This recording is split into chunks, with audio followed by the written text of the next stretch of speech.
again, friends. We're back. Happy Monday. How is everyone? Everyone have a nice weekend? So we're on a bit of a streak here. This is day 3 in a row. But streaming is actually quite fun when your computer's not blowing up when you're trying to stream. I think as much as I love streaming Xamarin content, I think running emulators on top of everything was just a bit much. But it's kind because we're here to work on my blog, or continue work on my blog, which is much less resource intensive, so we can do it together.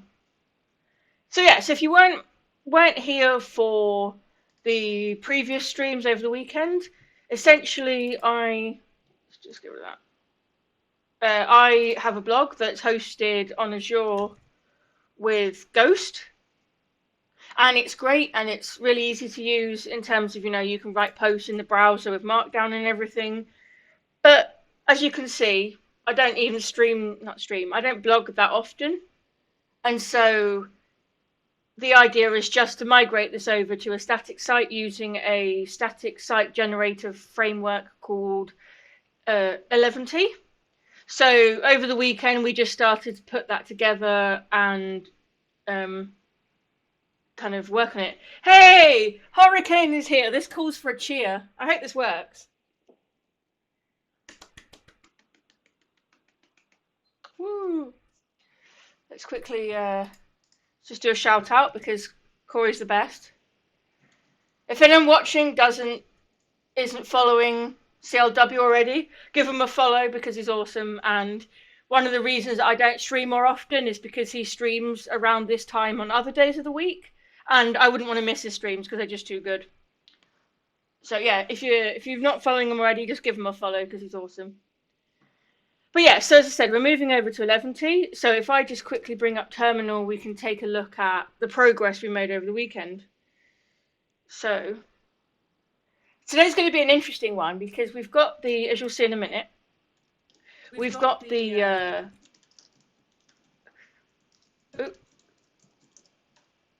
we've got the content in now, so it's we've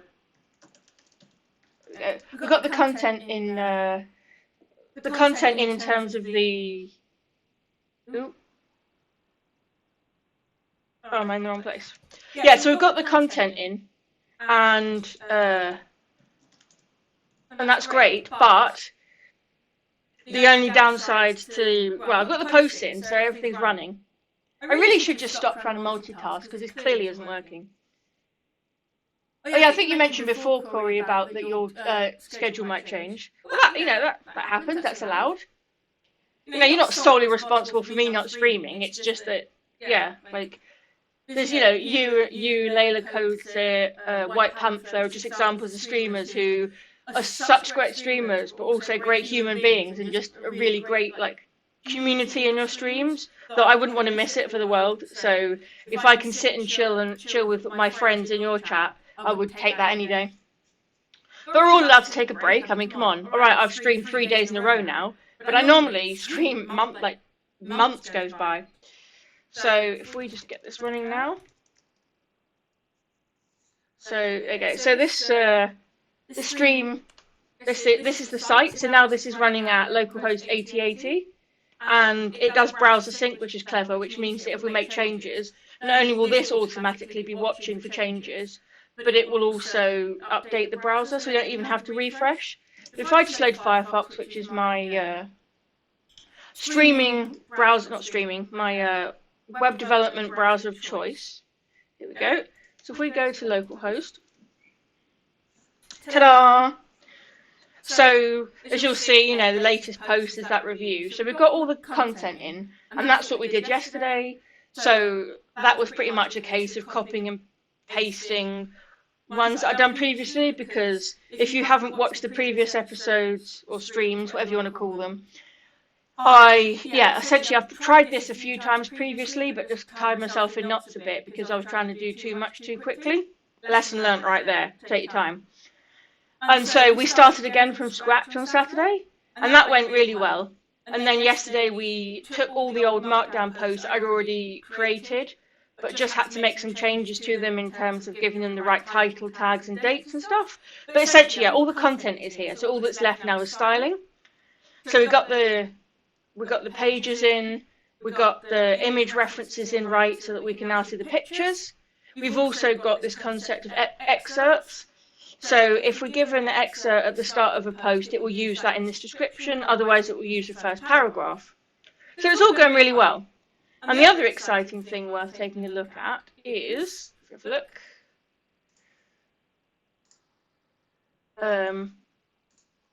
Is it Blue Pebble? There we go. So the other exciting thing, it's on the internet. So, it's not got a useful URL yet because I'm not going to start using my custom domain until this website's actually ready to go live. But I wanted to make use of CI/CD and almost just because we can approach. So I'm using the new Azure Static Web Apps, which is in preview, but it's really fantastic. All I had to do was stick this up in GitHub, point it to the project, and it goes ahead and does it automatically on push. It builds it and deploys it again, so it's great. I had a few problems when I first did it, where to start with, I completely forgot to put a package.json file in. So when it was run to be deployed, it was like, I don't know what language this is, so I had no idea what to do with it. Then I solved that problem, but then I completely forgot to actually add in the build scripts in the package.json file, so then it was literally outputting everything, literally, rather than doing any processing. So we've all solved that, and now it's live, and now we've got CI/CD set up, and so we know that all I've got to do is change the setting for the domain once we're ready to migrate. How exciting! So yeah, so today, the goal of today is just to carry on with the styling because, as you can see, it's not got any. We've got some nice font. So this font is called Work Sans. I discovered it from White Panther recently, and I just think it's a really nice monospace font. Sans serif and everything. No one should really use serif on the web. It was made for print. So if you're ever trying to make design choices, always pick a sans serif font, which basically means that you don't have all the fancy extra bits. Because the extra bits that they put in, so say for an L, it might have the kind of the little tail at the top. That was all just to help with readability. So in the digital age, actually, sans serif or without serif is the way forward. But yes, we've got a nice font. You'll see that this looks slightly different to what's on here because I got carried away yesterday and made about 2 changes off stream. I broke my promise, but I just wanted to experiment with something. But now that I know that I've got this nicely centered, we can push this up. There's still more I want to work on, but we can get through that. So if we just bring up, this is Gitfork. I really like Gitfork, but I don't know how to make the font bigger, so I apologize greatly because when you go into preferences, do you know what? Skip fork. I'm going to go to GitHub Desktop because you'll be able to see better. So readability over tools, right? Let's include people that maybe can't read. The stream might not even be that crisp anyway in terms of the resolution. So the last thing I want to do is make life difficult for somebody. So, what's the Windows?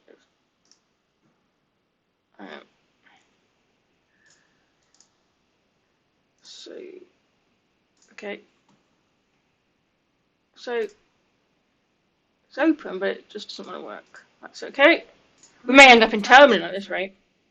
I know how much you love Terminal, Corey. I was talking about this on Saturday, actually, when I started using the Terminal, because I was talking about our discussion about command line and how some people don't like it. But actually, there's, as I was saying in your stream, there's a time and a place for it. So let's just quickly switch back. So if we go back to here, if we do a git status, we should see those changes. Yep. So .gitignore was just adding. What was it? Git diff .gitignore. What was it I did? I added something.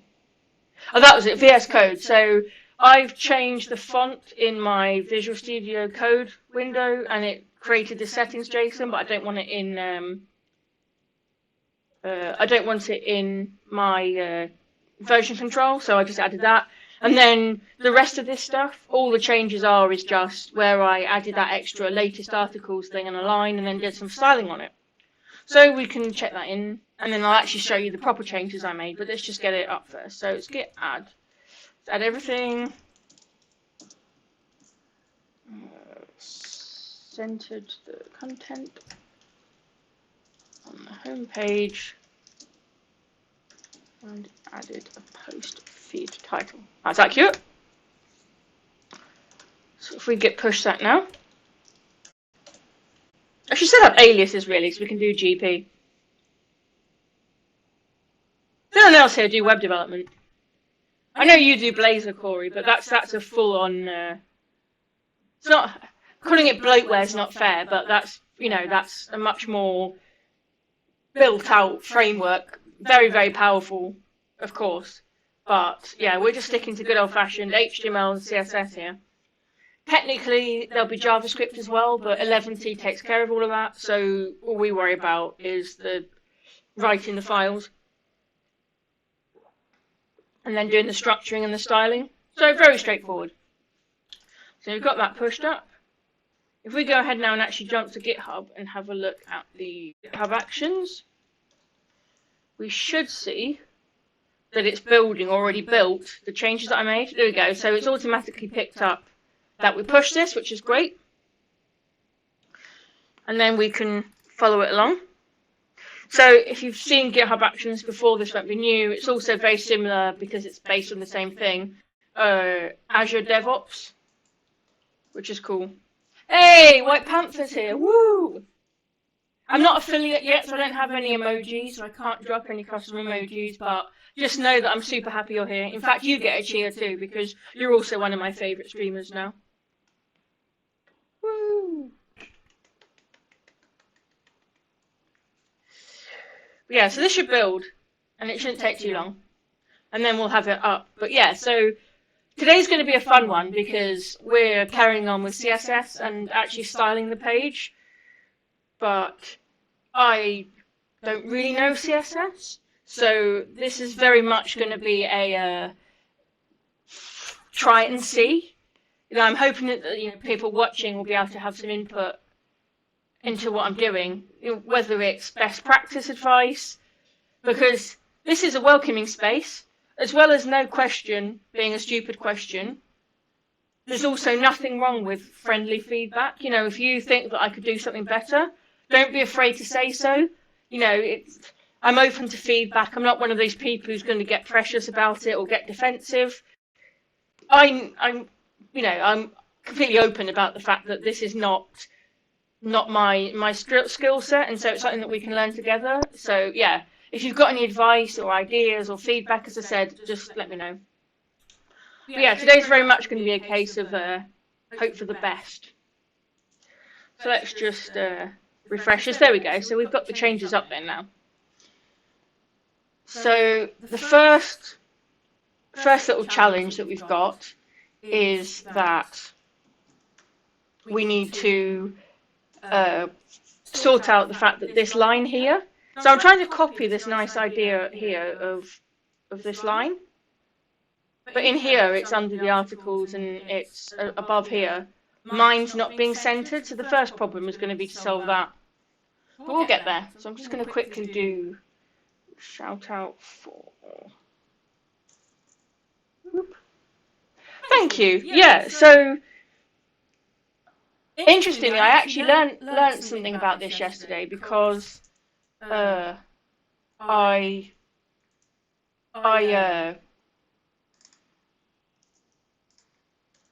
didn't know that hero's a thing. So hero headers. So basically, the way that I've approached this, and there might be plenty of people who tell me that this could be done better. I was essentially going through developer tools here and inspecting the elements, and it's not going to be a complete carbon copy, but I do like some of the concepts going on with this theme. So what I've been doing is just working my way through the HTML tags and just seeing which bits I want to take. So I first discovered hero headers because I wanted, where was it? It was inside page.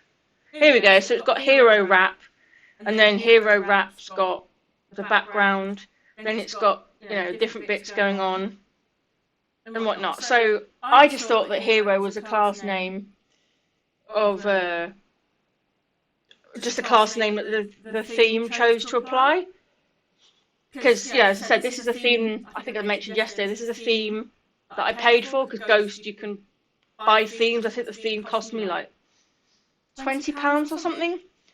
So, like, I wouldn't normally spend £20 on a theme, but I just wanted to get everything up and running.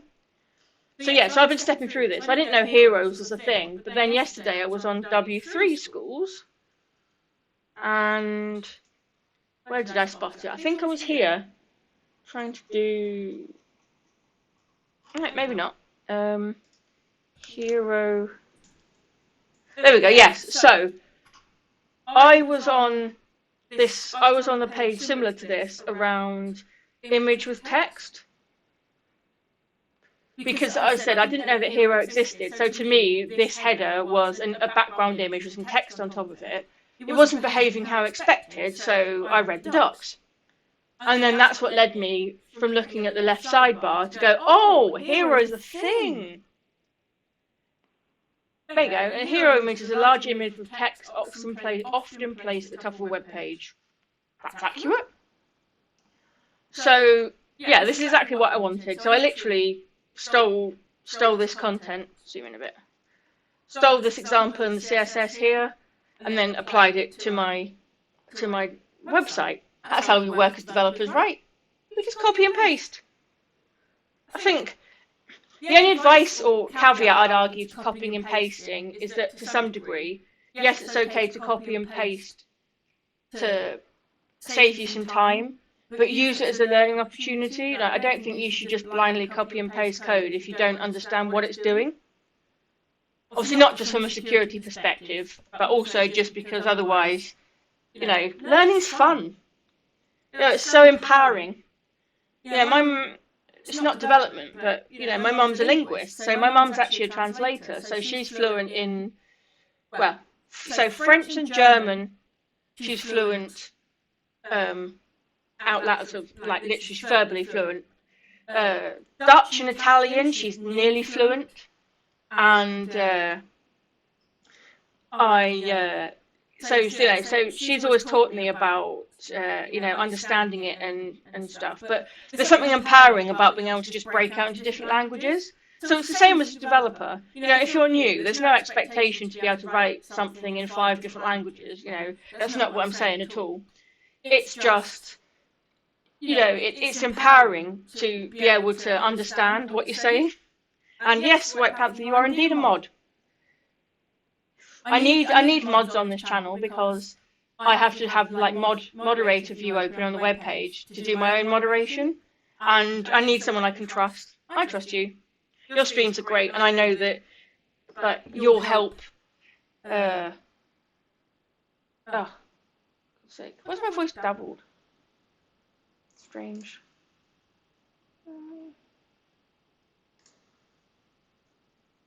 Why is my voice doubled? Let's have a look, shall we? So essentially learning is fun, and so basically I need mods on the channel, and I want people that I can trust, because I know that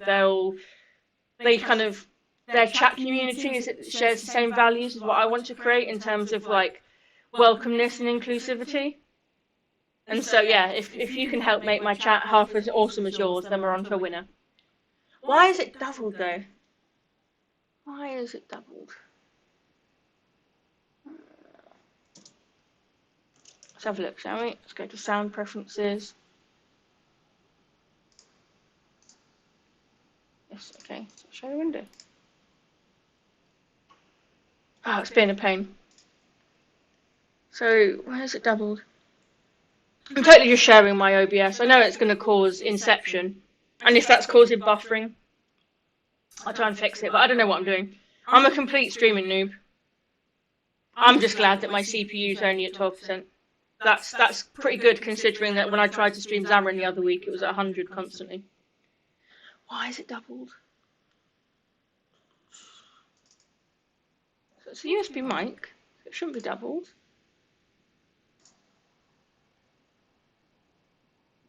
Look. I'm clicking buttons as if I know what I'm talking about. Let's turn off Soundflower. I think it might be Soundflower. There we go. Is that better?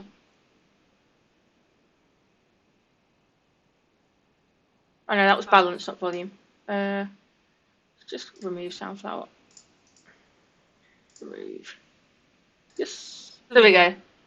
Let me know if that fixes it. Yeah, that's what Soundflower is. So, essentially, I've just noticed that chat looks horrid. The chat box looks terrible. I need to change the text color and sort that out, and I think I need to kind of sort the window out, but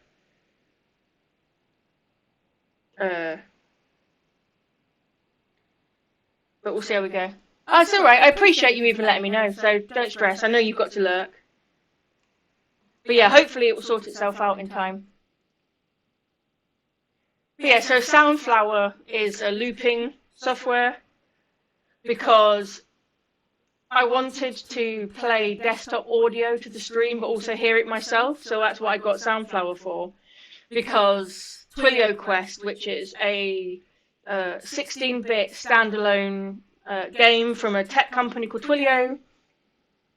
I know you'll know them, White Panther, because you've done Code Cake with the amazing Layla Kodsit, who was a dev evangelist at Twilio. But for those watching on demand or lurking or what have you, Twilio Quest is a great standalone game where you can learn PHP and some other things, and that's a PHP, JavaScript, but also learn how to use all the different Twilio products, so SMS, WhatsApp, video, chat, IoT, loads of stuff. It's amazing, but it's all space-based with the most amazing 16-bit soundtrack. And so when I first started streaming, when I started streaming last year, I streamed Twilio Quest because it was nice and entry level, and I could just follow through the getting started missions. But the music is just so fantastic that I just had to share it. But I wanted to dance to it as well. So, oh, cool. So CLW is another one of Layla's amazing colleagues, and she was just saying, talking to the Twilio Quest team about their Twitch plans since they stream on the Twilio Quest channel. Yes, they do. I think I joined a stream briefly a few weeks ago when I think it was Ryan was looking at the capture the flag level, and it was all very clever seeing how it was put together. So if you're interested in how the game's actually built, the Twilio Quest stream is a great one for that, so we can give them a shout out. That'll be Twilio Quest. Should work. Yes. So Twilio Quest is a great game. But yeah, so I ended up with Soundflower to solve that problem. And so I'm hoping that it sorted itself out now. So yeah, let me know if the audio is still doubled and I'll try and look into it. I can always turn my headphones off. The headphones aren't adding any value to you because I have a microphone. But, where were we? Yes, we were at code. So, yeah, so I discovered that hero images are a thing. And so, you know what they say, learn something new every day. So that's what led me to this nice background. Why is it doubled? Let's see.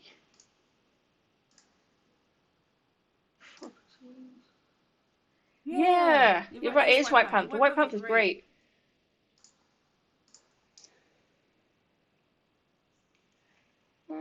Audio. I don't know why it's doubled. Okay. I've turned off my headphones and taking them off. So we'll see how we go. I don't know if this is going to help, and it's weird because, you know, we're programmers, you know, we sit with headphones on all the time, so it's strange not having any on. It's almost like a, oh my god, am I in developer mode when I don't have them on? But we'll be alright. Friends are here. Oh, alright. Stupid headphones. I mean, they're not stupid headphones, they're expensive and brilliant, but I love them. CLW has a pair as well. They're Bose QC35s. They're actually the Mark 1s, but it's one of those, if it ain't broke, don't fix it, isn't it? Like, there was absolutely no need to buy the Mark 2s just to get stuff like voice assistant, because, what, no. And I know that you can control the levels of noise cancelling and stuff on them, but there was just nothing that made me go, oh my god, I need them. The next set of headphones on my list are not to replace my QC35s, but are AirPods Pros. I wanted once the thing that we can't name for copyright reasons, but is affecting everybody, is over, and I can go into the Apple Store and try them on, I want to check the sound quality. I mainly want them for stuff like stuff like exercise, because I run sometimes, not just away from my problems, and I don't run as much as I should, but one of the things that I have with my headphones is that they're brilliant, but obviously they're going to get sweaty if I run in them, so I just want some really good exercise headphones.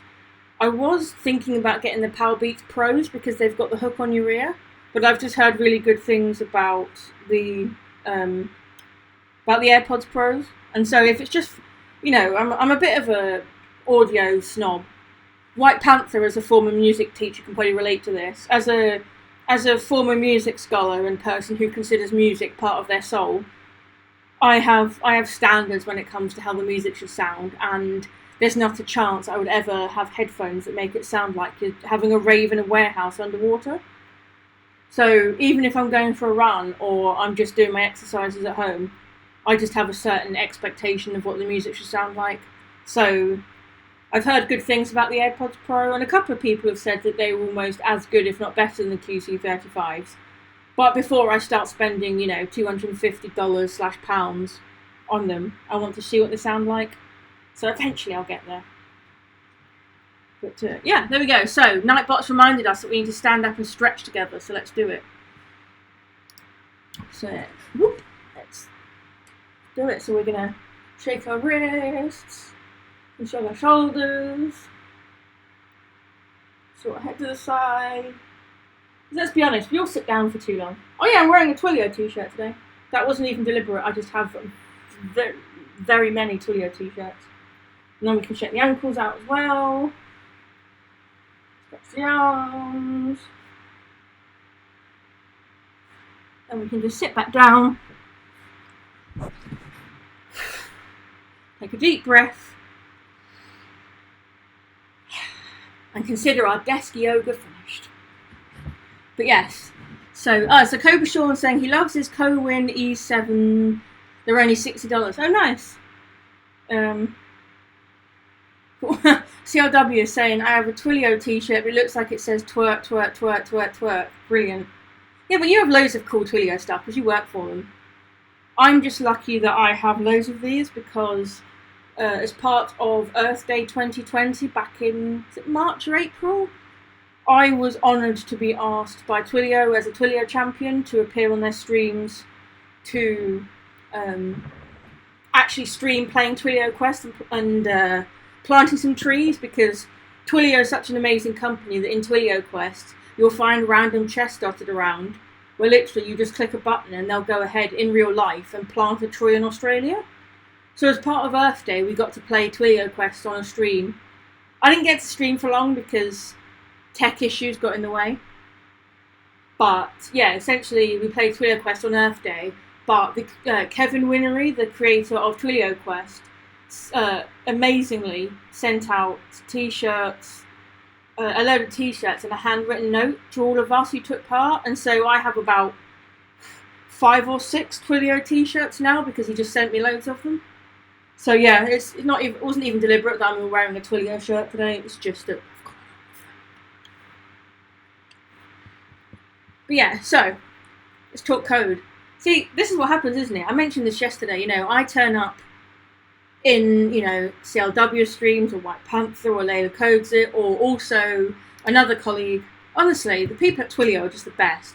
So there's also, he's not here, but Chatterbox Coder is another colleague of Corey and Layla Codes It, as I mentioned. He's also great for this. The streams are just so friendly and welcoming, and the chat's so much fun that I've always got loads to say, but it's really distracting for the streamers, and so they never get around to writing any code. No one ever minds, because the point of streaming is we all just get to hang out virtually. But yeah, I think we're all guilty of getting sidetracked by conversations, and it's the best. You know, I streamed for, I think it was 3 hours, 40 minutes yesterday, and it was good fun, and we made a lot of progress. But I had a Xamarin friend of mine in Australia who was in the chat for most of it, so that was fun. But yeah, pretty much Lachlan was the only viewer, and chat was quite quiet, so we got lots done, but it wasn't as much fun. And it's nice seeing all my friends come hang out. Oh, just locked my machine by accident. Good, yeah. The other thing I need to do, of course, is I'm also going to upgrade Mr. W, because he's one of my favourites. He gets powers too, there we go. Like, I'm not going to go crazy with mods, because let's be honest, my chat never gets that busy at the moment anyway.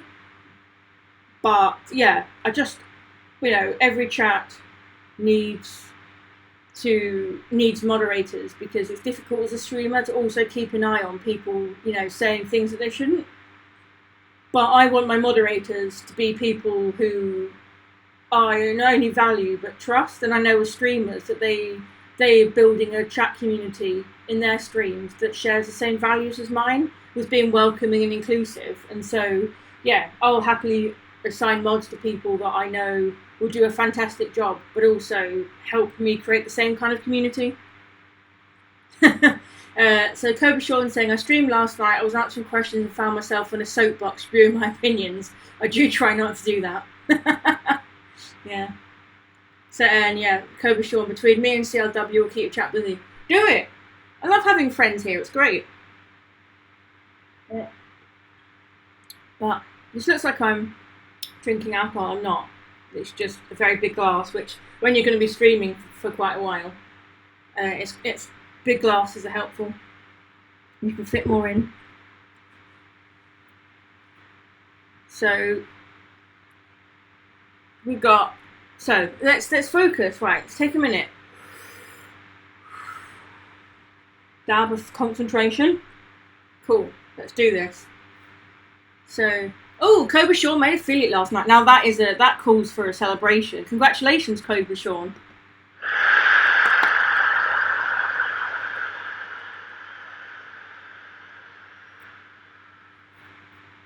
I love it. I love it when you know friends succeed. You know, I think there's people out there, isn't there, that you come across in the world in general, but especially in tech, that kind of, you know, they're almost scared to share knowledge, because they think, oh, you know, that them the ones most likely to argue that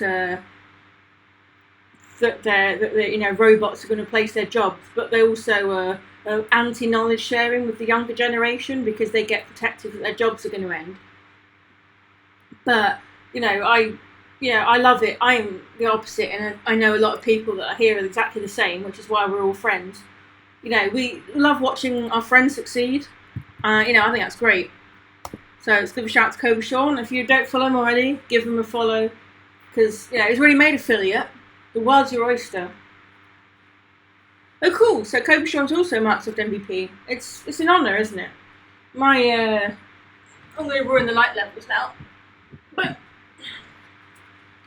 this is definitely one of my proudest achievements right here. Let's make sure you can see it. Yeah. Ooh, my trophy. I'm not one for not one for trophies most of the time, because I just prefer to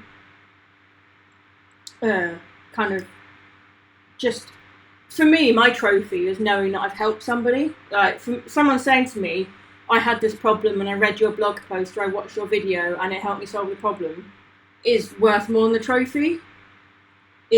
But certainly being a Microsoft MVP is an honour. It's not easy to get. It takes a lot of work, and you definitely rely on support offline to run the parts of your life that tend to get a tad neglected when you're too busy writing a blog post. But you know, it's great. If you want to, we're allowed to nominate people, Corey. So if you do actually want to become an MVP,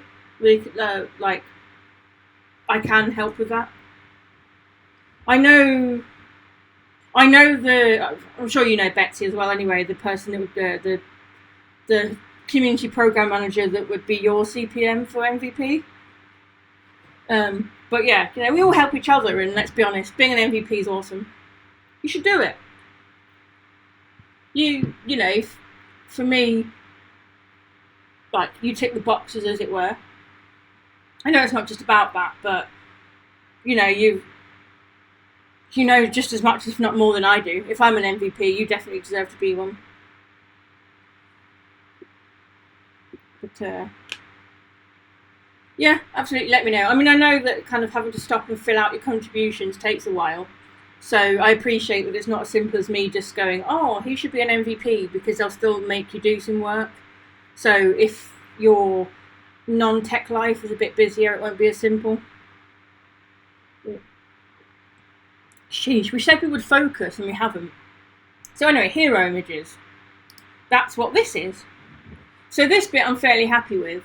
I'm not 100% sure about the font colour, because the problem with these kind of things is I wanted to avoid white because the background is white, and it seems I don't want too much white because it gets a bit bright. But blue seemed a fairly good colour. I used the Adobe colour wheel, colour picker thing, that if you give it a colour, it will recommend you a complementary colour palette. And so what's great about Firefox is that it has a built-in colour picker. So I could easily just point at a part of this page, feed that hex value it gives you into the Adobe colour picker, and then it recommended me one of this shade of blue. So that's what we ended up with that. So for now, I'm happy with that header. You know, at some point we'll add that sidebar button and stuff along the top. But for now, we have a header. So as I mentioned, the bit I want to solve is this. So this is using a CSS selector after, which I didn't even know about until yesterday. Okay, I lied, that's not quite true.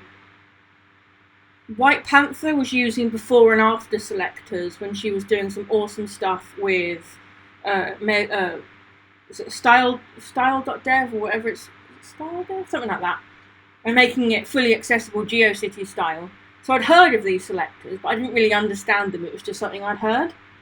So it was all new to me. So if we just have a look at the code that we've got so far. So this is our home page. Let's go to the top. So it uses a layout, and then it uses pagination. Ah, yes. Okay. This has reminded me of a problem that we haven't solved yet. So I said yesterday that once, because the pages were in and everything, the HTML side was done, and we could move on to styling. But actually, there's a problem, because this is saying do pagination, so show 10 pages in reverse order.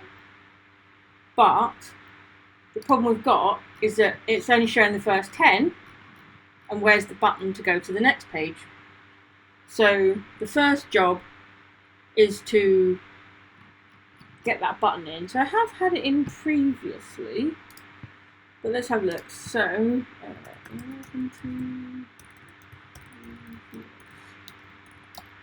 and next page.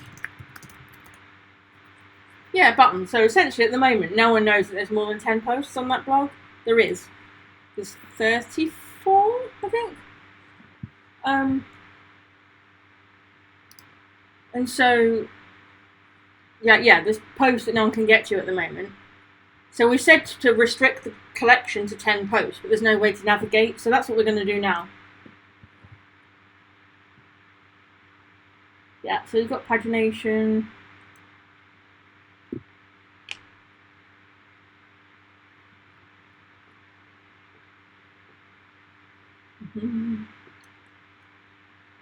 Okay, so we've got pagination docs. There's docs for this. I should have known.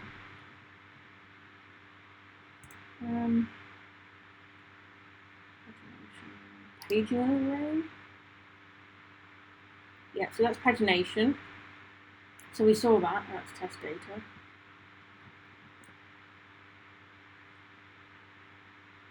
So yeah. So we've solved the whole. Here's how many bits. This is the size of the pagination. So pagination exists, but let's add the buttons. So we've done this bit.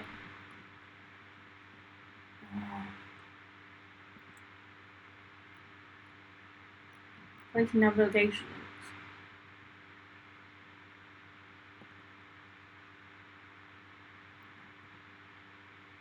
Yeah, so that's fine, but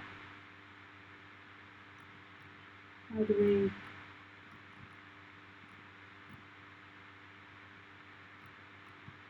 need to find how we do the... let's find that tutorial link. Creating, okay, navigation, that's what we want. Follow tutorial. Okay, so consider the following example. This colour scheme is a bit, I don't know what it is, whether it's, I'm just tired today, but there's black background, white writing is like Squint City right now. That's okay. So, yeah, so it's got the data for the page. In here, that's giving it data, but here we're saying that the data is the posts. So it's got the info.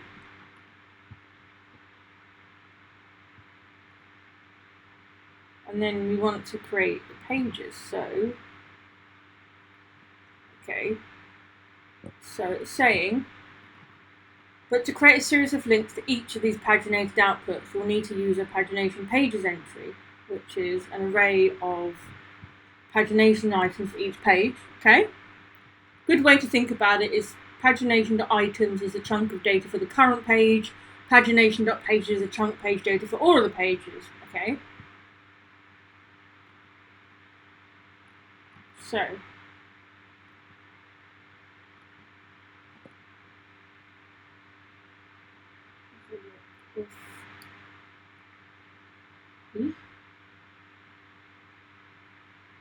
okay.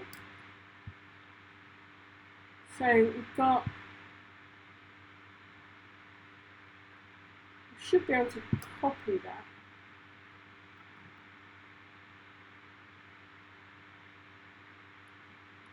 So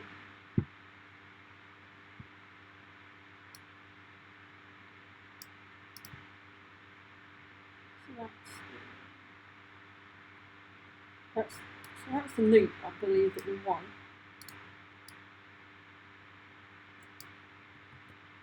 Try and see. Got to experiment, right? So after that for loop, which is looping through all the different posts, we can say for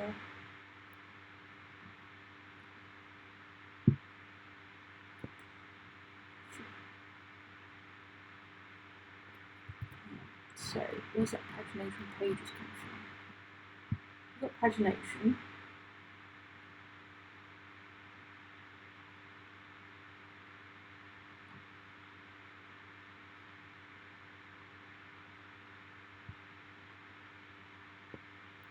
So she's talking about it, but unless I'm being blind, I can't see.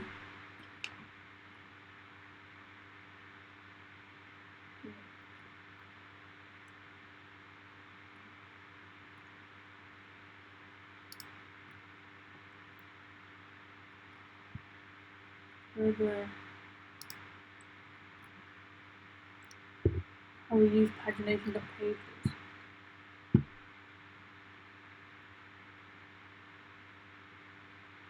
Is it inbuilt?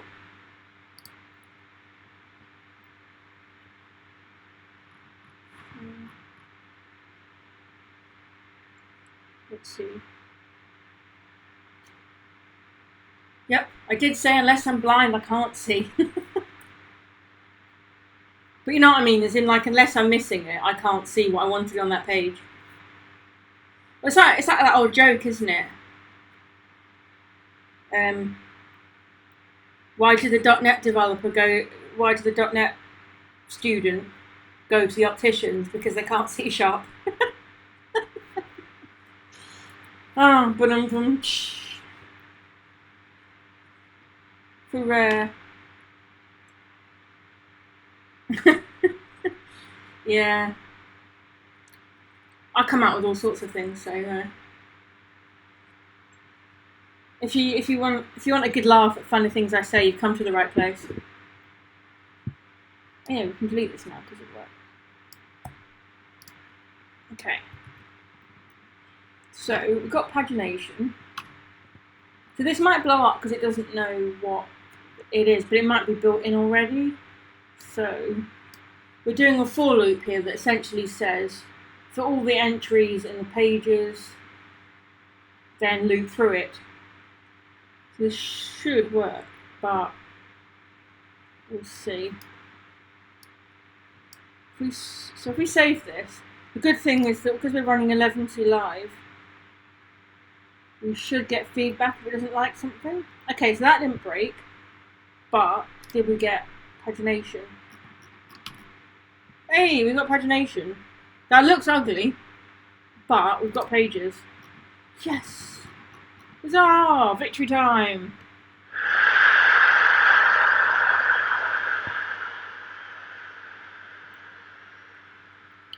Okay, so we're going to try and be snazzy here. For starters, I don't want it in an ordered list. So we can get rid of that, step one. Okay.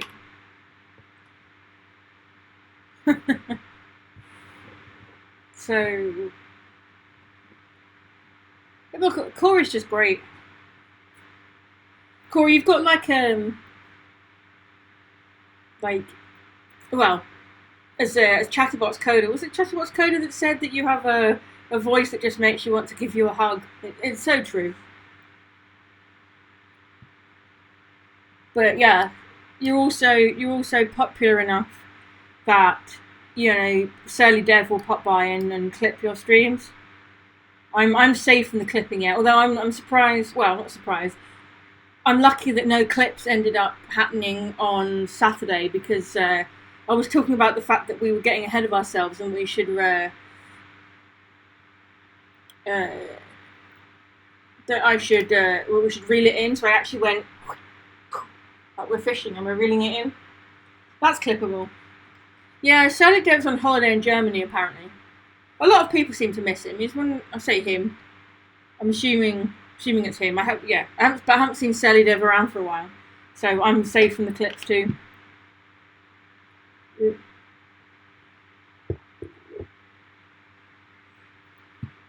But yeah, so we've got rid of that. I actually don't want things in a list either.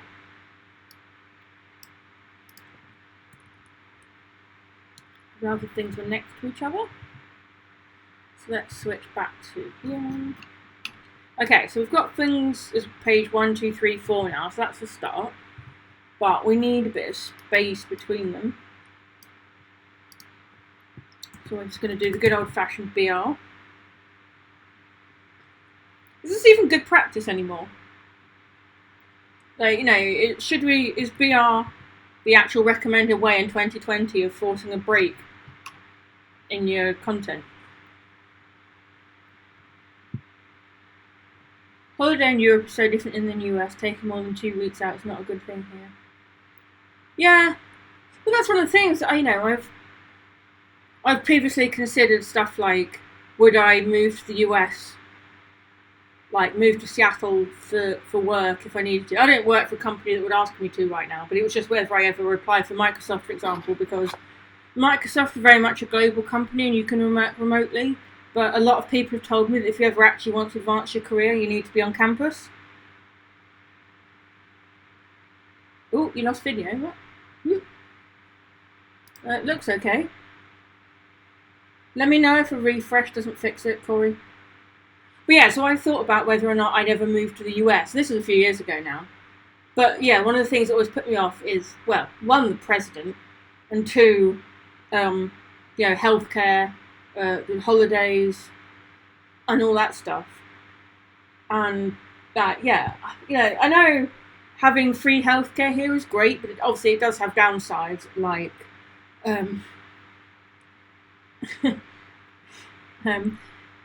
like the fact that you have to wait ages. So, you only have to talk to me for 5 minutes to work out that I very much have like inattentive ADHD symptoms.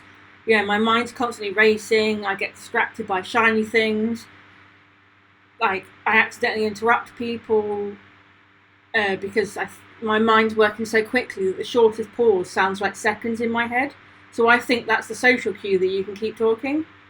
So I have all these things that I struggle with all the time, and my doctor, so like we have what we call GP, so general practitioner. So here, if your first port of call when you need to see a doctor is you go and see your GP.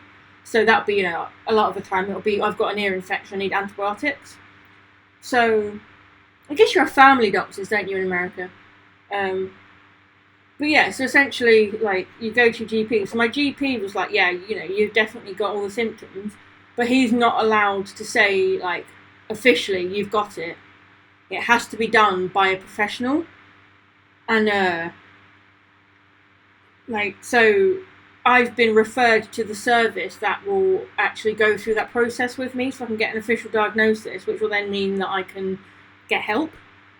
We are at 3.5 years and counting on the waiting list. Because it's free, stuff gets cut to save money, which means that for my local ADHD service, there's only one consultant who works part-time once a week. So they get more new patients joining the waiting list than the consultant can take on. And so you just end up in the cycle where you're waiting a while. So yeah, 3.5 years and counting. So free healthcare is fantastic. It just has the downsides that you've got to be pretty patient unless it's an emergency. Like, a friend of mine's developed a heart condition called SVT. It's not life-threatening at all, thankfully. It's actually strange but not bad for you. It's just very interrupting because it causes your heart rate to suddenly spike. So she'll be at sort of 60 beats per minute resting heart rate, and then it'll jump up to 200 plus, which, as you can imagine, causes all sorts of physical side effects while it's happening and is utterly exhausting. So she'd love to go and see a specialist about her treatment and getting it fixed, but it's a long wait.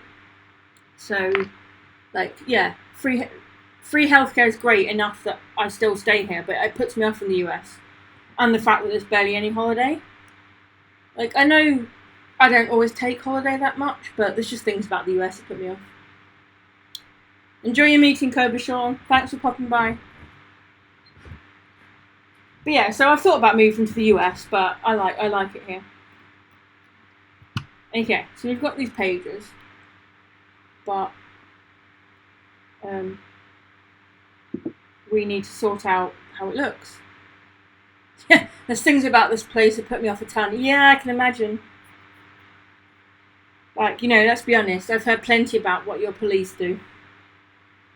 I'm not going to say any more than that because this is going to end up on YouTube, but, as I've said to you previously in private, I can't walk a mile in your shoes as a white person, but I can assure you that I walk right beside you. As a non-binary, physically female, neurodiverse, LGBT, I face plenty of crap.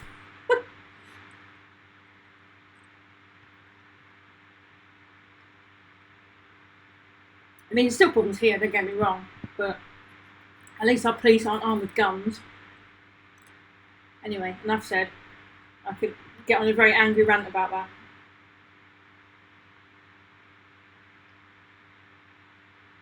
So, let's fix these pages. Because, I mean, this is better. can't even see this because it's right at the bottom. We need a bit of padding actually.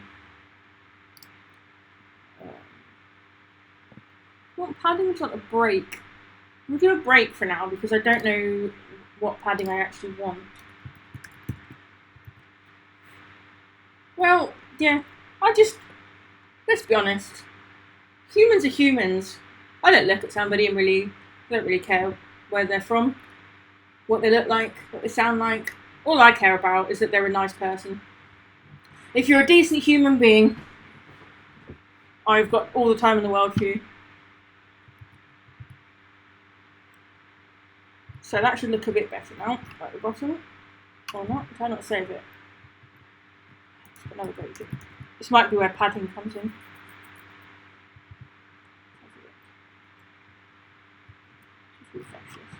There we go, that's better. Yeah, I look, as an introvert, I can only take people for so long before I need to be on my own for a while.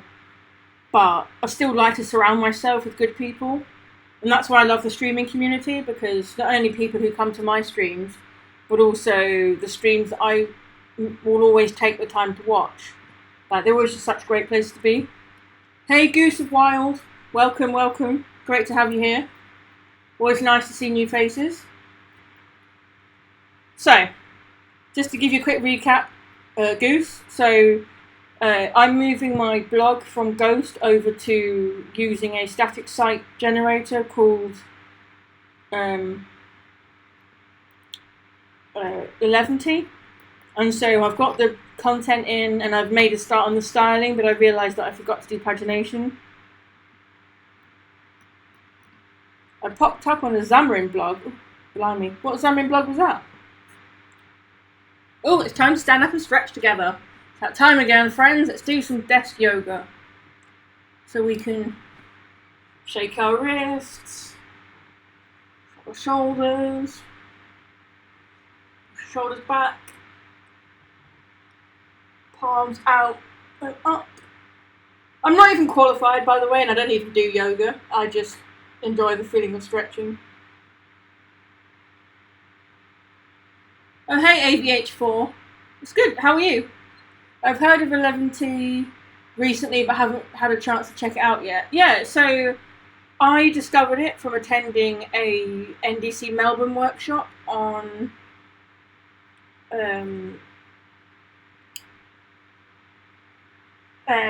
CSS layouts, and the website that was put together to help, that we kind of then started to apply CSS layouts to, was using Eleventy.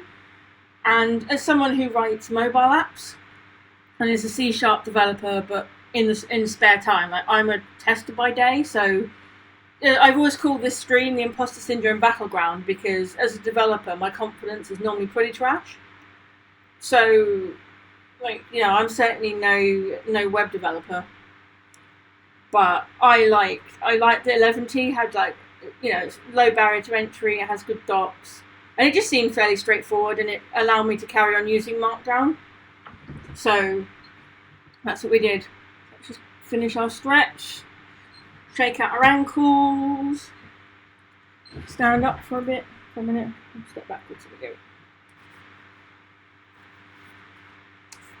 I'm a Xamarin dev by trade and a Swift dev by hobby. Nice! Are any of the apps that you've made on the App Store? Yeah, AVH4. I'm with you. Like, I like Eleventy so far. Like, it's clever because the way it's not opinionated in terms of how your project should be structured. As long as it can find Markdown files in your structure, it will generate the HTML for them. So what it does is, so in my case, all my Markdown files are in posts. As I said, you can put it wherever you like. I apologise for the editor window size. There's the one downside to code is that... Oh, there we go, it's better. Okay. I wish you could do more to control the font size on this stuff, though. You just have to zoom in. But yeah, essentially, I've got all these Markdown files in posts. It then automatically puts them in site, and then for each post, it creates a folder called that shares the same name as the markdown file that you created, and then inside of that it creates an HTML file where it will then put in all the tags to make it valid HTML for the markdown file that you wrote. So that's pretty snazzy. But yeah, so I like it. Morst is my iOS flagship app. However, my main role is Xamarin Dev at a retail company. Oh, nice. I work for a... God, what is it? This is going to sound like such marketing spiel, but I'm going to roll with it because they pay my wages. World's first customer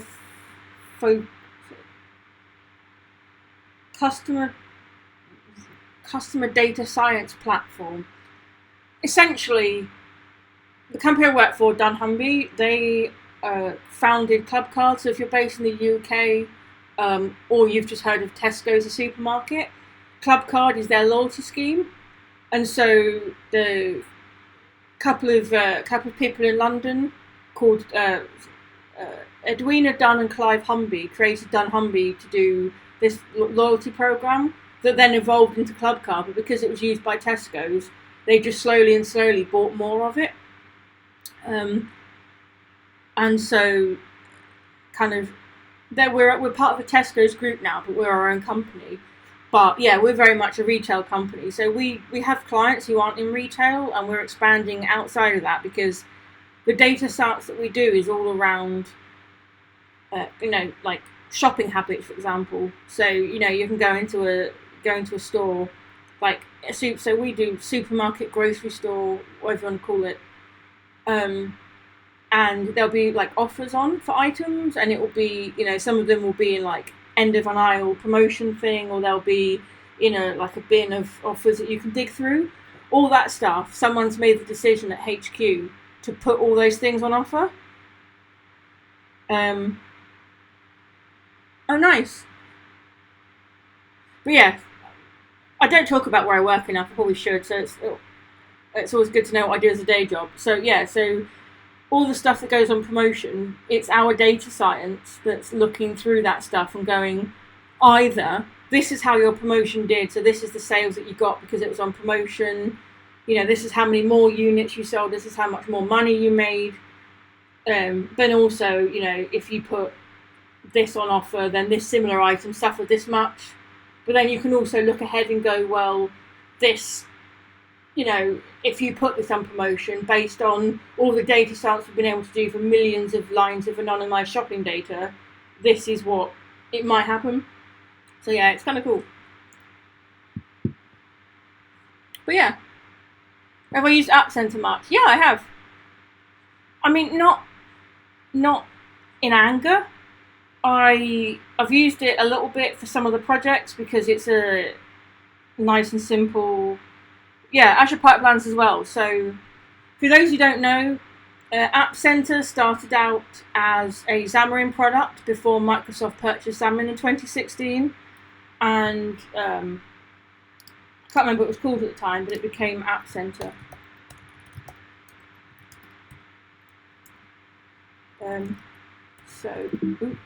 No, not now. Can't type today. I might have a new friend. Of course we're friends. You're in my chat. We're automatically friends. Have I used Hockey App? Yes. Hockey App doesn't exist anymore, does it? So basically, I've been doing Xamarin Dev previously actually at work, and then ever since 2017 in my spare time. So I have used a lot of this stuff. So yeah, so App Center essentially is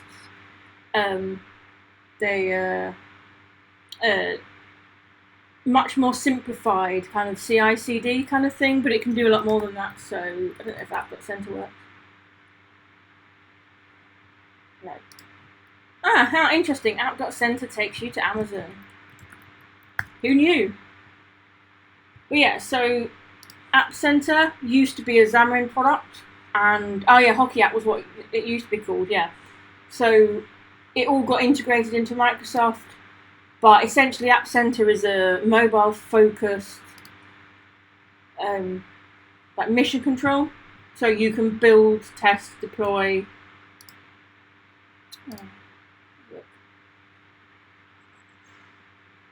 yeah, so like, let's do this for example.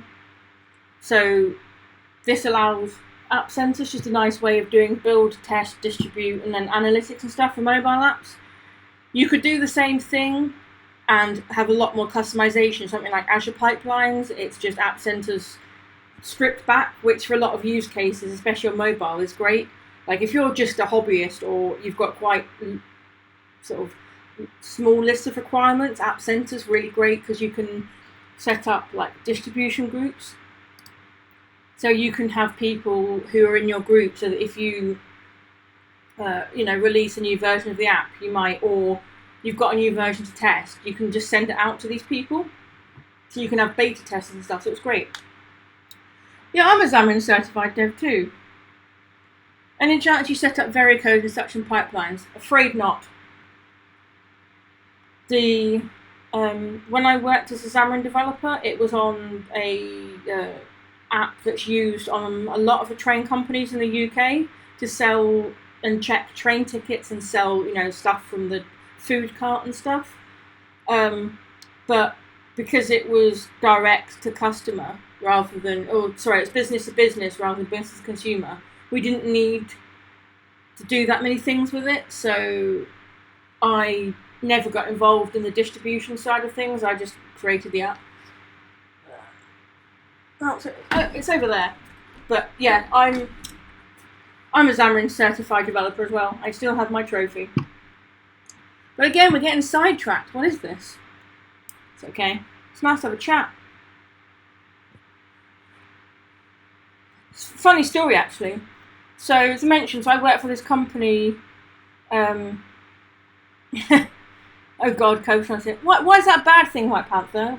We love having people here. Interesting question. Oh, no, it's not an interesting question, Siri. Go away. But yeah, so back in 2016, the company I worked for, were at the time, they were a Xamarin Gold partner, and so we got some free tickets to attend the Xamarin Evolve conference in Florida. And I was travelling from the northwest of England to the south and living out of a hotel every week. And so over breakfast, I tended to bump into colleagues who were in the same hotel because they were in town on business.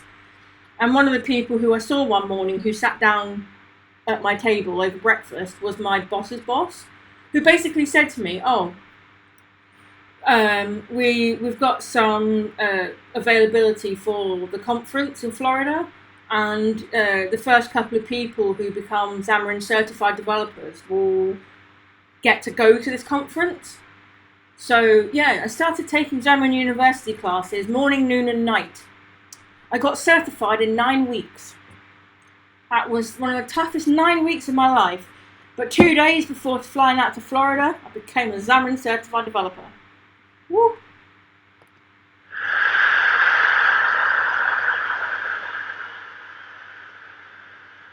That was such a good trip.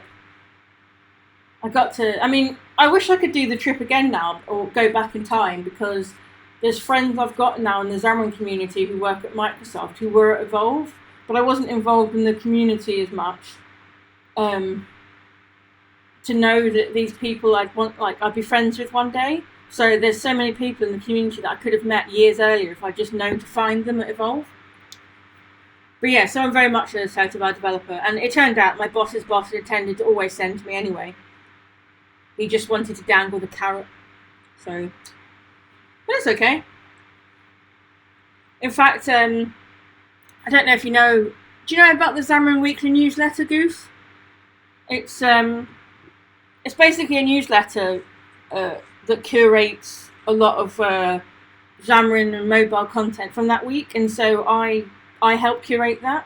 But my co-curator on the newsletter is Kim Philpott, who works for Microsoft Learn now, but was one of the Xamarin University lecturers.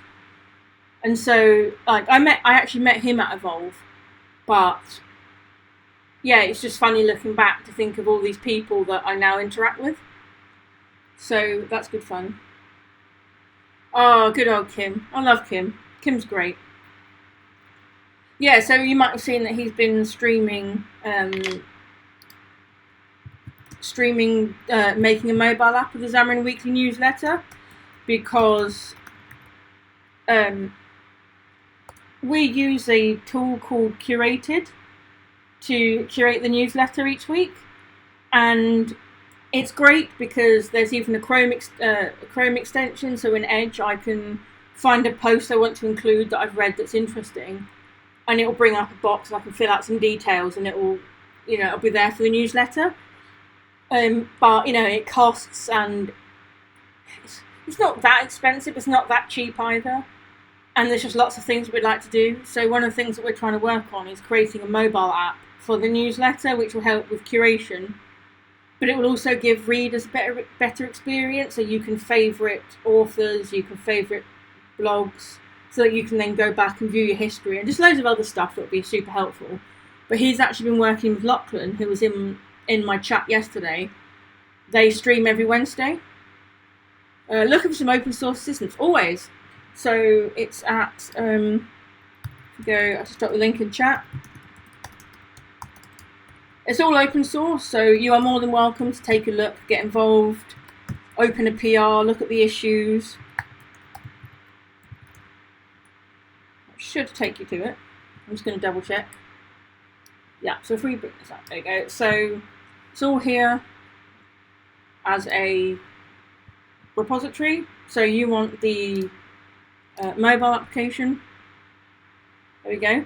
I mean, this is pretty in its infancy, and so there's not a load of stuff going on. But what Kim did was raise issues for like features that we might want to think about or implement. And so yeah, by all means, submit a pull request. I've done it. In fact, I'm the only one that has. Just because the Xamarin Forms 4.7, Xamarin Forms 4.7, I think it was, or it might have been 4.6, introduced new rows and columns definitions. If you have a look at this, for those that haven't seen it before, have a quick look. We will write some CSS eventually. But yeah, so if you have a look. Yeah, so previously with grids, it had when you want to make a grid layout, it just had a bit of a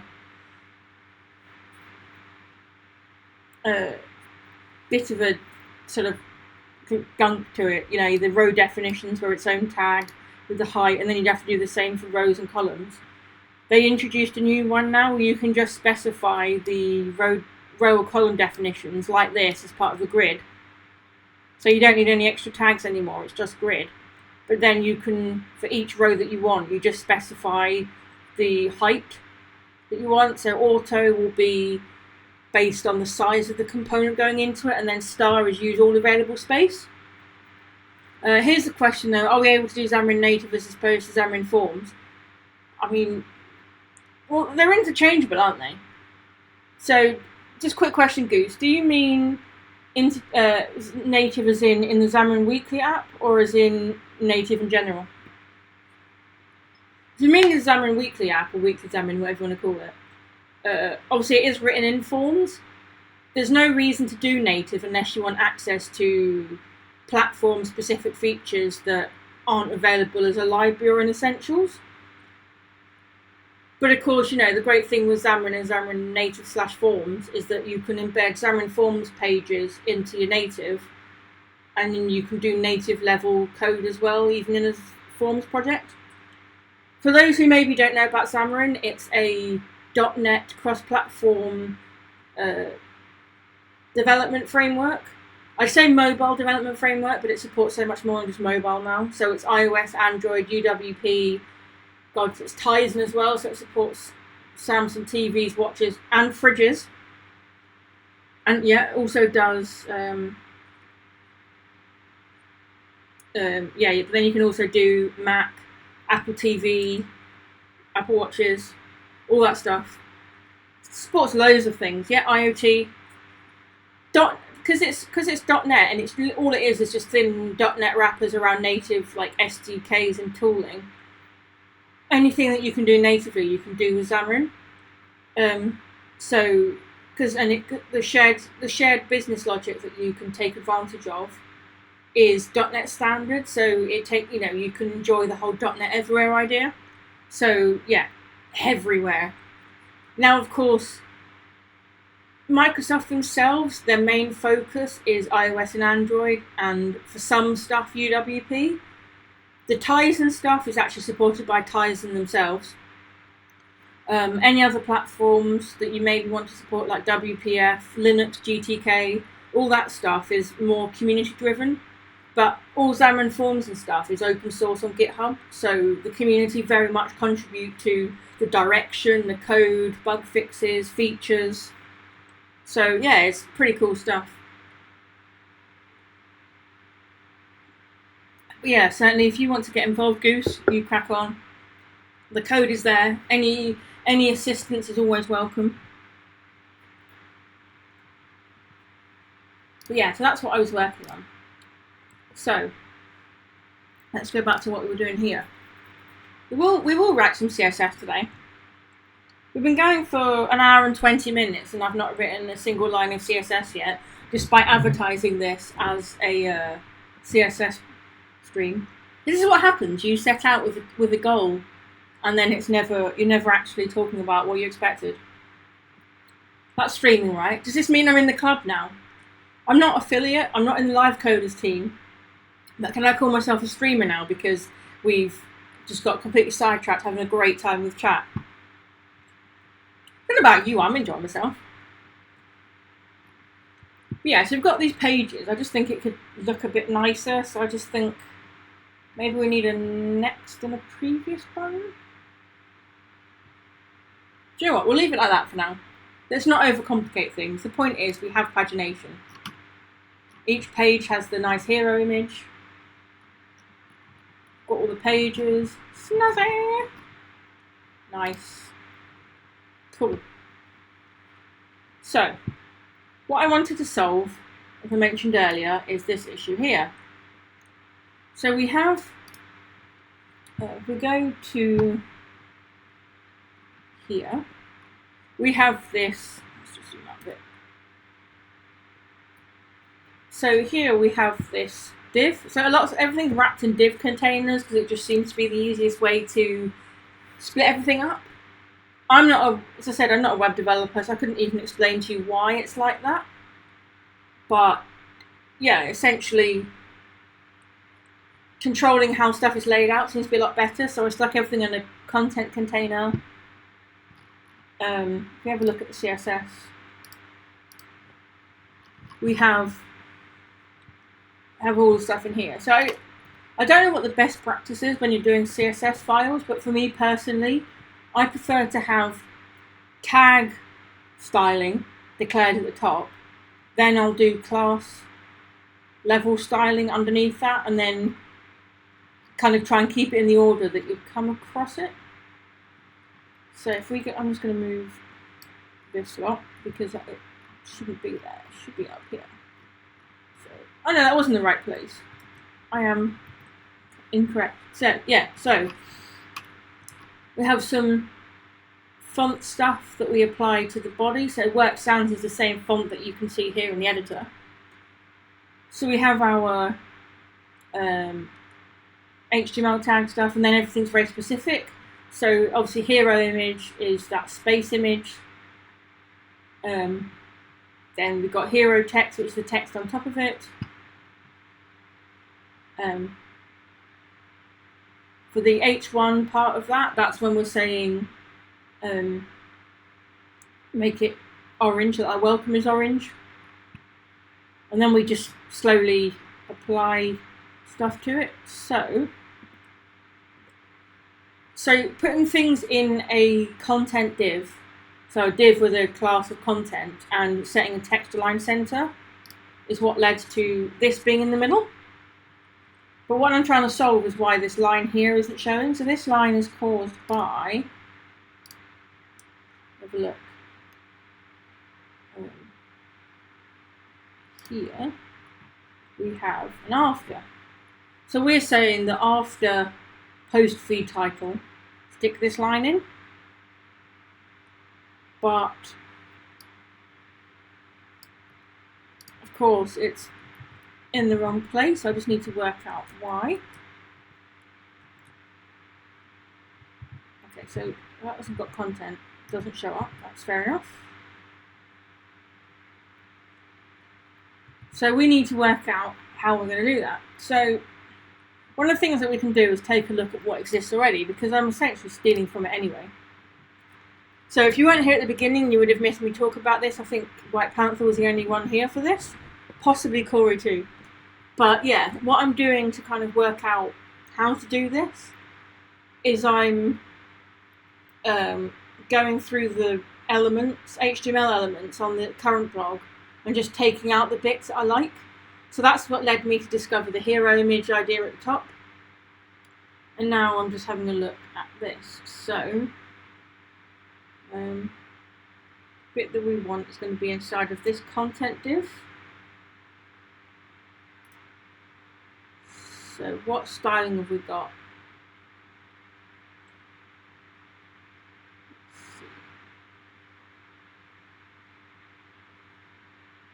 So you've got the div content tag, which we included, then a main, which we automatically get as part of our layout template. So let's quickly show you that, because I haven't explained that yet. So we have this index page, that's home, and you'll see that it uses Nunjux, which is a templating engine. So this is what gives us the power to do for loops, which is you could do inside this curly bracket percentage, but then you can also do variables with double brackets. So it's all very straightforward, but what it inherits from is base layout. So in our includes folder, we have some layout files, which are just HTML that it will then apply to whichever pages specify that layout.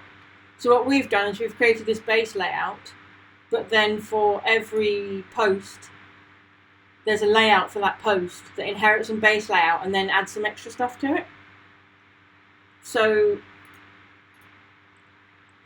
we've got these divs here. So we've stuck everything in a content div. Now we need to work out how to center that line. So if we have a look at, is it in base layout? Yeah, there we go. So there's those main tags that I mentioned. So in this HTML, it's just giving its usual, head and body and stuff. But all the body has is a main tag, and then it puts the content in it and applies a safe filter. I can't remember what safe does, but it's in the Eleventy docs. Let's have a quick look. Eleventy filter safe.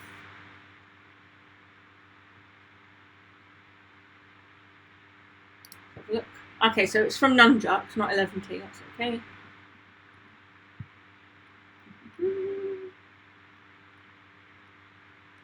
Note the tag will populate the content.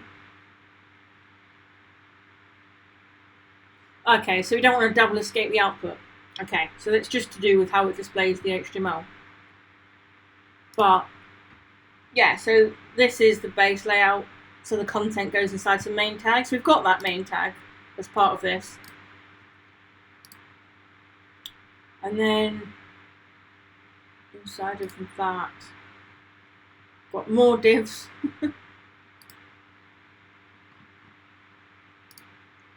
So this is where I got the HTML from, with the line and everything. Oh, excuse me, it's warm in here. But let's see. So we've got the content,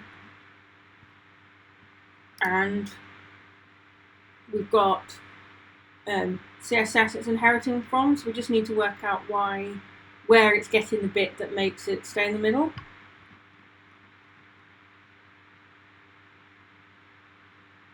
But it might not be as simple as that. It might just be, excuse me, a case of understanding how to get the bits to look how we want. So Text align seems to fix most things, but I feel like it didn't help.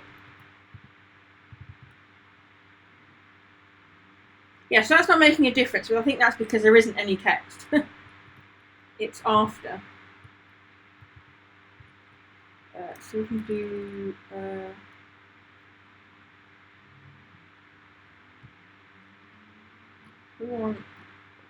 position, that's it. Position, absolute. I think that it should be relative. This is me taking a stab in the dark. Okay, that didn't make a difference. How do we bring it to the middle? What are the options? Position. Position. We've got absolute, fixed.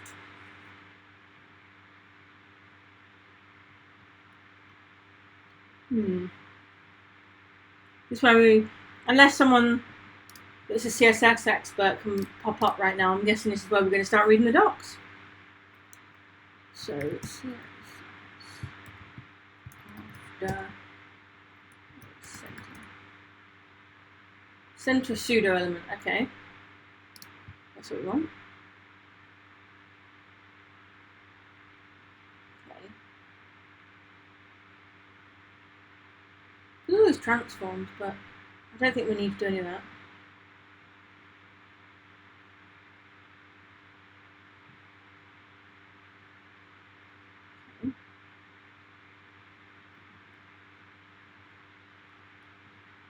So it's saying here, in your original fiddle, the pseudo element is position absolutely relative. Okay.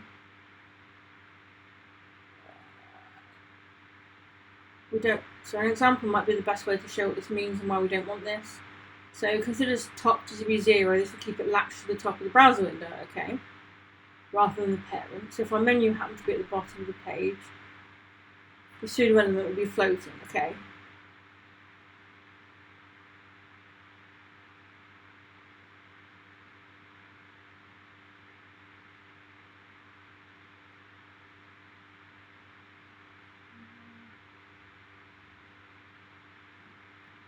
Talking about the parent, we've got a containing block. So we've got absolute positioning. We take advantage of the fact that we can use percentages. Okay. Let's see. Can we do?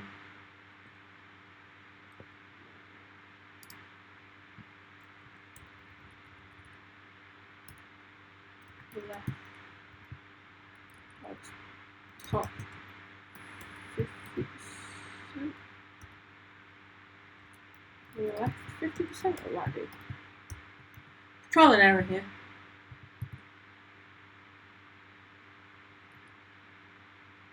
Nothing apparently. Check there's no errors. Nope. Okay, so that doesn't help.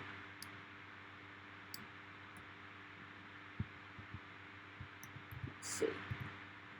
See if we can find a less wordy explanation.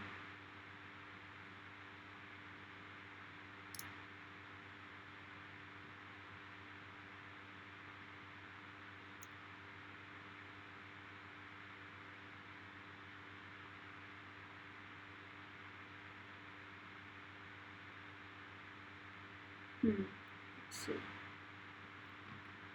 So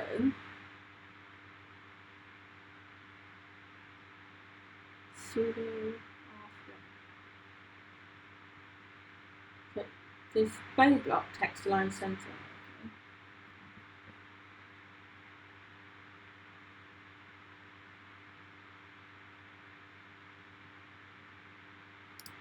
Okay, so if we do display inline block, what does that do? Okay, we're getting somewhere. However,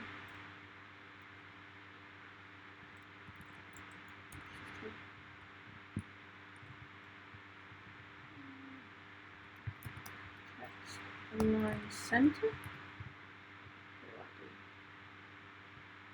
Move line. So that's the start. No, okay.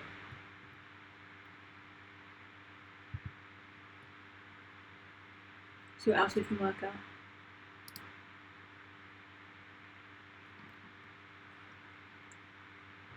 Does anyone else in chat do much with CSS and stuff?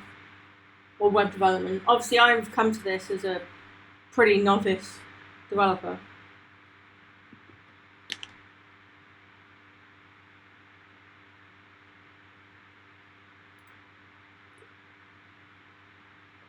But we'll see.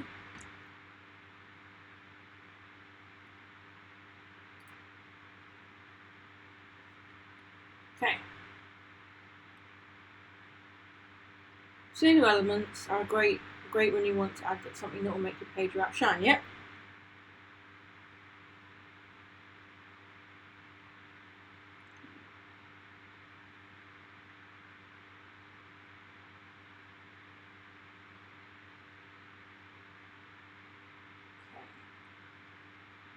So that's creating a circle. So the container element needs to be positioned relative. So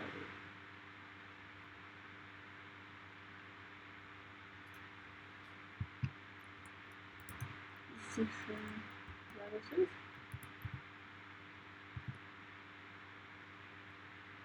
It's not made it worse.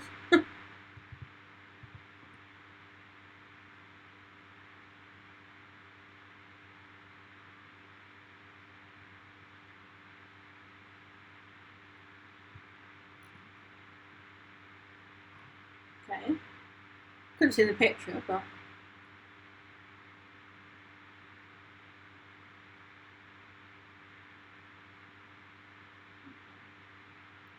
content blank, position absolute, width and height.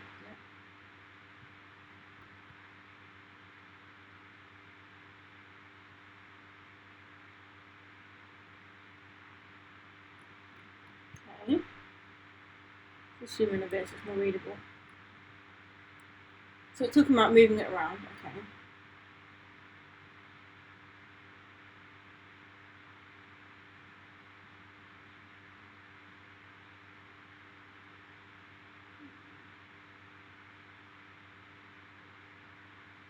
So this is just explaining about what left and top actually mean.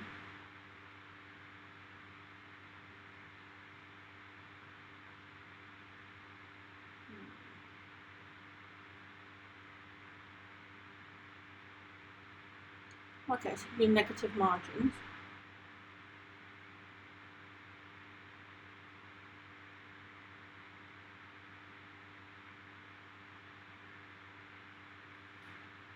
Okay, so if we do a margin top, we do a margin top, don't we? We do a minus 15? Does that make a difference? Right, so we now want it to be display block, so let's just get rid of inline again. That was just an experiment, which didn't work. We should commit the pagination, shouldn't we? Okay, that's not helped. Let's just submit the pagination quickly because that's good practice. So if we can just go back to command line, go to our other tab, and we will say git add.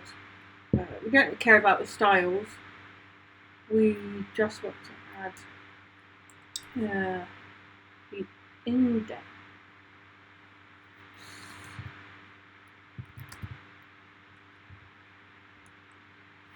So that should add those two. Yeah, cool. So I'm just going to make sure we didn't need to do anything to the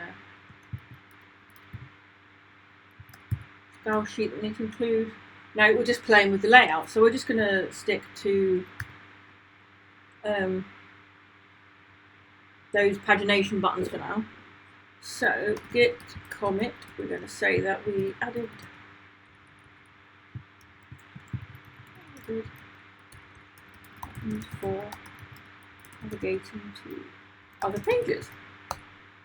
We can push that. Cool, so that will go ahead and it will build and it will deploy it to that website I showed, that URL I showed you earlier, so we can just leave that to think about it.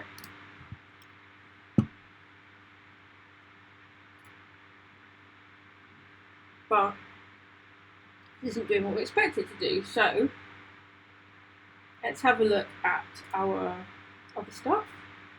Has anyone got any questions so far, by the way? I know that we've not achieved much yet, and if it's about CSS, I probably won't know the answer, but you never know. You can ask questions about whatever you like. We're a friendly place here. So this is in main, and then it's in an outer div. And what styles has the outer div got?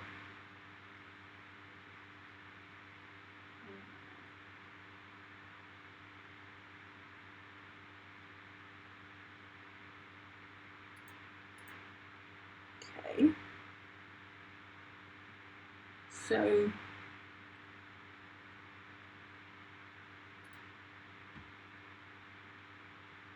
it's all inherited.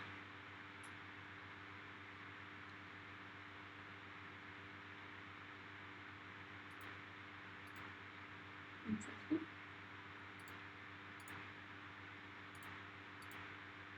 All that stuff sticks in the middle. Use an inner class as well.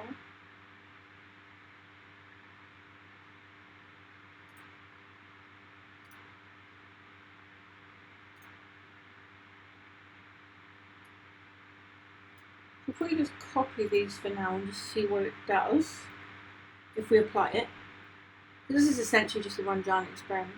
So we've got margin left, margin right, max width. Okay, sort of making progress, right? This is in the middle, it's just not in the right place. But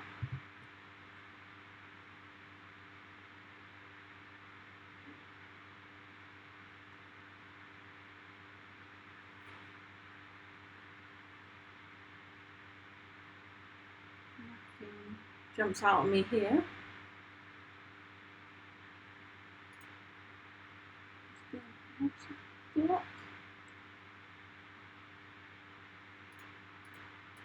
It's outer's not doing anything, so it's not outer that we care about. So we know it's not, and then we need this extra div.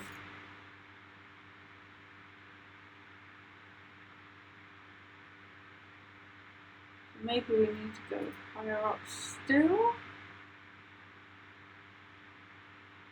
So we've got, because CSS is cascading, because obviously it's literally called cascading style sheets, inheritance and specificity comes in a lot.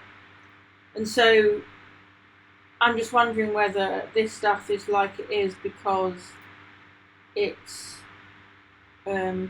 being changed by an extra div it's inside of. But having a look at this, the outer stuff isn't even being applied. So we've got the content.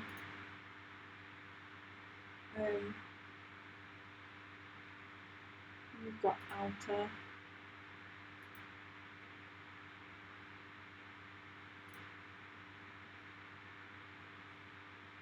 It's got computer style.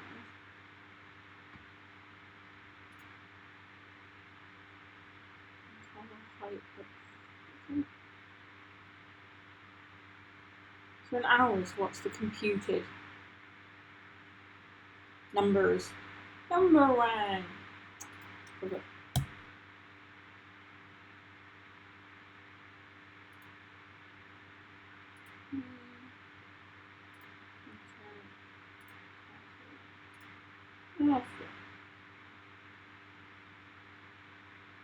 So it's got some extra stuff being applied, but that's okay. Hopefully we can sort that one out. Who knows? So, it's like a fun game of Lego, this. Lego with paint. It's like you can build the Lego bricks, but you can also paint the Lego bricks. Fascinating stuff.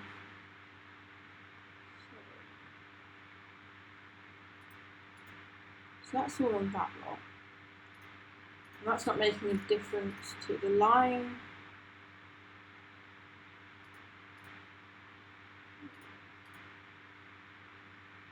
Let's see.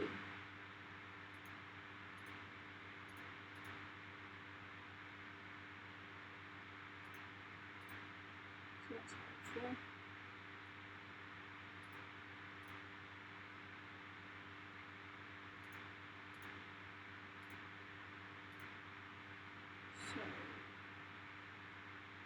We need an extra div? What do we reckon? Who votes extra div? Because this has section, and then it's got the content. Yes, I am. Yes, we're saved, people. White Panther is here. I have no idea what I'm doing, so this is me flailing with good intentions. Yeah, I just want this one line under the title. And I don't know whether...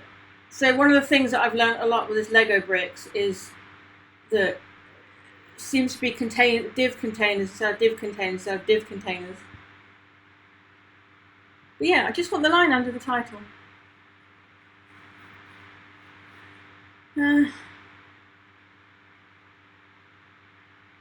But it's all fun and games. Okay, the line is generated by the pseudo selector after. That needs a different display property. Okay. So it shouldn't be block.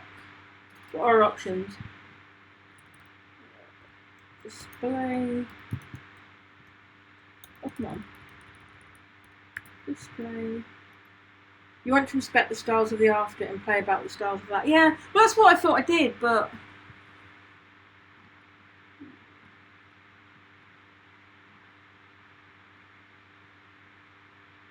No, you don't have to be sorry for mobile lag. I often watch on a phone as well.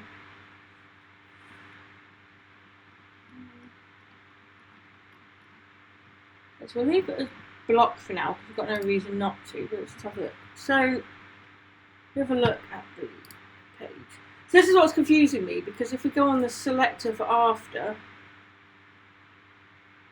I thought I stole... margin left and right auto. Okay, we can try that. Because yeah, so essentially this this CSS here is student styles. This is what I stole. Put in the CSS. Just put that back. Okay, so we can do margin left is auto, margin right is auto.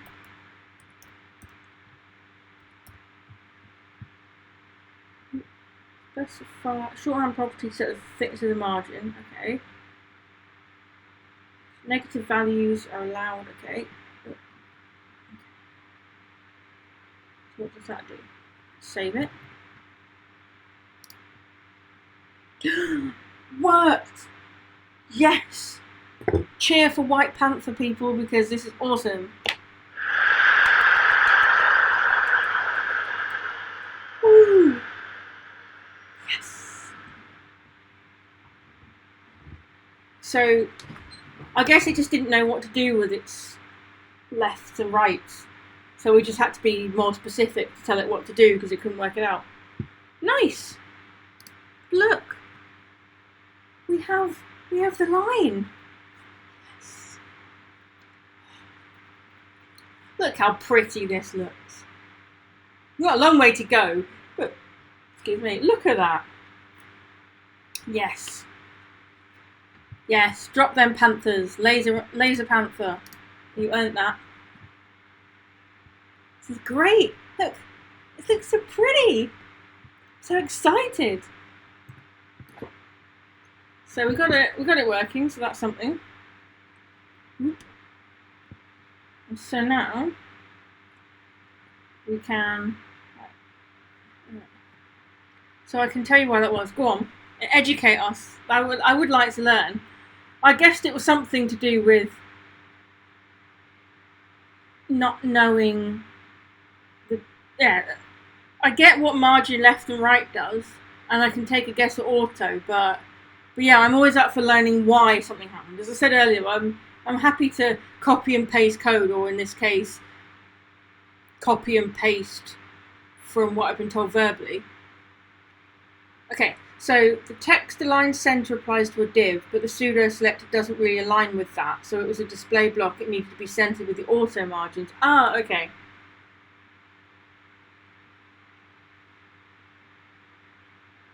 Yeah, so the div was centering the words, but it didn't work with the selector. But because we set it as display block, it needed to actually have the margin specified either side. That makes sense. Cool. Yay! Learning together every day. Love it. So now we have a nice centered page. Whoop whoop. The pseudo selectors are kind of removed from the flow of the containing elements. Ah, okay. Yeah, pseudo selectors, I think I need to read up a bit more on. Like, I get what it does, because I did read enough of that, but I didn't seem to get enough of an understanding of, like, yeah, the impact it all has. But this is why we're learning together, because I wouldn't have been able to do that by myself. So, yeah, we're essentially mob programming right here. So I get the expertise of you being able to help with a good explanation, but it's also live and it's recorded, which means that other people can learn from it too. And that's what this is all about, right? Learning together. So nice. So we have our header and we have our latest articles. So that's cool. So I'm curious what the background colour of this page is, because it's not quite white. So that looks white to me, FFF, but it doesn't look white. Like, and that sounds strange. I know. It just looks slightly different shades, but I'm guessing that's just because of the browser. Okay, so we're getting somewhere. So what else have we got? So we've got the header, we've got the latest articles. Oh yeah, I wanted to move the date, didn't I? So the date is currently here, but it's all in the same colour and it's just a bit confusing to read. So I'd quite like to make it a shade of grey. This will do, it's nice and faint. So it's A1, yeah, A1, A1, A7. Okay. So we can copy that. So we know that this is a time tag. So we can actually, I can't see time being used anywhere else other than a date, so I'm happy to apply it at the time level. So again, general HTML tags go first. So we're going to say that time has a color of. So if we save that now, we should have a nice looking. There we go. So the date, getting somewhere. The date is smaller. I just think the date should go before the title. But again, that's what this is for. So we can say this goes before the post title. That's what I meant to do. Let's also format this. Nice, nice. So if we check the page now, cool. So we've got the date, but after read more, we need a bit of a gap. So that's where we can possibly do break. You want to do break or margin?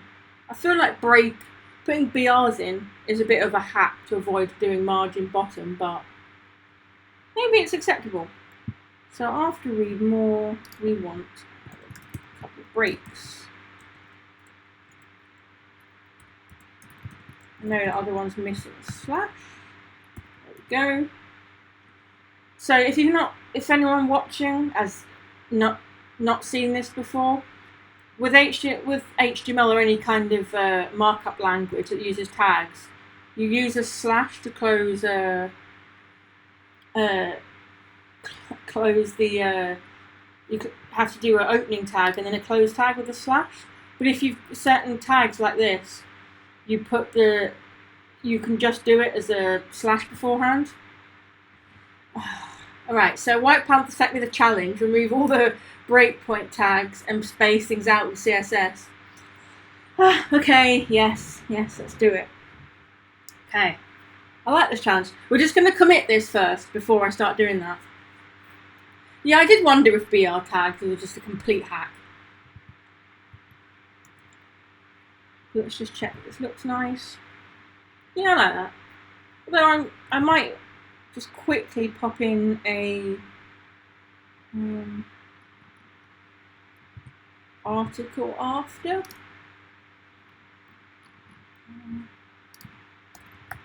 Article after.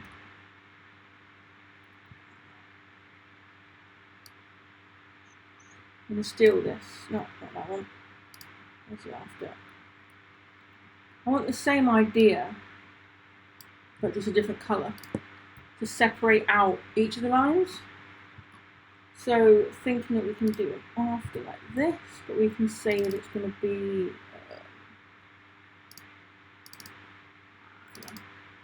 Oh no, you can do a colour picker, nice. How did I do that? They're semantically correct for actual line breaks, but should be used for spacing. Yeah, fair. I did think it was a bit hacky. I'm sure I got a colour picker before. Yeah, come on.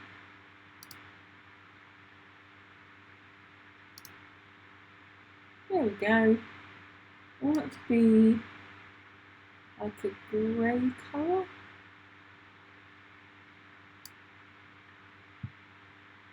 That might work. Okay, so this. Okay, let's get this right. So we want to do a margin bottom. See, no line break. I'm doing margin of 15 pixels, might be. Yeah, there we go. I maybe want it to be a bit wider. So let's maybe make it 120 pixels, just so it's. So now I want it. Okay. Is the line a bad idea? Maybe we want it to be like a dash. Maybe 220. Let's have a look. As anyone watching can tell, I am not a CSS person at all. This is very try it and hope for the best. Which, as someone who's normally an assessment planner, this is quite a new thing. But I mean, it's development, isn't it? We just hack it and see what happens.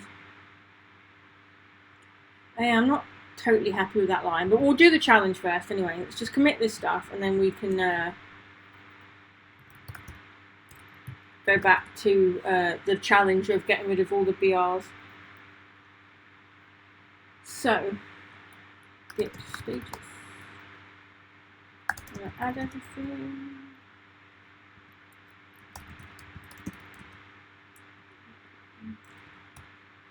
Not what I meant to do, but that'll work.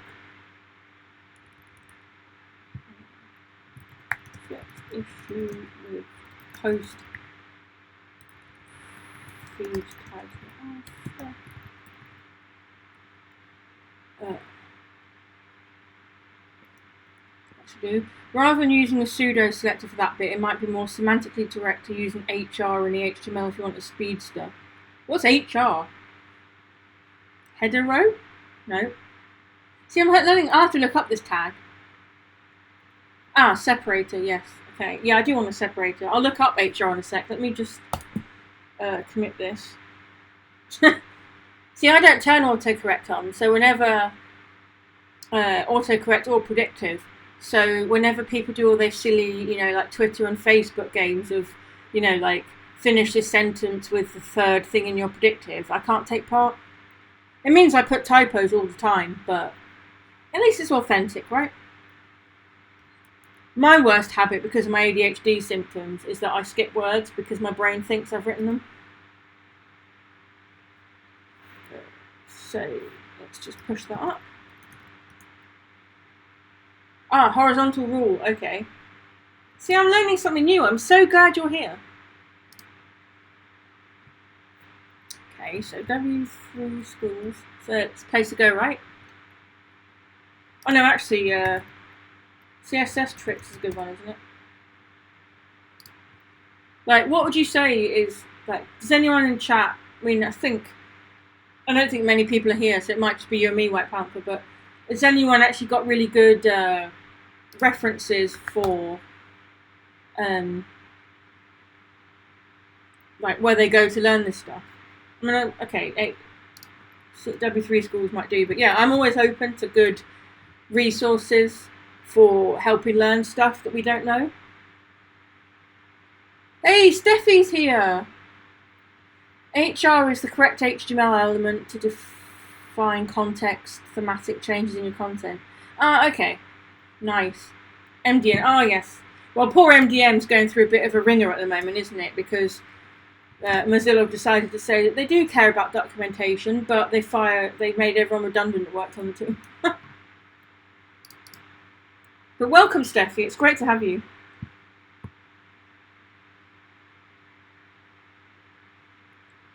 It's always nice to see familiar faces from other streams make an appearance. So welcome. Okay, so let's have a look. So we want to search MDM for HR. CSS Tricks is a solid choice. Also, MDM can be good if a bit of a both. Okay. Well, this is what we want. Okay, so HR, the thematic break element. Okay. The HTML, zoom in a bit. Let's read this together. Oh, it's time to stretch. So let's stretch first, and then we'll come back to this once we've done our half-hourly desk yoga together. I mean, you don't have to join in, but I'm going to do it. So I'm going to stand up, move back a bit so you can see me, shake our wrists, bunch of shoulders, roll them back, roll them forward, whoop. Shake our ankles out,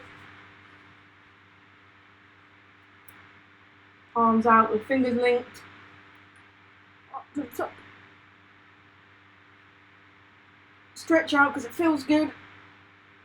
There we go. Make strange noises and sit down again. There we go. Bit of stretching going on. I ought to set up another extra bot timer actually, which we can do now. Because I set up a Discord the other day, and at the moment the only people in my Discord are me and my StreamCord bot.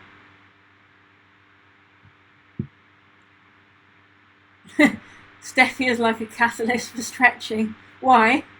I feel like I don't know this story. But yeah, I just think taking a minute to stretch is never a bad thing. So I'm just going to quickly grab the URL from my Discord and set up that bot so it will drop it on the timer. Because I want friends. Your Discord is great, White Panther. I've only been in a couple of days, but I like the atmosphere and people are asking for help and stuff. I'm all for it. So, invite, copy, fire, whatever.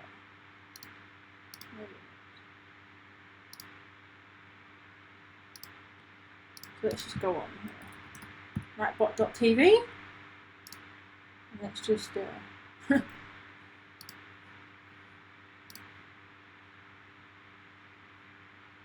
timers. There we go.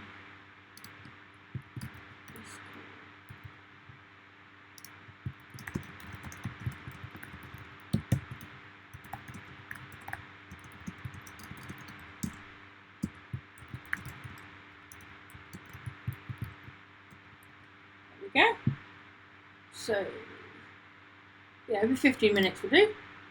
Score. nice.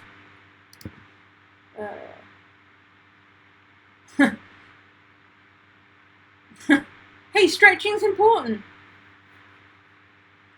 I'm all for stretching. Yeah, I like the Discord. I was actually tempted at one point to drop in the CSS to help, or drop in a CodePen link to what I'm working on to help with that line problem. But it's okay, because you came here and solved all my problems. So thank you for that. Okay, so let's read about this HR. So the HR element represents a thematic break between paragraph level elements, for example, a change of scene in a story. Okay, yep.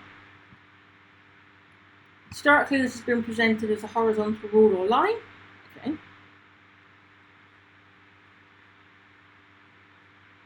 Interesting.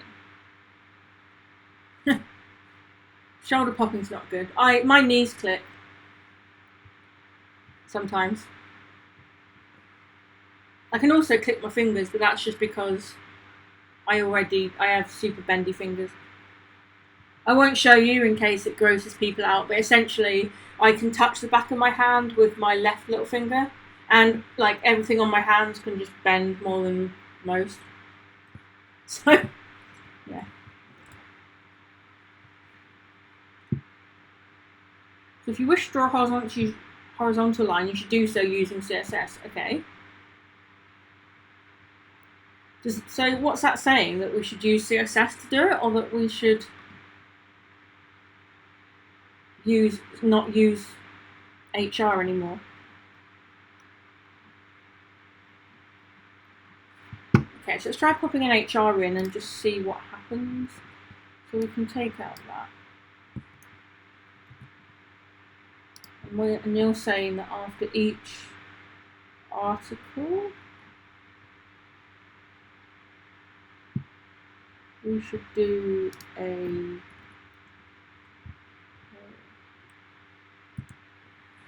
for each post we should do a horizontal break. It'd be like that. Let's see.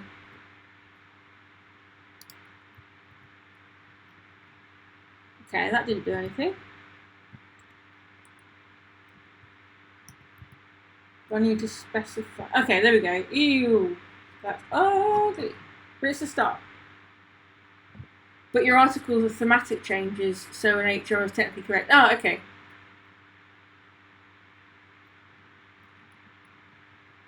Okay, so that's right. We just need to do some styling on it because it doesn't look great, in my opinion.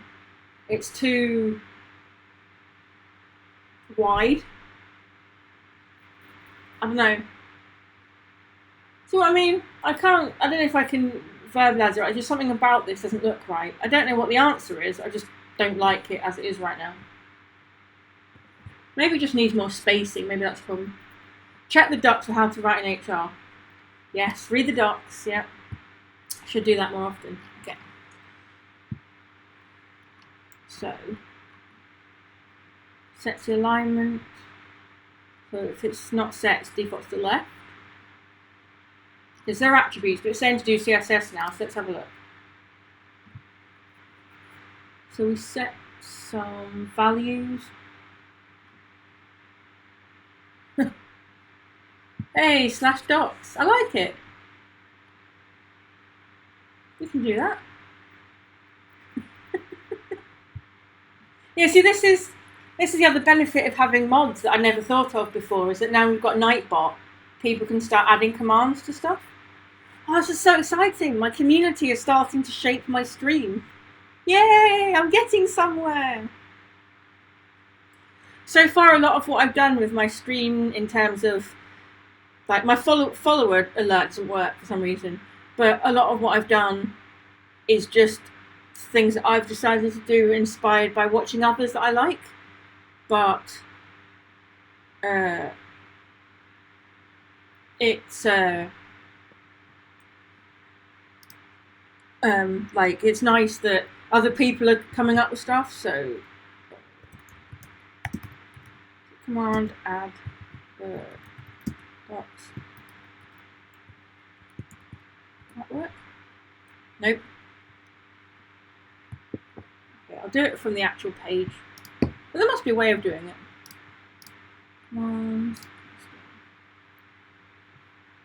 add one.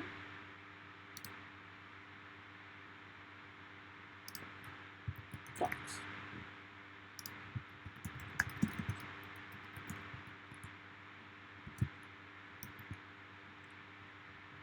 Everyone can do it. Maximum every minute. We don't want to spam. There we go. Sorry, I just created one. There we go. Woo! Nice. Yeah, I'd watched you do it as well, Steffi. That's why I tried to do it, but apparently I did it wrong. Commands. Oh, it's commands with a multiple. Okay. Don't pay attention. I'm too busy. Yeah, you're too busy being awesome. Obviously. I love your stream layout though, with like the banner and the latest followers and stuff. Like, I'll get to that, but I'm trying to minimize the amount of things that my poor laptop has to display on the page. Once I get around to having a dedicated streaming machine, then I might start making fancy layouts. But hey, we're already like leveling up today just because we started adding in commands that we wanted.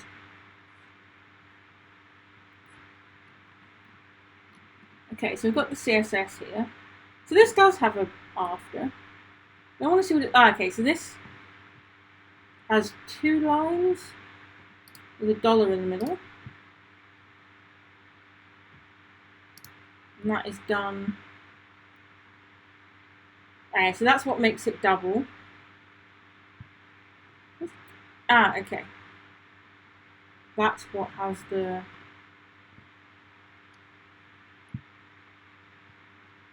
dollar in the middle. So that's using a selector. Yeah, that is a bit confusing, isn't it? That it's singular and multiple. You can make layouts of that in Stream Elements and import it as one source. Yeah, I need to look into it properly. It's just it's more if I don't know how much it would impact the output. And there's so much stuff with my stream. I think I just need to get someone that knows what they're talking about to help me set it up, because like I've got the chat, for example, but I would quite like it that the chat is there, but the window for the view ends before the chat. So at the moment the chat appears on the screen for you, but it looks terrible because it clashes with what's ever behind it. So I need to just sort all that stuff out, and and like latest follower and subscriber doesn't matter as much because I'm not affiliate, I don't have subscribers. But just having some cool layouts going on would be nice, because let's be honest, no one wants to just look at my face and some content. Let's jazz it up a bit. But we'll get there. The fact that I streamed 3 days in a row is already a win. Okay, so we need to do some styling. So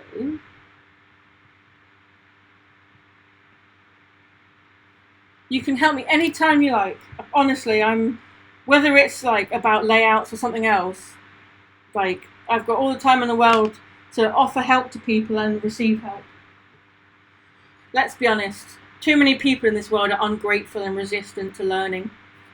And we're not about that life. We're a loving, supportive, knowledge-sharing family. Okay, so we've got all this stuff.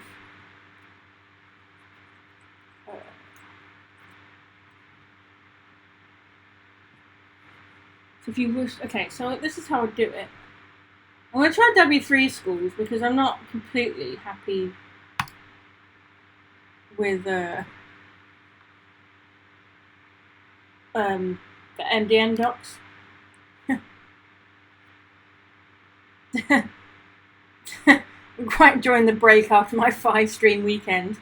Yeah, that was pretty full on. But I am genuinely grateful, like being completely open and transparent. I'm a bit of an empath, and I sometimes pick up mystery partners' anxiety.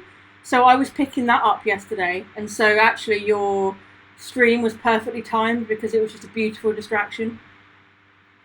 Hey, Anton's here! Woo! So we'll drink water. I don't have any. I should go and get some. I don't have a Be Right Back screen. I should set one up quickly. BRB. Oh, let's go back to that. Okay. Hey, do you know what? I'm all for people being stalkers if it means that they're in stream. Woo. Just quickly, I'm still here. Never mind. You know what? I'm not going to. You'll just have to stare at. Do you know what? Look at my ukulele for a minute. No, even better.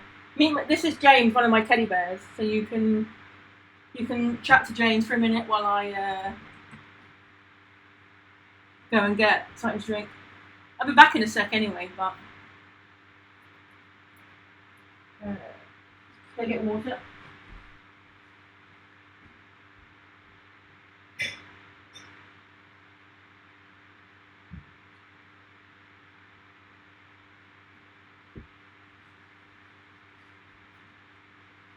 There you go. Meet James. So James is a Bupa Hospitals teddy that I got when I was about 4 when I got my tonsils out. They gave me the teddy free as a patient, but the nurse gave me like 3 or 4 days to come up with a name for my teddy. And obviously career and development was just written for me, because even at 4 years old I couldn't decide what to name my teddy. So on the last day I just named my teddy after the name on my door, because the first name of my consultant was James. So that's my teddy. Now you've met my childhood teddy bear. I don't know why I went to the effort of trying to put him on the chair, to be honest, because it took me longer to work that one out than it did to just go and fill this up with water. But now Anton's here to remind us to hydrate, so water it is. Oh.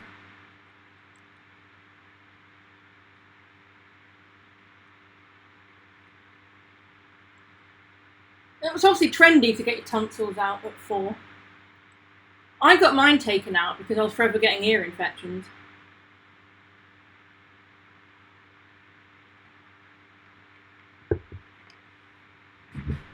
But cool.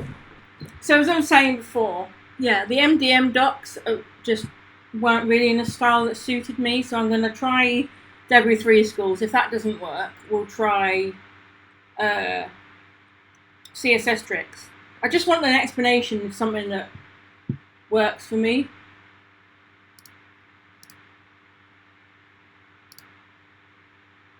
What tag reference do we want to try?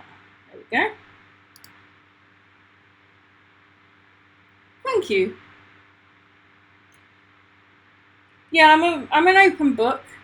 Like, I've been through a lot, I've done a lot, and I'll talk about it. If it comes up, I'll talk about it. It's like I was streaming for nearly 4 hours yesterday, so I don't actually expect anyone to watch the on-demand video on YouTube, but I was going through moving all my old posts into the Markdown for this project. And yeah, a lot of the posts had stories behind them in terms of why I wrote the post or where I was when I wrote it. And so that was a nice trip down memory lane. Okay, so we know about 8 styles to define a thematic change in content. Okay. But let's see.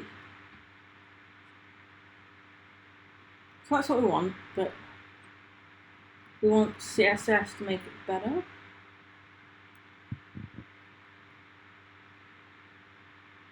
Okay, maybe we just need to play with it. So try it also. Unless we have it where it's... So we can set the width. So we can play around with it. What am I working on today? Great question. And when I should have covered this, I normally do. Very sorry for that. So this is, let's just get rid of the developer tools. So this is my current blog. As you can see from the January 6th, 2020, I don't blog very often these days. But essentially, yeah, this is my blog. It's written using Ghost, which is a really great platform. You can do all the post writing from the browser. And when I first set up Ghost, it was I got it hosted by Ghost themselves, but that costs about $200 a year, which I just wasn't willing to keep forking out. And so, because I'm lucky to be a Microsoft MVP, I get a certain number of credits a month from Microsoft free for their Azure cloud computing platform. And so I'm using some of those credits to host my website on their Azure App Service. Service. Excuse the doubles, but yeah, it cost me about just over about half of my credits every month get burned through hosting this site, which means that if I start setting up anything else that also uses similar credits because it's an Azure App Service, I burn all my credits and start having to pay out of my pocket. And I just thought, do you know what? The only reason I like Ghost is because it supports Markdown. I don't blog enough to really care about being able to do it from the browser, from a mobile phone or whatever. I know my iPad, I could get, I could use like version control software like Working Copy to write on my iPad and then push it out to version control. So the iPad is a solution anyway, but yeah, essentially I just don't think I use my blog enough to warrant the costs. And so what we're trying to do is migrate over to a static site using something called Eleventy. So Eleventy is a static site generator engine similar to Jekyll, Hugo, Svelte, which I think White Panther uses, and some others. I've seen Eleventy be used elsewhere, and I just thought it was really easy to use. And as someone who writes mobile apps for fun and isn't a web developer in any way, I wanted something simple. So I thought, let's try Eleventy. So that's what we've been working on since Saturday, is migrating the blog over. And so we've got to a point now where we have a header. We have all the posts in.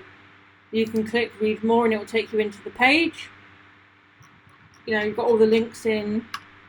If you actually picked a post with pictures will display. So everything is there. It's just that there's no styling. So that's what we're working on. So I'm trying to kind of follow the similar pattern to my existing site.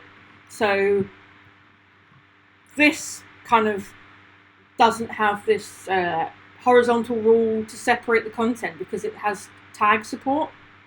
And we haven't got that to break it up. Excuse me.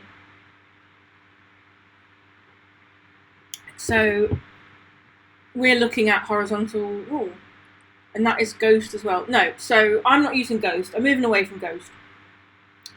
I do think Ghost is an excellent CMS. It's overkill for what I need it for. If I was blogging all the time and potentially even generating passive income from my blogs for whatever reason, I don't think people tend to make money from blogs, but if I was making passive income to cover the cost of the hosting, then I might just go sod it and stick with Ghost because I like the Ghost theme and everything. But because I want to save some money and static sites are so much cheaper to run, that's why I'm moving away to a static site. But it also means it's a good learning exercise because I don't write web pages. I've not used a static site generator before, and my CSS is rusty at the best. So this is just a learning together exercise. So that's what we're doing. We are working on moving my blog over and see where we go. So I don't like this horizontal rule already because it shoved margins in I didn't want. But we can probably fix that. Oh, okay. I would recommend you using a 1 pixel height div instead of HR. I think most browsers have some limitations. Or well, you can debate that one with White Panther, because White Panther's the expert that suggested HR. But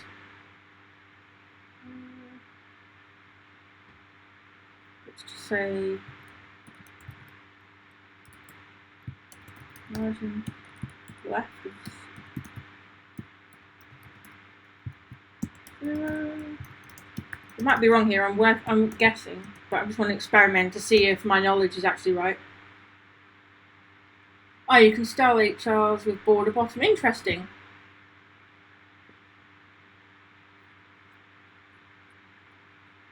We'll give them a height and background color. Okay.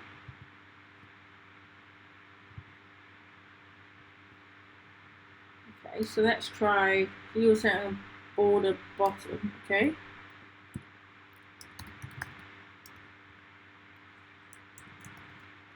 Let's see.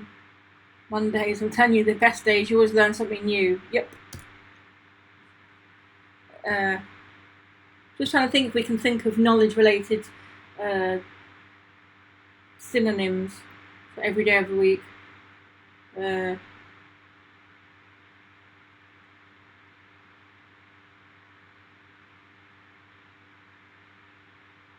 Top tip, just go edit in the inspector in the browser to get more instant feedback about which benchmark. Yep.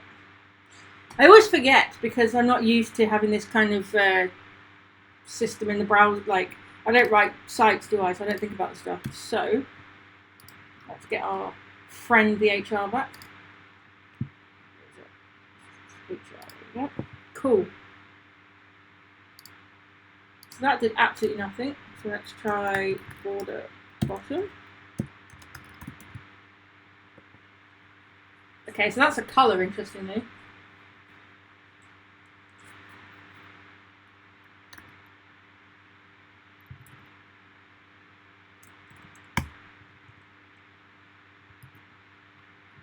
Okay, that didn't work.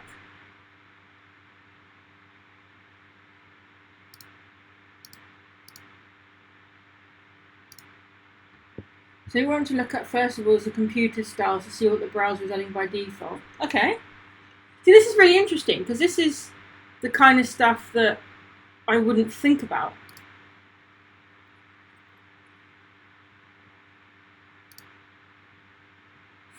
So, it's got the font family and it's got a text align coming from content. That's about it.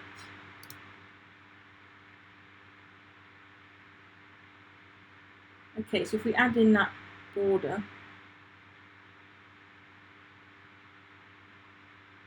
we can switch browsers. We can use whatever browser you like. I have Chrome, I have Edge, and I have Firefox. Chrome, aren't you? No, Edge, wasn't it? Because I think, yeah, Edge is Chrome, so I'm all for Edge. Yes, I agree. Edge Chromium is amazing. So, then make a new window. Localhost 2080. Here we go.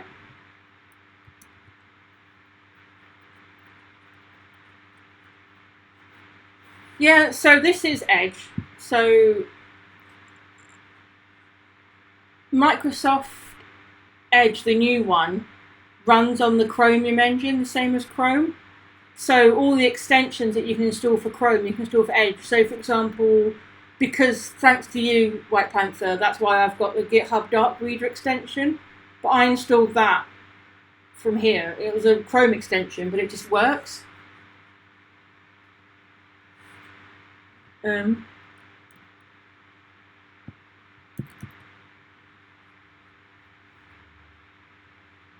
But yeah, Edge is a really great browser. I'd recommend it over Chrome, to be honest. I stopped using Chrome. The only time I use Chrome is to log into certain things. But yeah, like 99% of all my usage is in the new Edge. But yeah, give it a go, see what you think. Because it's built on Chromium, as I said, all the all the extensions are the same, so you can, like, there is a Microsoft Edge extension store, but you can actually just go to Chrome Web Store and install on an extension. It will just work in Edge. But it's a very good browser. Yeah, so meet Edge. So you were saying about inspecting the elements. So let's find our HR.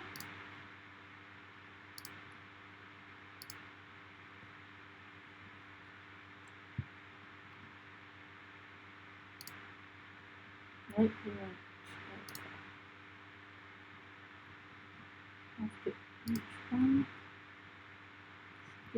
HR. There we go. Let's be specific. We want that one. We're on the right part of the page. Okay. So, White Panther was saying to look at computed styles. So this is what it's automatically getting in the browser. So it's getting an inset. Okay, so it's getting styles width. Doesn't really need a font family because it's a line, but interesting. It's getting a height. I find that interesting anyway. That's a bit bigger. As long as we can see the line, we might as well make the content easier. How do we? Oh. There we go. Okay. So you can change the border style to solid to make it work in the way you're more used to using borders. Oh, okay. So it's got different border styles. Yeah, it adds a lot. Adds a lot of stuff. 2018 pixels. It's very specific.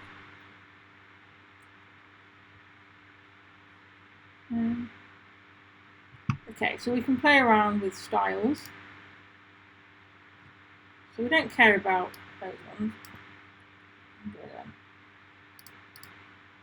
So now we can experiment a bit. So we do border styles. Yeah, dash. Yeah, it's ugly. Okay, yeah, so that's thicker. But at least we can do more with it. So we can do... Yeah, yeah. That would make sense because it's a 2K monitor, but it just made me laugh because it was 2018 is not a number I'm used to seeing when it comes to resolution and stuff. Oh, it's time to stand up and stretch together. It's been 30 minutes already. God, time flies when you're having fun. But it's important. Shake our wrists. We don't get RSI now, do we? Oh, stretch the neck. Ooh. Stand up a bit. Shake out the ankles. Shrug. See, Nightbot keeps us healthy. Just click my knees out a bit. Squat. There we go. Set the ankles. There we go. Back to work we go. So, we can play around with this stuff and see what's going on. So, width, maybe 75%. So, Luce, how and when did you get into coding? Ah, okay.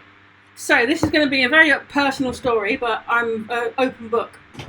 I've written about this in a blog post before, actually. It's the first blog post I ever wrote. If we scroll all the way to page 4, you would find, there we go, how self-development saved my life. So, I, being neurodiverse, which might, if to non-English speakers, basically just means that I am sort of on the, technically I'm not, but I might as well be, on the autistic spectrum. And so I never knew how to interact with other kids and vice versa. So at school I was always bullied and always on my own. I think even at a young age. Hey noob. yeah, even at a young age, I started to show quite a negative mindset where I was just expecting to be alone. So when I was in what's essentially, I think it's year three, sorry, in the UK, but I think that might be fourth or second grade in the US. But yeah, essentially, we had to walk. The way our classroom was like a 5-10 minute walk away from where we'd go eat lunch. So our teacher would make us get in pairs and hold hands with our pair, and we'd walk up to lunch. But there was an odd number in my class, so I already assumed that I'd be the one on my own at the back. So yeah, like even from a young age, I was always on my own in the playground and stuff, and either got picked on or just excluded. So as I got older, it started to affect me more and more that I didn't have any friends, and my head was in a really bad place. And I was a bit lost in what I wanted to do in life, so I tried the whole mainstream education thing. I left school a few months before my key age 16 exams and just taught myself for a few months at home, and I think only for a couple of subjects. I think it was maths and English and maybe geography. I had a tutor. But it was only a few months before the exams anyway, it was fine. But once I left school, I then went to college to try and start again. But the college I chose to go to it was a local college, but it wasn't in the best place. Like a lot of the teachers just weren't turning up because they didn't want to be there. So that didn't go very well. So then I left. I tried to take my typical late teens exams called A levels, but it didn't. They're spaced over 2 years, so you get AS levels in year 12, and then in year 13 you do A levels. So I did my AS levels, but none of us did very well because the teachers just weren't around to help us. So I left college and decided to go to another college to try again. But that's when I realised that mainstream education just wasn't for me. I just hated this whole, you go to different subjects every day, you have all these exams to take and stuff. It just wasn't for me. So I left mainstream education, was like, sod it, I'm going to go and work full time and I'm going to get a wage, it's going to be great. And it's okay, White Panther, don't need to be angry at the teachers, it's fine. I've also had some great teachers. I went to, the first school I went to that I was talking about when I was talking about walking up to lunch, I had the most amazing music teacher. And that's when I started learning to play the cello and the piano and started taking singing lessons and stuff. So some teachers can be great.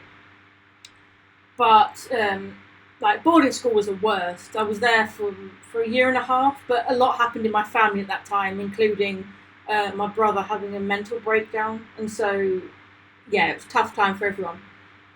But yeah, so I realised that college wasn't for me. My first job out of college was working full time, but it was a temp in an office.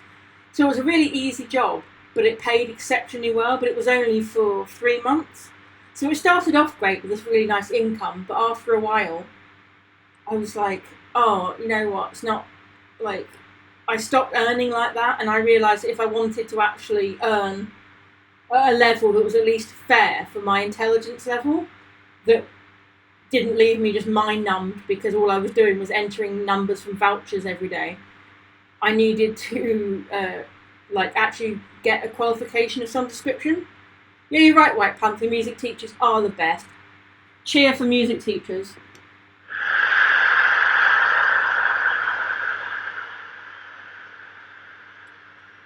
Let's be honest, with all the budget cuts happening, I'm sure the music programme is the first that a lot of schools cut out. But I actually think that even things like learning rhythm at a young age is vital.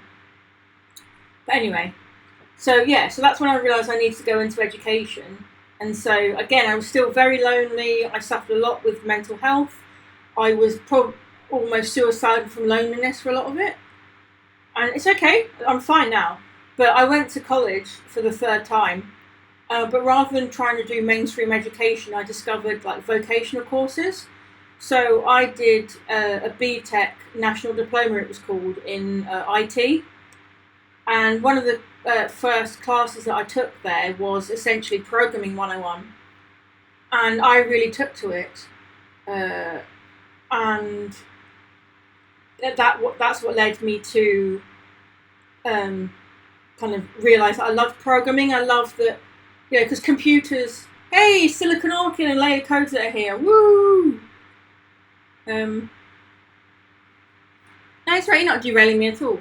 But yeah, so I discovered programming and I fell in love with it because I've been blessed with access to computers most of my life. It was either sharing one with my brother, or I wasn't that old when I got my own, because my mum's, I think as I mentioned earlier, my mum's a translator, but she's also self-employed. So she's worked from home my whole life. So, internet and a computer was always important. So if she got a new computer, we'd inherit her old one. But we got to a stage where we needed a new computer, but my mum didn't. So my brother and I got a new computer that lived on the landing. But then that meant that when my mum then replaced her computer, it was like, oh, well, you've already got one for you and your brother that works fine. Here, have my old one. So, hey, Crypting Enigma. So we're just talking about my story into tech. So I've always had computers, so I've always taken to them. And so IT's been something that I've always been really good at. I think if I'd ever not been bullied enough and enjoyed school enough to actually stick in one place, I would have taken my IT GCSEs early. But yeah, so IT and computers always come naturally to me. So programming was just awesome because it was like, well, I've seen these WinForm style boxes before, but now I can make them. So I just loved it. But there was a guy in my programming class who was at college taking this course because he wanted a qualification, but he had been writing C# for years. So we learnt VB6.net in our programming class. So he took me under his wing and said, well, if you like programming, I'll teach you C#. So aged 19 years old, I made my first proper in real life friend because he took me under his wing and he... it's making me emotional now. It's alright, I'm happy. But yeah, he taught me to code, but he wouldn't just teach me in college. He would invite me to his house and we'd learn on his computer in his bedroom. And so we'd hang out, because you're not just there to write code and then leave again. I wasn't paying him to teach me. He just chose to because I loved it and he wanted to share that passion. So yeah, so we ended up hanging out and stuff, and then he had his own circle of friends, and so we'd get incorporated together. So yeah, literally discovering code saved my life. So and I've loved it ever since, and that's why I'm so passionate about mentoring and coaching and hackathons and streaming and writing blog posts, because I want to be able to help someone the way code helped me by sharing knowledge. So getting teary now. But yeah, I'm so grateful to software development, and I always will be. So there you go, Anton. That's my story into tech. I've not looked back. C#, it took me a bit longer to get my head around it at first, because even though my friend changed my life, his way of teaching didn't work for me because we all have different learning styles. But that didn't matter. I gained a group of friends out of it who, you probably can't tell because there's no reference points, but I'm only 5'3", I'm pretty short. And I also have short strides, so essentially if you walk with me, we're not going to be walking that quickly. And so one of the things that made me realise I finally had a place where I belonged was we'd be walking along the street and I'd get behind because I walk slow, but they'd either slow down for me or they'd stop and look behind to check I was still there. And that moment, life-changing. But yeah, honestly, software development and code changed my life. So ever since then, over the years, I went to university and I did a software engineering degree. I then worked as a graduate for 2 years, and then an extra 6 months, I just carried on doing what I was doing. But yeah, then I left there and I moved. As I mentioned earlier, I had to travel like 5-hour train rides each way every week and live out of a hotel. And after 18 months, it was just too much. I had back problems. I never saw anybody because I was never around when people wanted to have plans. So I changed jobs and joined the BBC for a year. And then in 2018, I joined the job that I've got now. But yeah, it's pretty much, it started off in 2017 thinking about blogging, and that's when I joined started curating the weekly Xamarin newsletter, because the team needed an extra person, and they could see on Twitter how passionate I was. And so that's kind of the first route I took with blogging. And then in 2018, I started public speaking, and I've just never looked back, really. Like, code's the best. I love it, and that's why I will always help anybody who wants to learn to code. That's why I always have the rule that my messages, my inbox on Twitter is always open. I know some people have the rule that they have to follow you before you can message them, but my inbox is open to anybody, whether it's a Twitch whisper, whether it's a Twitter message, whether it's an email. Yeah, if you want some help, I'll be there. I might not know the answer, but I normally know people who do. Like, I'm very, very lucky that I've found myself in a community with lovely, lovely, supportive people. But they come from all walks of life. You know, I've got front-end developers, I've got back-end developers, I've got mobile developers, I've got people who love DevOps. Like, you know, I'm lucky that I've got friends from different areas of tech. So even if I don't know the answer, I can probably introduce you to someone who does. So yeah, I just feel very strongly that no question is too stupid. Everyone should start somewhere, and code is the best thing since sliced bread. I don't even like bread, so code's better than sliced bread. But anyway, yes, enough of me waffling. That is how I got into code. And thank you for asking, Anton. It's always, I'm always up for answering questions. But I never knew that this was going to turn into this is my life story. Well, there's a lot more stuff that I went through and stuff. But anyway, but it's not related to code. But yeah, pretty much, I just love code. Thank you, Anton. I wouldn't call myself an amazing person. I'd just call myself resilient. I've had a lot chucked at me over the years. But that's where we are now. And that's why I love this community, because it's a bunch of nice people who show up, who care, who listen, who ask questions, and you know, it's people who want to learn as well. You know, there's probably people lurking who maybe are too busy to talk or don't feel able to message and chat, but hopefully they're either watching this live or watching the video on YouTube afterwards and just learning from it. You know, seeing that most of us don't have a clue. Normally, you know, imposter syndrome is a thing. In fact, let's just get our old friend back. There we go. But yeah, we're all learning together. We don't know all the answers. It's just about having some fun trying to learn something new. So, you know, this is what this stream is about. I promise to always stream my, stream learn doing this blog, because I know what I'm doing, but people watching, I mean, you know, big up White Panther, who's already, helped loads today. You know, we're just learning together.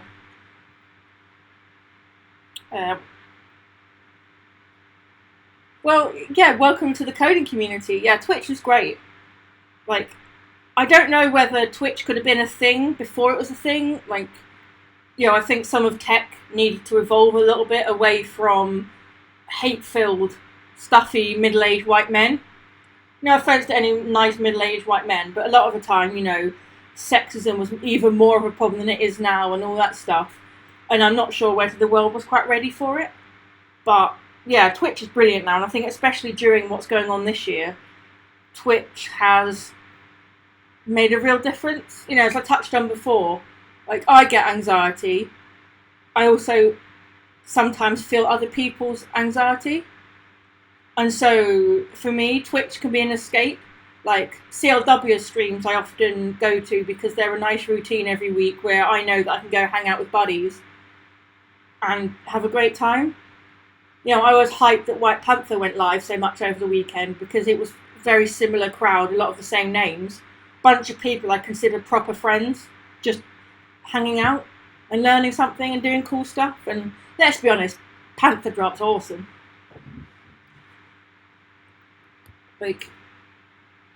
I wouldn't even know where to get started with it, but I like that Panther Drop is unique to your stream, White Panther. You know, we all have to have our own. We can share ideas from each other, but it's also fun to have our own stuff that makes our stream unique. I don't know what mine will be yet, but we'll worry about that. Yeah, no, I agree with that White Panther about can't keep away, I feel real friends. Yeah, that's what I feel like. Like, there's all these people that I've never met, like, you and Anton and so many other people. But, and Copper Beardy and CLW and all these people that I've not met. And it's like, but you're still my friends. I'll stream. And, I'm really enjoying streaming this blog because I'm learning while trying to develop it. And it's also helping that my laptop's not falling apart. What do you mean you're clinging on to people without them wanting it, Anton? You're missing the part where, we want you here. It's not clinging. Come be a part of it. This is a family. As I said, welcome to the family. But yeah, I'm very lucky that I have, a great life now. I'm blessed with health. My mental health is fine. I'm susceptible for loneliness. This lockdown's not been easy because I live alone. I've not seen anyone or hugged anyone for 6 months, but that's strange. But yeah, I've got friends from the community as well. Obviously, Silicon Orchid's still here. Awesome. Silicon Orchid and Layla Codes It are just two of the best people I've met in tech. They're two people I'd actually choose to spend time with away from a conference, which we've done. We've been for dinner.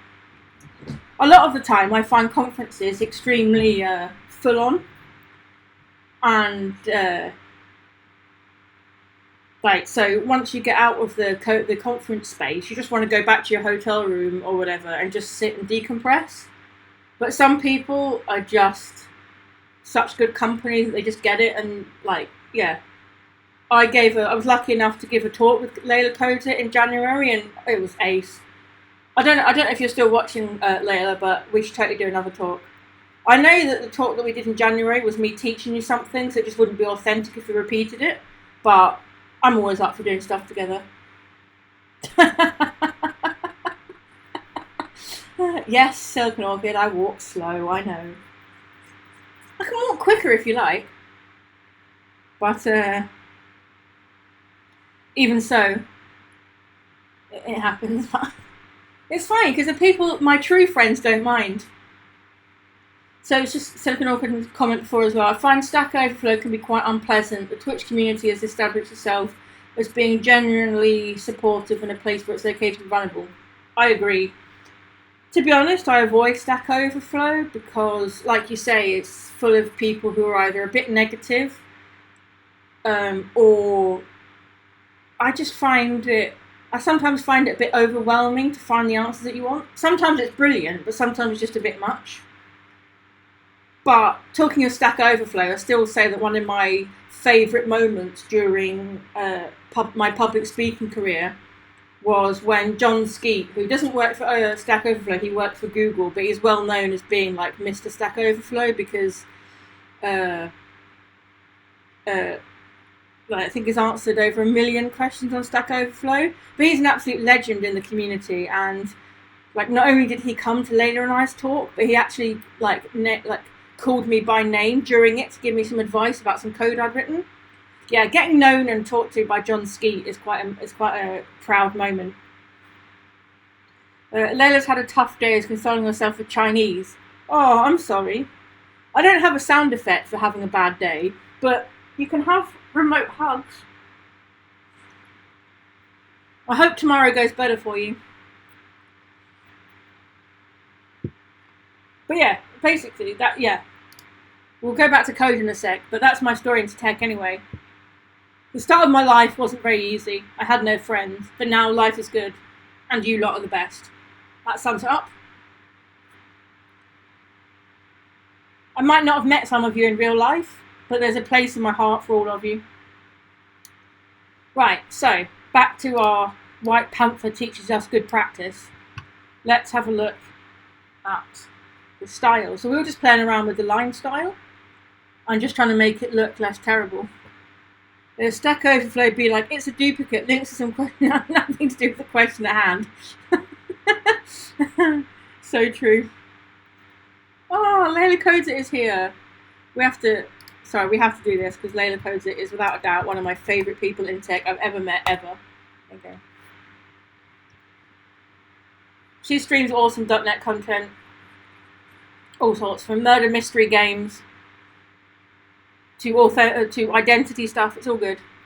Hey, Madhouse Steve. So many people are showing up. This is great.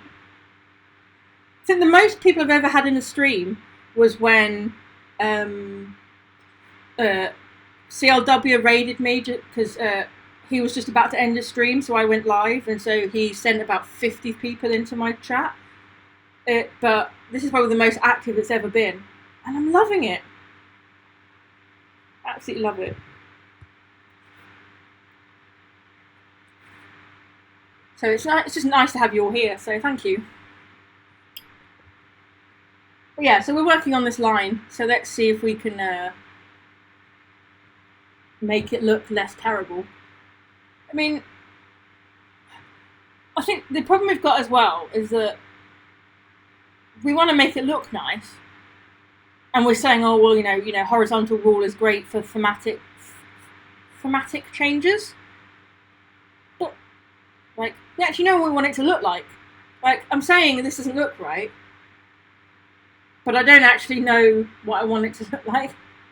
Does that make sense? Like I know I want it to look better, but how do I want it to look? I mean, I guess for now it doesn't matter too much because we haven't got tags, so we're just gonna try that tactic. Okay, so for the HR, we want content. Let's just do our pointy friend again.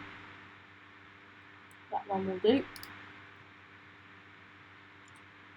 So, White Panther, the source of all CSS. That sounds like every client's answer to how you want it to look. Yeah, I don't know. Set a max width for the HR to go with what you're going for. Okay, max width. 50%. Would you do pixels for that? Okay, so that works. We just need to set the alignment to the center. Or do we do margins for that? Steffi is better than at CSS and if only she'd go live. Well, if you ever want to dip your feet into streaming, Steffi, you're more than welcome to be a guest and help me work on this. I can't explain it, but I want it to pop. Yes, exactly.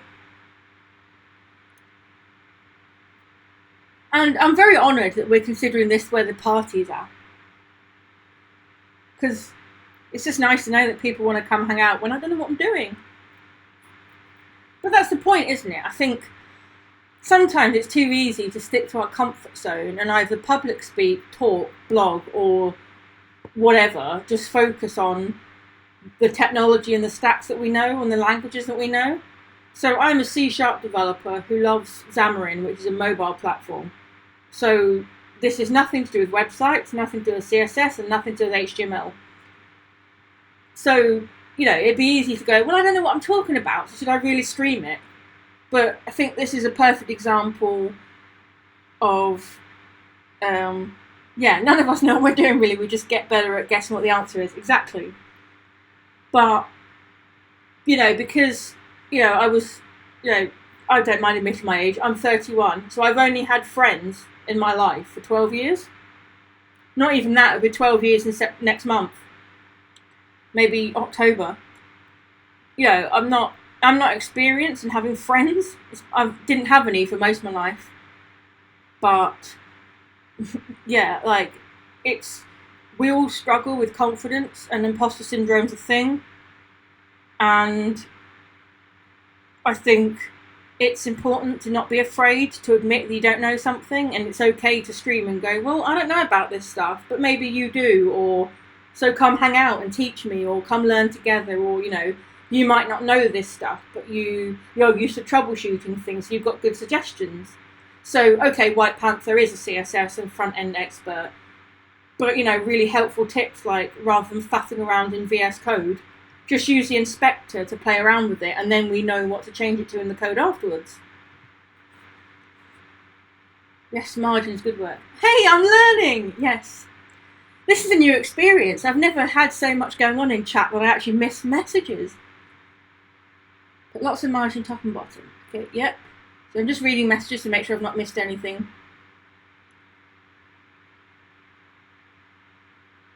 None of us know. Yep. So exactly, we get better at knowing what to Google, and if all else fails, get to which to compare program with you. Absolutely. While drinking wine.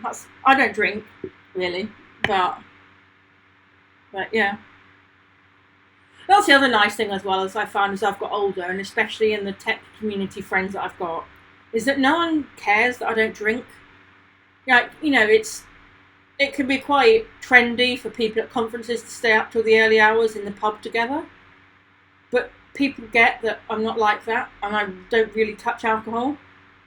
Like, this is water, rock and roll. Yes, guest spots are always available. I mean, technically I'm using VS Code now, so if anyone actually wants to live share because watching me butcher this is frustrating, be my guest. So we know we've got max width, but then we also want to put some margin in, so margin left. What happens if we do auto? Okay, so that shoves it there, but if we force it to the right, it should go in the middle, right? No pun intended. Margin right. Nope. Margin right. Auto. Oh my god! I'm learning something, all thanks to White Panther.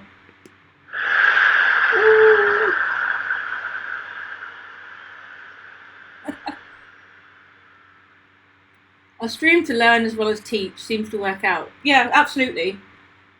There'll be times that I will do Xamarin streams because I'm working on an app and I semi-know what I'm doing. And so a lot of it will be more about I'm working on something fun, come watch, come learn. Or in this case, it's I have no idea what I'm doing, but this is what I want to achieve, come teach me, or let's learn together.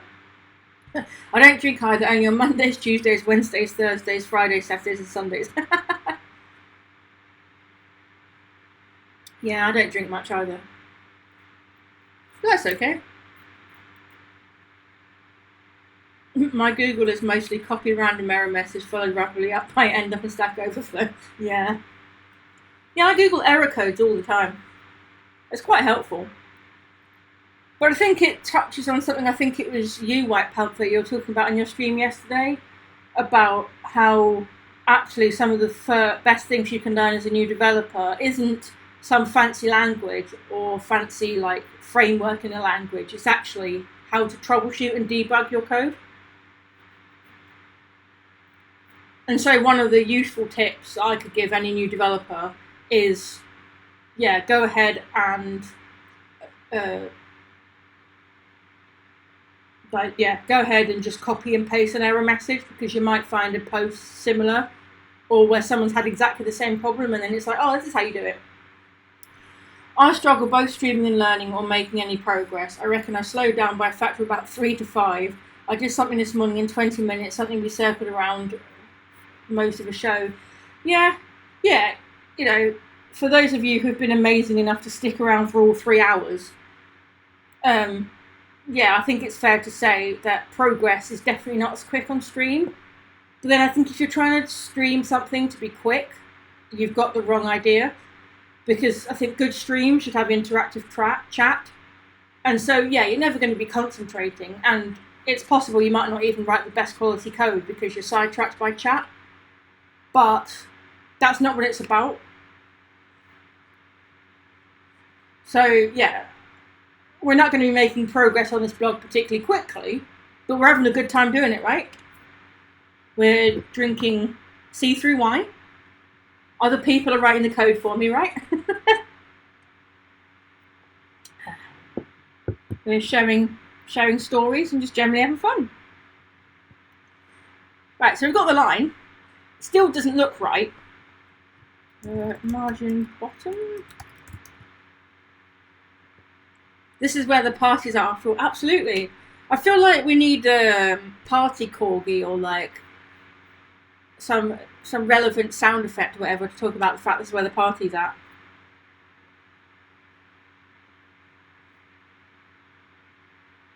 Yeah, streams that have an expected outcome are never the best. Agreed.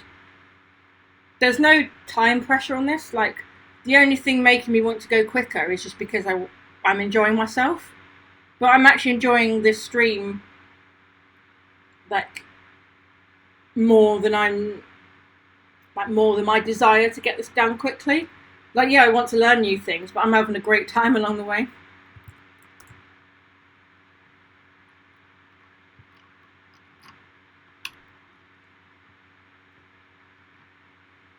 I think the slower pace in the stream is a major benefit to helping people learn and actually absorb the information. Yeah, Critting Enigma. Couldn't agree with that statement more. Like, we're not going to be going quickly here. In fact, I'd say that if I'm going too quickly, like, stop me. I want people to learn from this. I want them to enjoy themselves. If people have a question, interrupt. If you have feedback, share it. You know, every comment here is welcome if it's positive. Any kind of, you know, negativity, especially to each other, will not be tolerated. But then I know all the faces in here from other chats or real life, and I know that all of you are lovely, so that's not going to be a problem. Sometimes I used to feel too much pressure to code all the things. But the point is we're all hanging out too, so go with the flow. Yes. Grumpy game dev, so we can talk about Liverpool. What about it? The city, the accent, or the football team? Also, welcome, Grumps. It's all these friendly faces. I love this. Okay. What do we think? Okay. Let's try 50 maybe? Maybe we just do a... What do we think? I'm wondering whether the width is a bit extreme. By 60? Maybe 75? What do we think?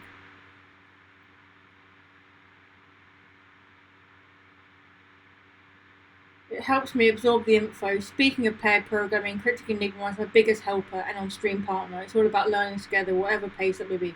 Yes, exactly.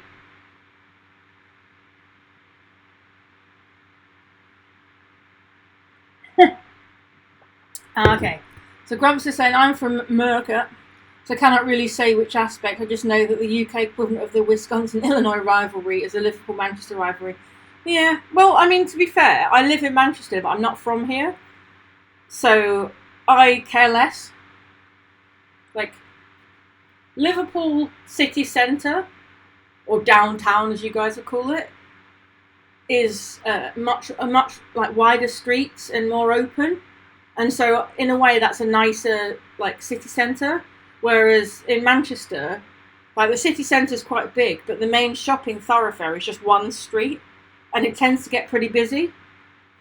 But yeah, I'm from, like, I'll show you on a map. If we go to maps.google.co.uk.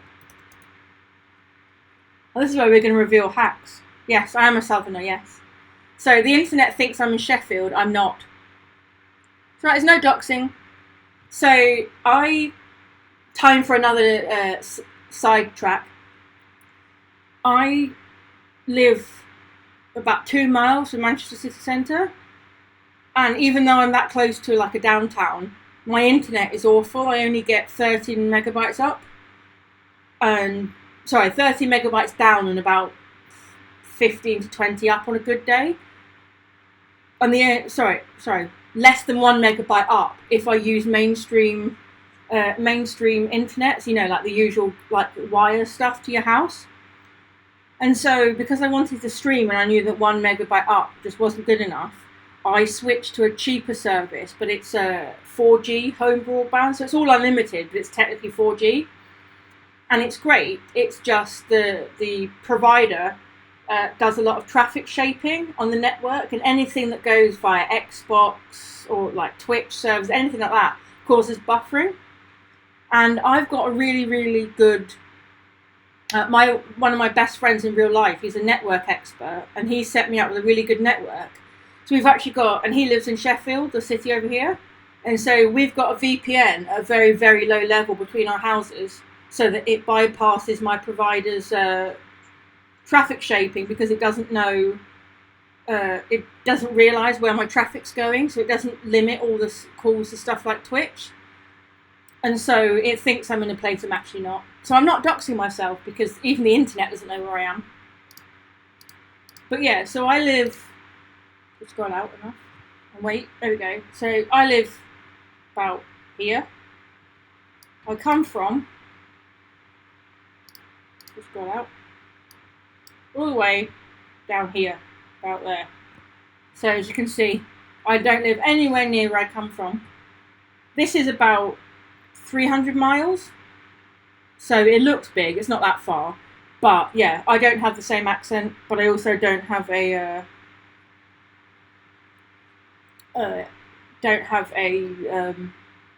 hatred for Liverpool, because I didn't grow up to be taught to not like them. Yeah, Silicon Orchids, that's what I do. So I've got a router level VPN between my house and Sheffield. And so all my traffic, all of it now. Yes. I'm not gonna dox where you live, but yes. You live in this region. That's all I'm gonna say. Somewhere in this big circle is you. But yes. And every time I travel to London, my train goes in your direction, and it makes me think of both of you every time. I even wave. Oh, do you remember when we could travel? Do you remember those days? But yeah, the moral of that story is, yeah, I don't hate Liverpool. I don't understand the accent half the time, but... Oh yeah, that's true, Silicon Orchid, you are. But even so, it wasn't my place to dox you on the internet. But should we make this, should we make our line that colour? What colour is it? There we go. We copy that. And we go back to here. And we say that we want... Oh, it's left again. Oh, nice. That's cool. Well, nice to have you as a local, Steve. I love it up here. I've lived here for 10 years in September. I moved up for university because, like, actually similarly tying into the whole no friends thing, I was very much an MSN addict. I actually trained myself to finish any meal in 7 minutes so I could get back to MSN. God, that sounds so 90s, but also so sad, but it's true. And it, yeah, like the internet, I had friends in the internet, and most of them seemed to live up north, like northwest or northeast of England.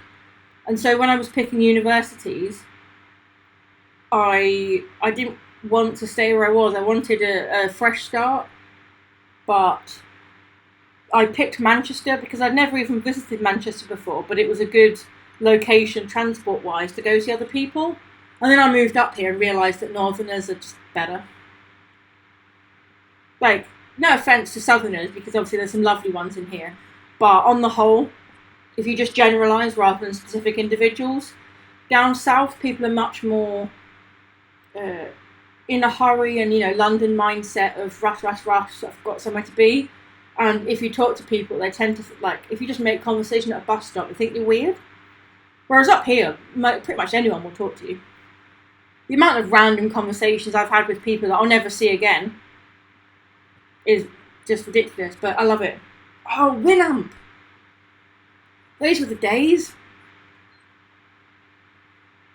Right, so I wanted to put in that line, didn't I? So let's see how it looks.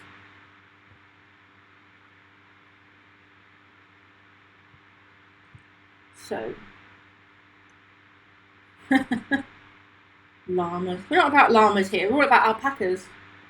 Alpacas are where it's at. Yeah, well, it wouldn't be a streaming party without a bit of nostalgia, right? Where are we? Content. I should just point, shouldn't I? I'm making life harder for myself. If we make this, hey, come on, I'm not the line, not the div. There we go. Hey, where did that stuff come from? I didn't put that stuff in. Oh, wait, what?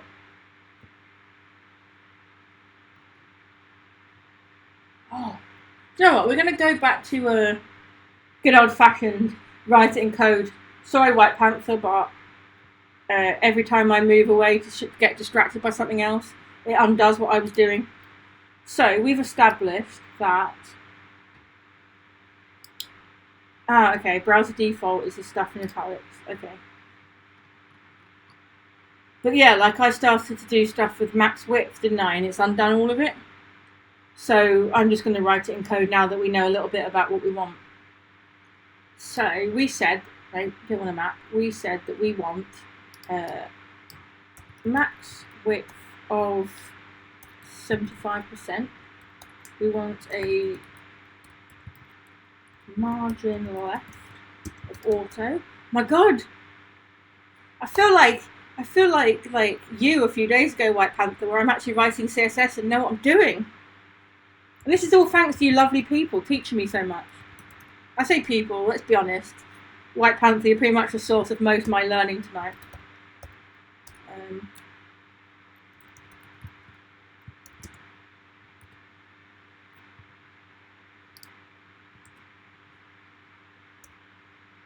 We've got max width, margin left and right. That's what we wanted, isn't it? Let's have a look. Save it and see.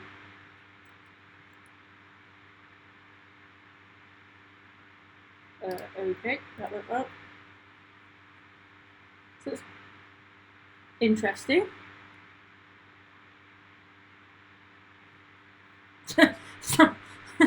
Someone knows how CSS works. Who is this wizard? I was about to say, you're a wizard, Harry. But I also learned the other day that White Panther hasn't seen Harry Potter before, so that won't make as much sense. But to all you other people, yes, you're a wizard, Harry.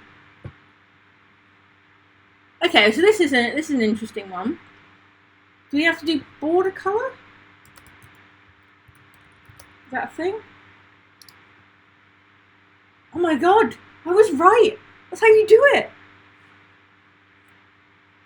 Oh, I'm loving this. I can't stop smiling. I'm learning stuff. This is great. I've been streaming for like 3.25 hours. And I'm still like loving life because I'm just learning so much and having a great time. You guys are the best. Sorry, guys is an exclusive term. Everyone is the best. I appreciate all of you. Okay, so I think that's a bit dark. Is there a colour wheel? Yes, there is. A bit paler. It's better. Try that.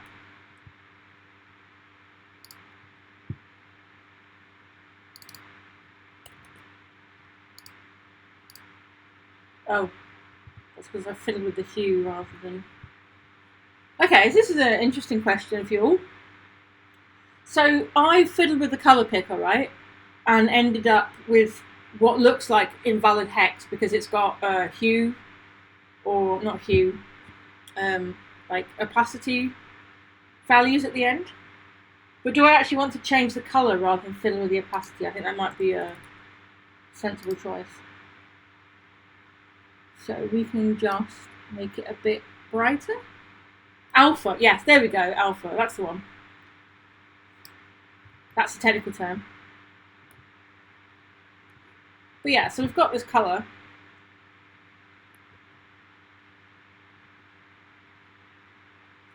So all I wanted to do, Grump, was just have a lighter colour. So I really shouldn't have been using alpha to change the brightness.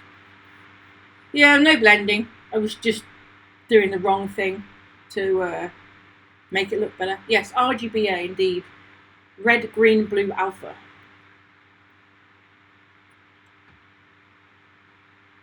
That should look better now.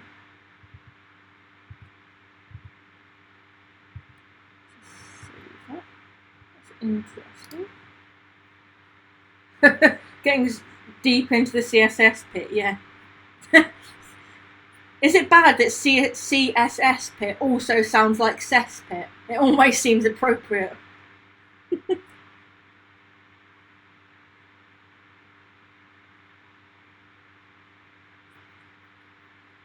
See, this is why where the party's at.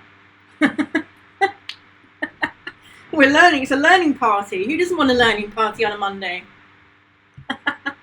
I'm glad you appreciated it. I'm full of terrible jokes like that. I don't know if you were around earlier for my joke about why did the .NET student go to the opticians? Because they can't C#. The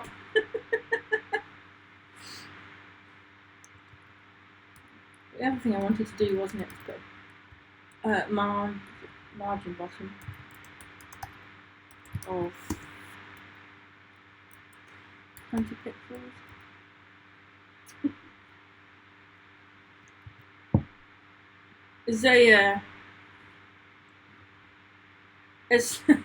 As someone who doesn't even have kids, isn't even male, I have a lot of dad jokes.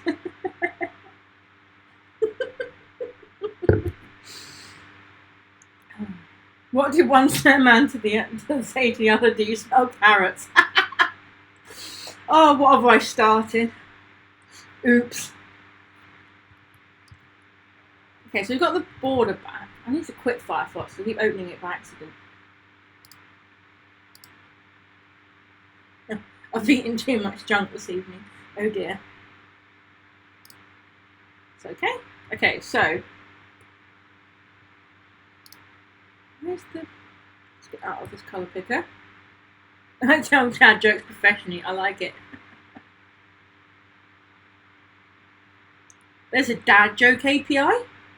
All right, we are totally putting like a.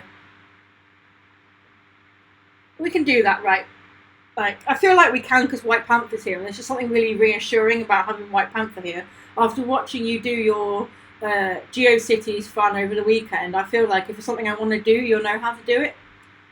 But we should totally do like a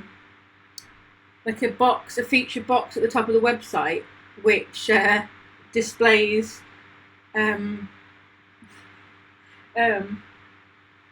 displays a dad joke. See, I can't even finish a sentence without laughing now. What did the digital clock say to the grandfather clock? Look, no hands!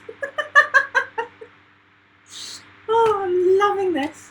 Well, yeah, we should pop a box in the website, like up here, that just has a banner along the top that scrolls dad jokes. Well, you've cheered me up after a very unhappy day, so thank you. This is a place where people can come to smile, right? I mean, all right, we weren't smiling when I was talking about how I got into code, but now we've got dad jokes going. Okay, we'll fix the line because it's annoying me that it's not doing what I want. Oh, it's border color we need to do, isn't it? We'll fix the line.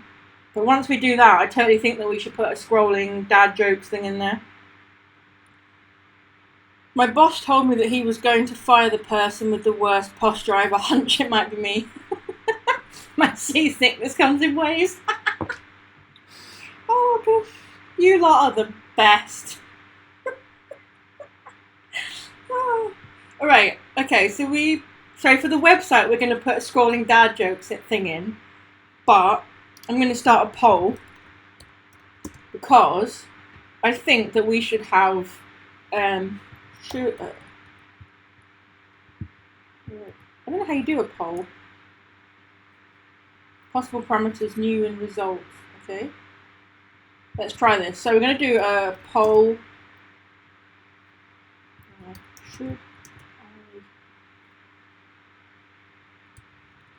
I don't know how this works. I've never done it before, but should I create a Twitch bot that sends dad jokes into chat? Yes, no. Oh, I don't know. Yeah. Do you think that once we've at some point when we're done with the blog, we should create a Twitch bot that will send dad jokes into Twitch chat? Yeah. Oh, there we go. Oh, I was misunderstanding what it was saying. Okay. So, poll new. Should I create a Twitch bot that sends dad jokes into chat?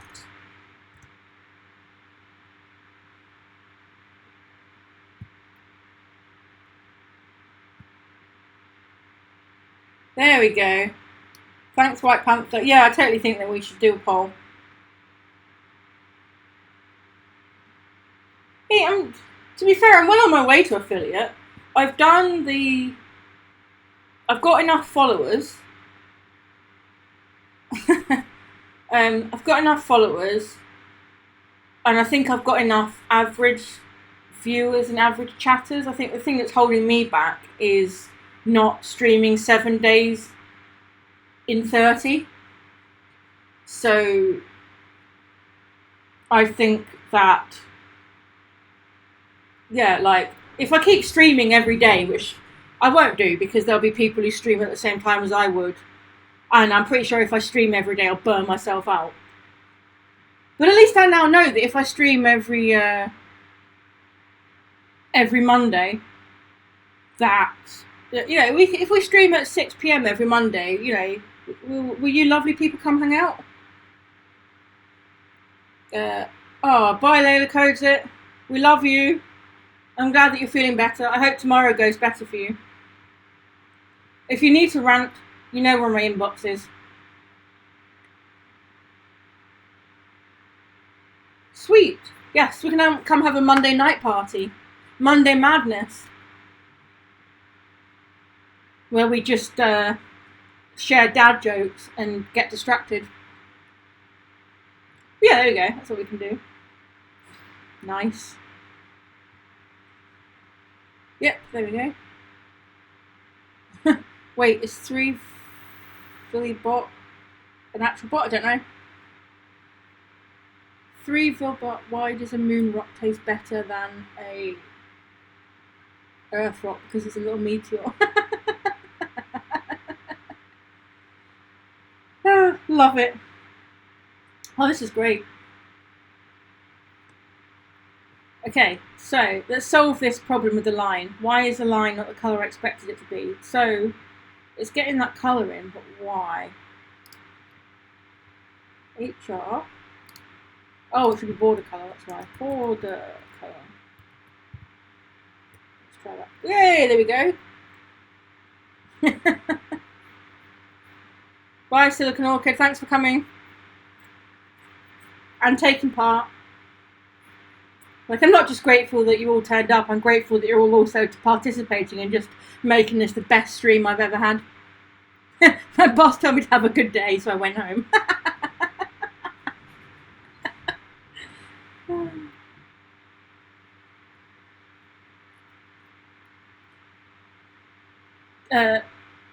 We'll leave the straw poll running until 1:30, so in 3 minutes, and then I'll check the results, and then we'll add it to a list. We should start a Trello board, not Trello, bad Luce, on Notion. Start a Notion page on what we want to work on, and we can add the bot. Because here we go. I found the uniqueness of my stream, dad jokes.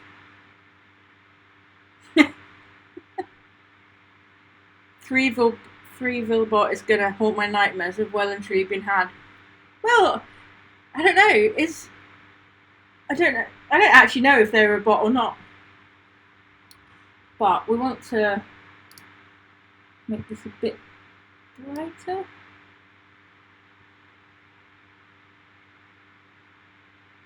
So it's just, I'm not feeling the shade. Happy development is raiding with a party free. Woo! Oh my god, we're getting raided and everything! This is the best! I'm loving it.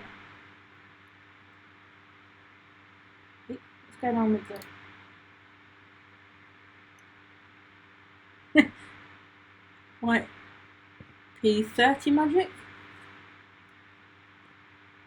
Welcome, happy development. Thanks for the raid. What were you working on?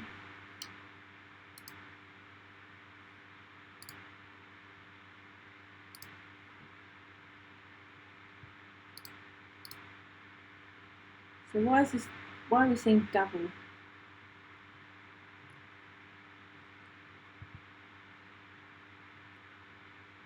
Oh, React Redux, nice. So I don't write much React, but as my day job, I write quite a few Cypress automation tests for a React project. So that's cool. Okay, so we've got these lines in, but okay, it's just that one line that looks strange. Okay, I don't know, it just looks a bit dark. What do we reckon? I just think it should be a lighter shade of orange. How did it go? Did you successfully react to your stream?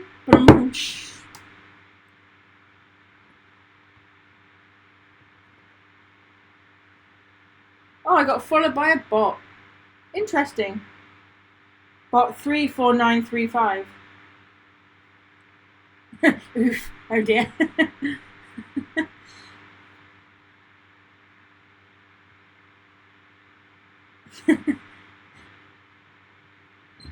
That feels like such a streamer thing. Your nemesis is a bot. Oh, I want a lightish orange.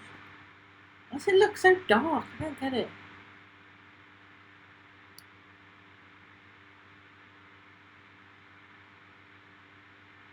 It's a bit better.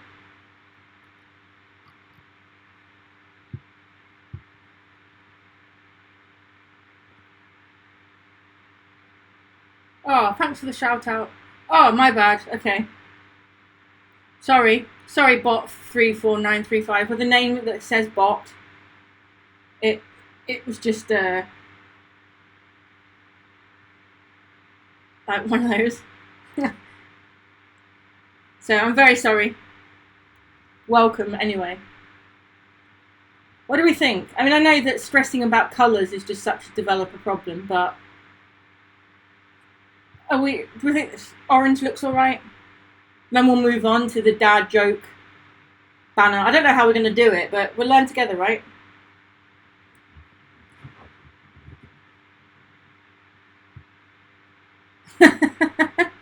I remember Magic 8 Balls. That's because brown's a weird colour. Brown is not a colour, remember? Is that what the meme is? Oh, it's time to stand up and stretch, folks. Yeah. Focus on layout and then the intricacies of colour design. Yeah, fair. Okay, so let's do our stretching. Brown is dark orange. Okay, yes. I remember that. I don't know if anyone else here watches much YouTube, but he's quite a well-known YouTuber because he's also done boxing and music and stuff, called KSI, but he has a Reddit subreddit and he often watches it, and I just remember someone sharing the whole video, or TikTok, wherever it was, where someone learns that technically brown isn't a colour. And obviously as a black person, he found it quite offensive. Right, let's do our stretches. So shake our wrists, shake our shoulders out, and our ankles. Stretch your arms out. I'm going to do a slightly longer stretch because I've been going for 3.5 hours. I'm still impressed you're all here, actually. So let's do our stretches. Do a few squats, stretch out the knees. Do some, move the chair back and do some lunges. Ooh. It is party stream time, yeah? It's not a party without some, like, desk yoga, right? Okay. Happy development, giving you a follow. Love the description of your channel. What's the description, White Panther? Obviously, I can't look at the minute. So share the wisdom, and then we can all give happy development a follow. It's all about making friends here. There we go. Just stretch the arms up. Touch my toes, which I can do. There we go. Cool. Okay, so we'll stop obsessing over colours. Nice, okay. So, Happy Development is a channel about developing software with a positive outlook. We'll be focusing mostly on web and mobile development, but we may do other things from time to time. Yep, I like it. Let's all give Happy Development a follow. I'm going to do it.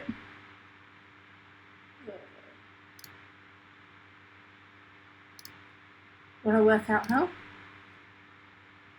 There we go.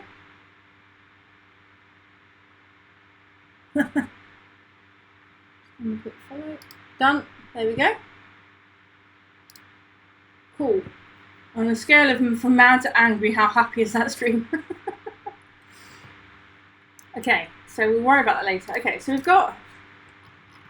we've got the header in, we've got the articles in with a line separator. I think we're good. The layout's good enough for now. We want to put in a banner along the top here. So earlier, someone, I think it was Silicon Orchid, had kindly shared a link to. Oh, it's gone half past. I forgot to get results of the straw poll. Poll result. Oh, results, sir. Poll results. How do we do? 4 votes for yes. Well, there we go. Okay, we'll add that to the list of things to do. So, I have a productivity dashboard in Notion, which I'll show you. Because I'm not going to be doxing myself. At all. Oh, well, technically the poll is still going, Anton. It's just that I wanted to look at the results. Let me just quickly log in to Notion, and then I will share the screen.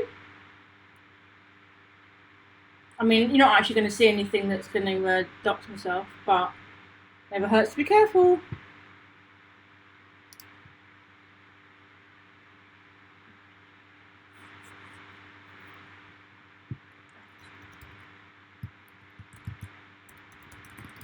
Just quickly log in.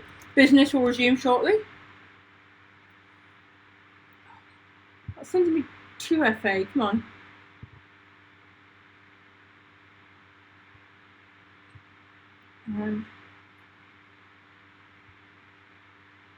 There we go. Our temporary code is, oh god, it gives you words.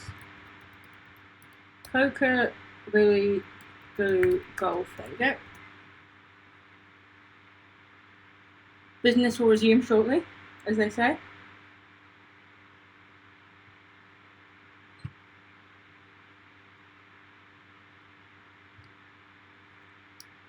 Right, Notion's being slow.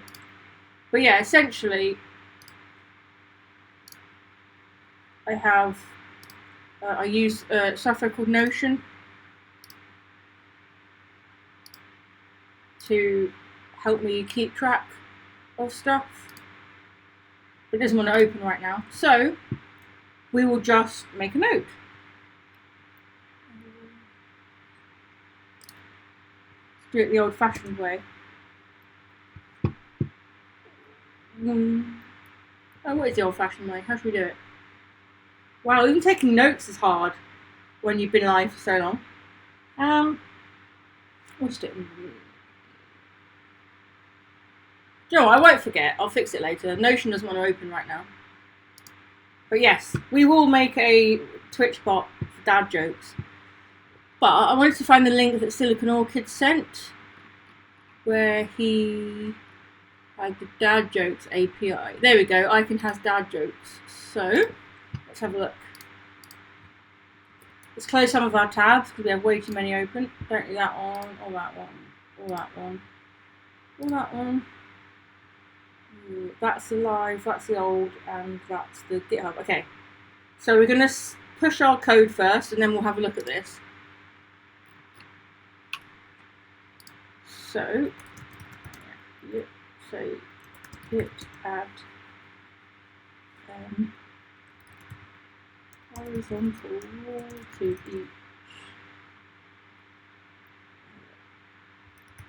each home page. Oh wait! Wow! It's not like that. Let's try adding everything first. Try again. What was it? There we go. Git commit.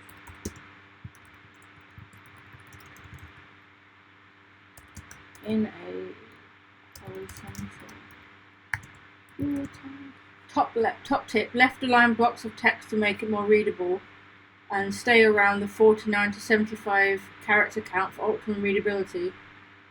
Okay, yeah. So the excerpts aren't actually applied at the moment. I'm just using the first paragraph because I couldn't be bothered to sit through 34 posts and write excerpts in on stream.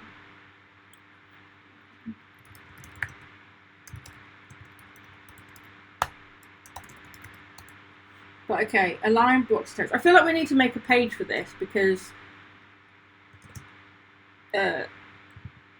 you're just dropping the wisdom bombs and we need to make a note of it.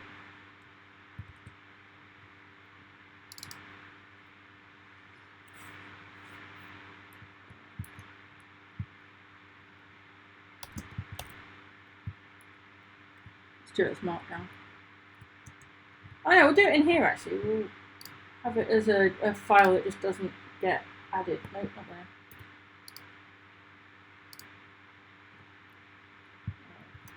Wisdom branding. I'm going to add that to git ignore.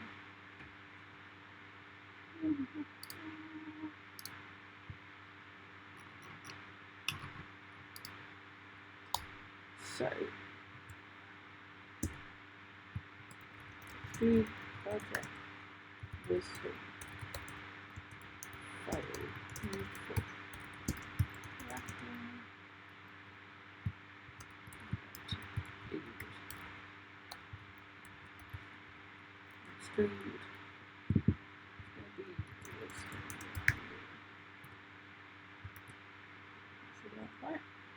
Cool, yep. So we've got that. So now we're going to drop the wisdom bomb. So, we need a bit of alliteration or something fun. Because if we're doing dad jokes, we've got to do alliteration and puns and stuff too. Let's see. Wisdom.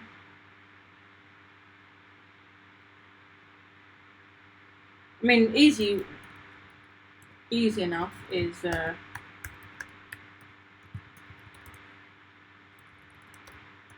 always better with 3-word alliteration. There we go.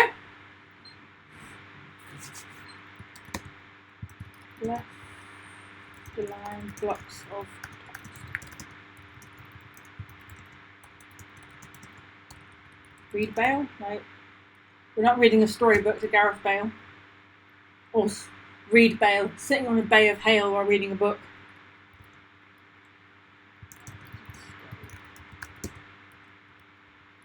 See, this is really useful because I'm guessing this is accessibility stuff.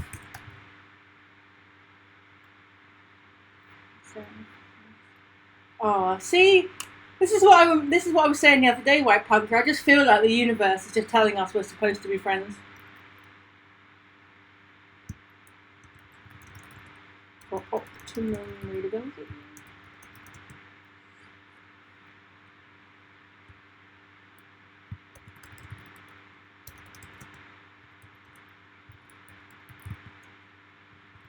There we go, and I think I just have a quick look. There we go. We have White Panther Worldly Wisdom. Let's throw in an emoji. Where's what I want? I'm subbed to too many people. There we go.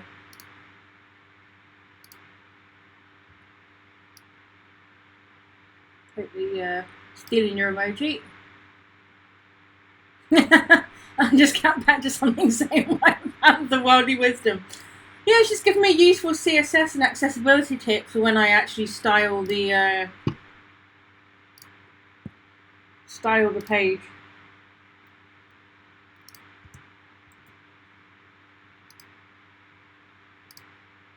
Okay, that doesn't work. Let's see. Okay.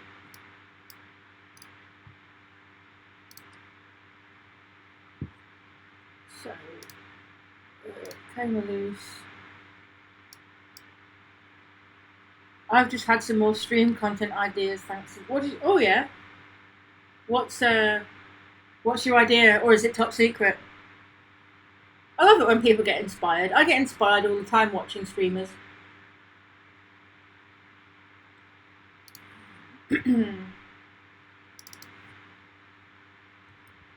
Ooh, panther. I want it to be a .NOT file. I want it to be a PNG. What? Yes. So we're going to add that to our git ignore.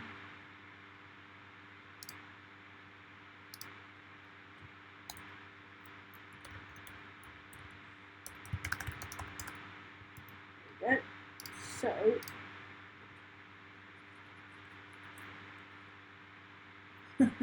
oh, it's top secret. Okay.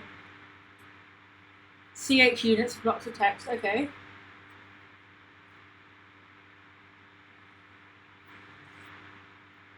Let's just do an image quickly. The alt text should be full comfort with the location.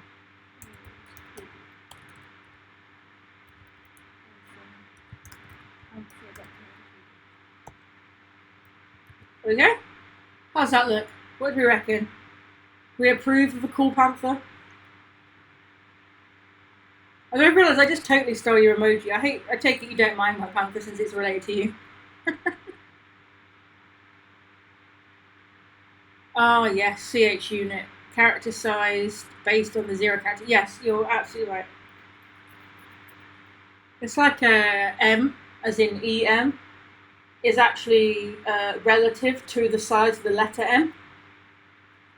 Oh, that was one of those like fun facts that stuck with me. Steal it! I did. I just thought that the file looked better with a cool panther.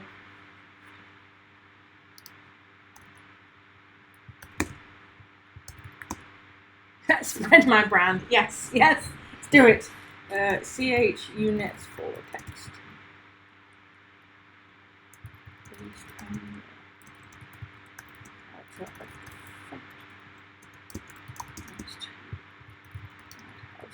Steve for this one. There we go. Credit where credit's due. Nice. Okay, so we've got some worldly wisdom. But now we want to look at. Let's just check. All right.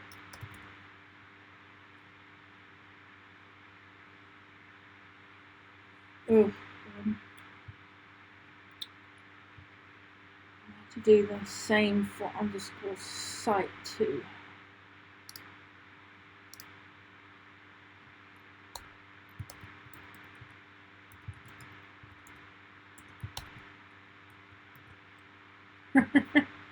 Yes, it is indeed. Well, I just think White Panther Worldly Wisdoms is just a great name for the file. But I'm not gonna not give credit to people who've given me suggestions and advice.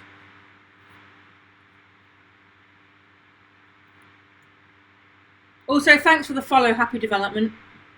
I'm supposed to have alerts set up, but they just never work properly. So I've got the phone in front of me and I just saw it on the list.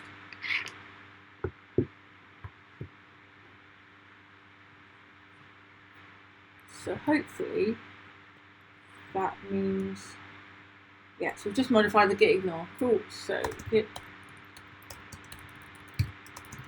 dot.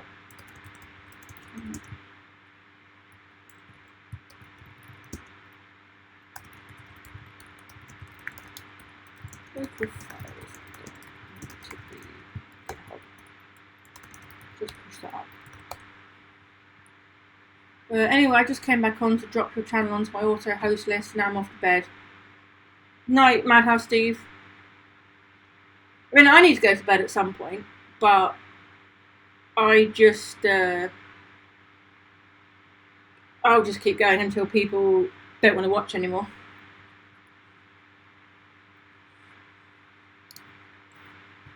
So one of the things we haven't looked at in a while that some of you would have missed is that all of this is hosted with Azure Static Web Apps. It's not live with my URL yet because obviously the blog's not finished. But every time we push, it goes through a GitHub action that pushes it up to live. So if we just have a look, we can watch this happen. So it goes through and just does some different bits, and the whole thing never takes long. But as soon as it's done, we will have it live.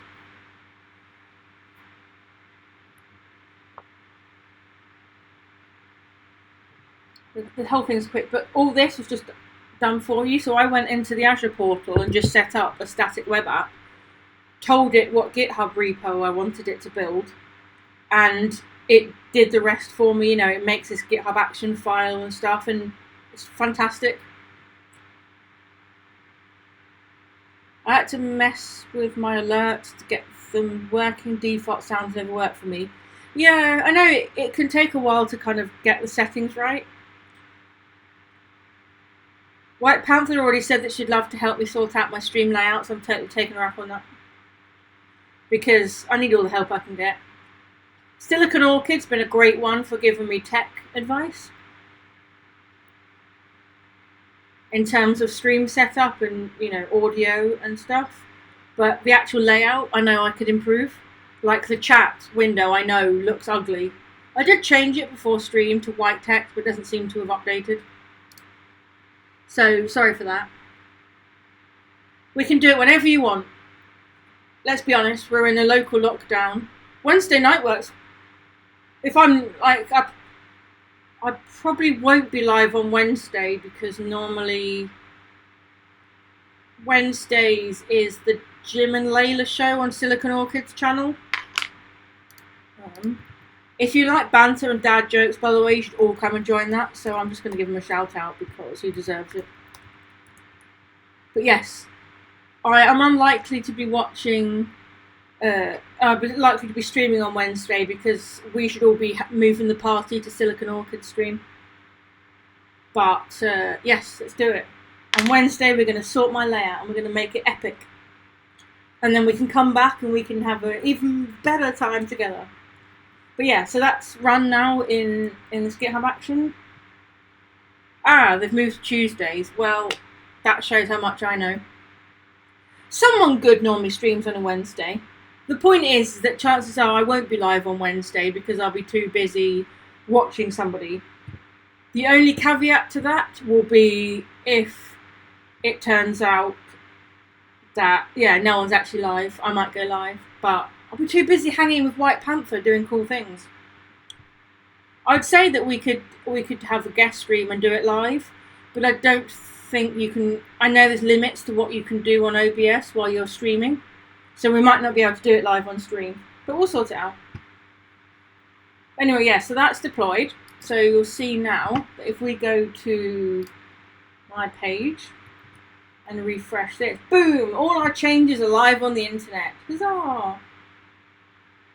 I think the header image might need compressing a little bit because that took a second to load, but that's okay. We're making progress. So yes, that's up. So now we're going to work on our good friend Icon Has Dad Jokes. Okay. So no authentications required. Sweet. Let's zoom in. All API endpoints follow their respective browser URLs. Okay. But we adjust the response formatting. So it accepts HTML, JSON, and plain text.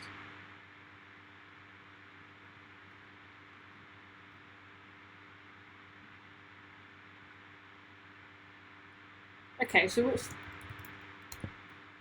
let's do the sensible thing and get Postman up. So it seems like the actual HTML part, sorry, not HTML, the actual code part would be fairly simple.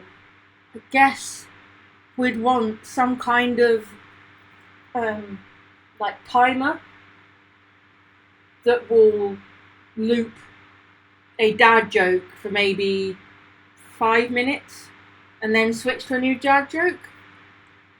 But first of all, just going to make sure that this does what we expect. So,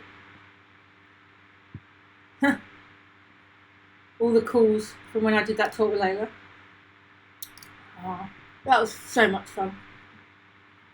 So, yeah, so Layla codes it and I gave a talk together in January at NDC London where I taught her Xamarin.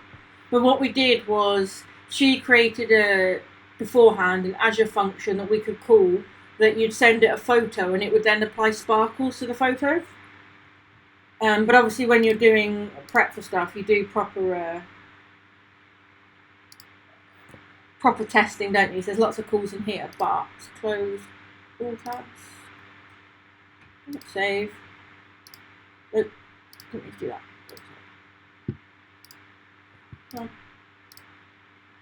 Right, so it's saying here that we need to make a GET request.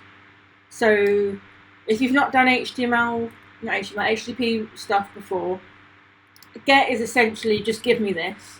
And then there's POST where you're saying have this information.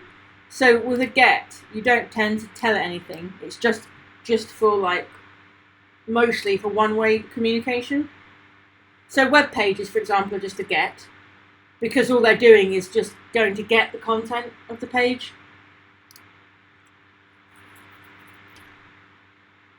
Okay, so we got back a response.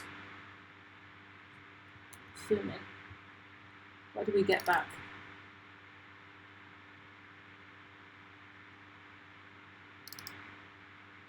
We got text is tiny.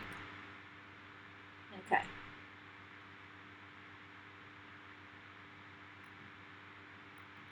Okay, so we get back a lot of stuff.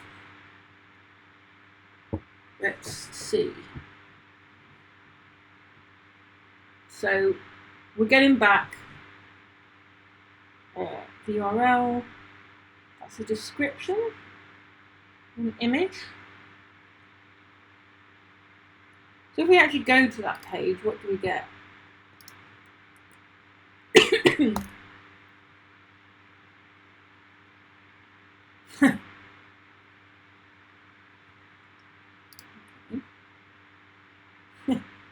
Okay, so we know that if we call this, and if we call it again, I guess we'll get a different one in the description. Yeah, okay, so we definitely know that we want to get just meta properties. What's the actual? Okay. So we know that we just need to dig down through these tags and get this property back. Remember to set the header. Ah, okay. Headers.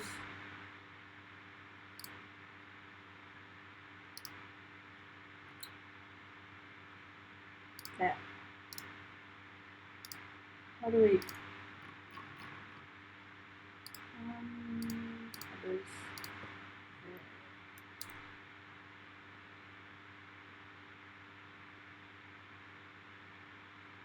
Oh, set the accept header. Okay. Do you mean accept charset? Or accept? Did I not read the manual properly? That would not surprise me. Oh, accept. Yes, accept will be application JSON. Okay. It says it doesn't need it, but we can do it. Application/JSON. Oh, plain hyphen text. Okay. Plain. Oh, text plain. There we go. Yep. Text plain. See, we're learning something. Ah, okay, nice. Ha, amazing. Thanks, Anton. Cheer for you.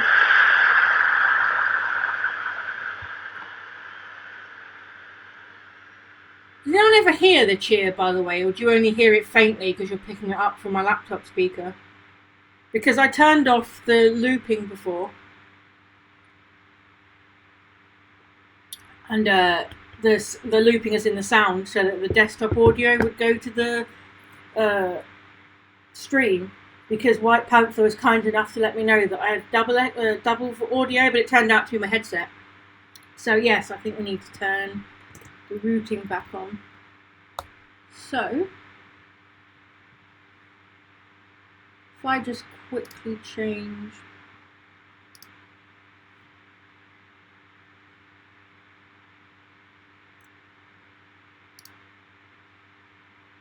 I'll worry about it off stream. But yeah, essentially in future I'll fix that so that you can actually hear the cheering.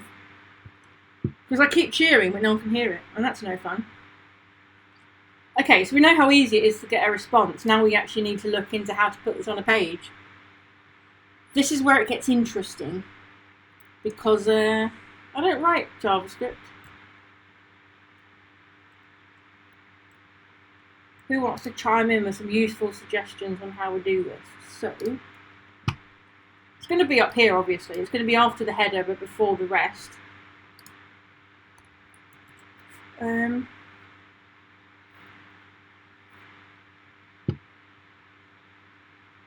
So we're going to want some kind of div. We'll call it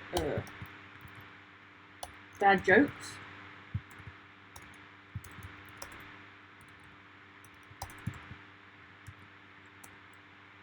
And then inside of that, we're going to want a P, I guess, because we want it to say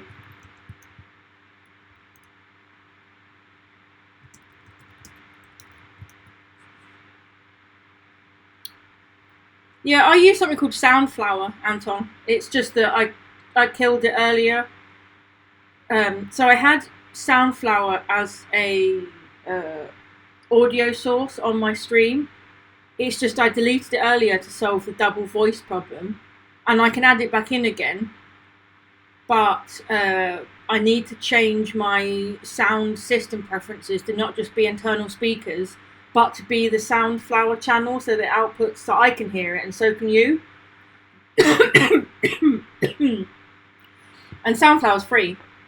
It's just that the sound preferences aren't showing up. And so it's doing its usual thing on macOS, where you open something and it says it's open, but then when you do show windows, it says no windows to show. Yeah, it's time to stretch. But yes, so let's just shake the wrists. Set the shoulders and the ankles. Ah, okay, yes. Loop back as a child sampler. Cool. Okay, so anyway. So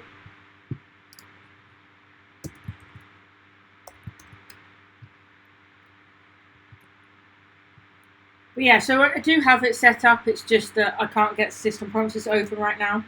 So I'll get it set up for next stream. So let's have a look. So how's it going to look on the page? Okay, so it's there. We just need to do a bit more styling. And we're going to follow White Panther's advice, and we're going to do it in the browser first. So we're going to pick this container. And we're going to say... oh, it doesn't exist yet, does it? Okay, so we're going to create it. We're going to create the styling. So we said for it's after the hero but before the content. So that's going to go in here. This is like common practice, by the way, to order your style sheet in the order of the content that you're getting to. So as I mentioned earlier, I've got HTML tags at the top, then classes, but then in terms of the order that the classes appear, I'm ordering them in the page, in the sheet, sorry, in the order that you actually use them. Like, I don't know if that's common or it's just me, but I just like to be organised. So dad Jokes. Jokes or joke? Jokes, yes. Ooh. So we're going to say that the colour is white and white's bad. This is a terrible colour choice, but it's just a nice, obvious one. CC0000.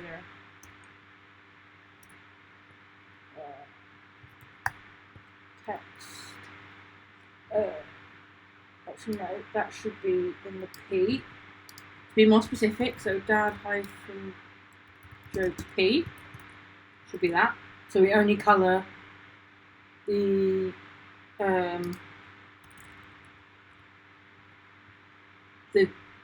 label.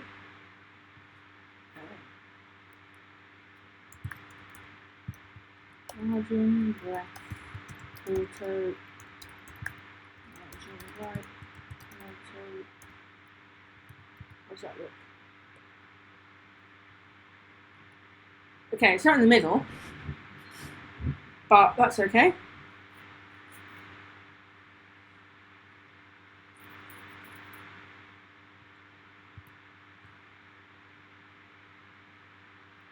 Why is it not in the middle?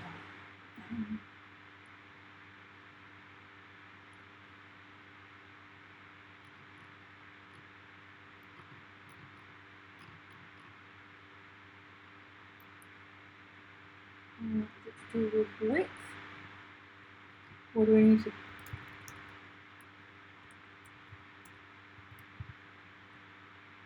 Oh, there we go. Hey! Nice. I'm actually getting better at CSS. I'm quite proud of this.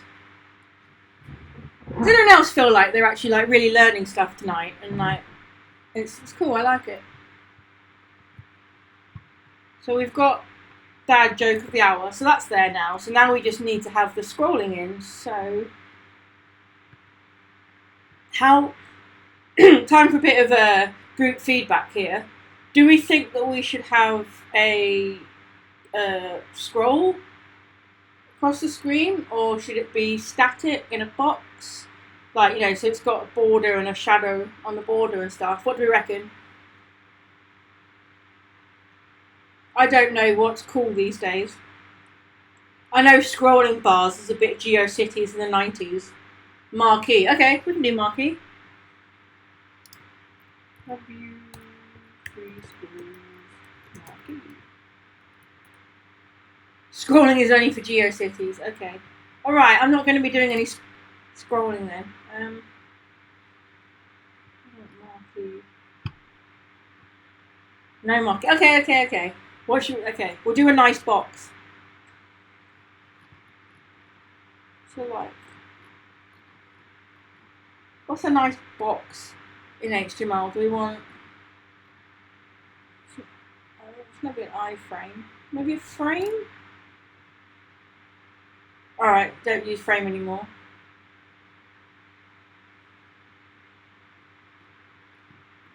Have a look what our other options are. Maybe a label?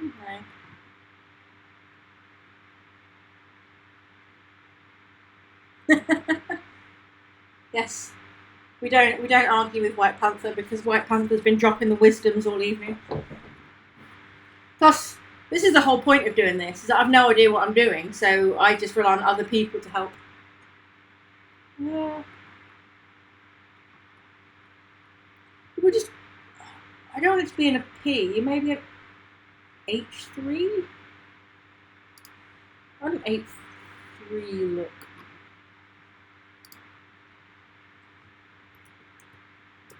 I just want to test how it would look.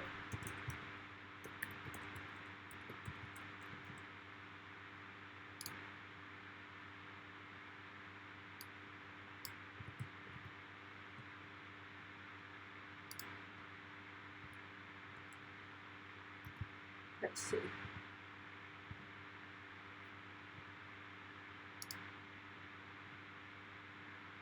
Alright, the sizing's a bit out, because the dad joke of the hour stuff needs to be a bit bigger, but that's not so bad.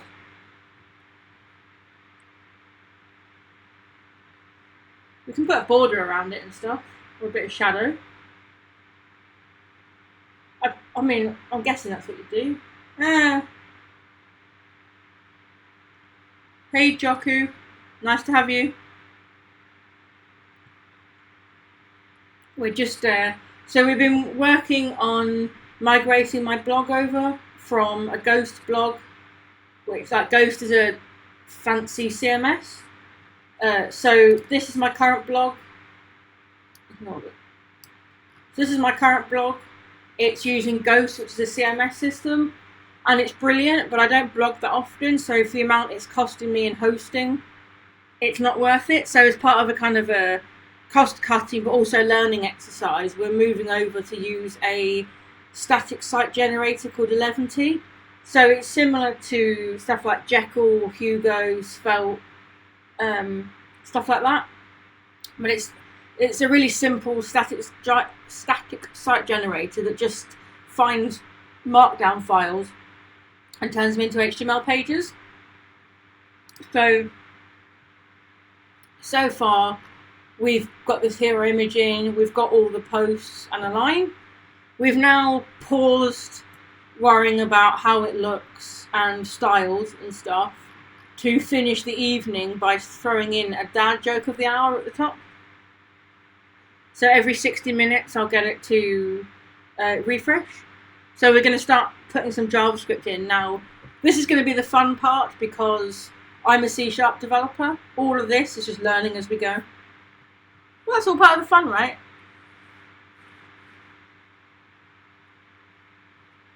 But we'll worry about styling later. We've got the text up there now. We just need to work out how to do it. So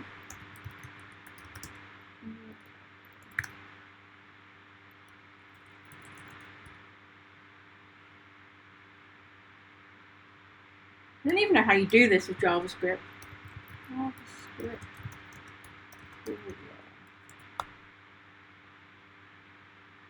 don't want to do it on click.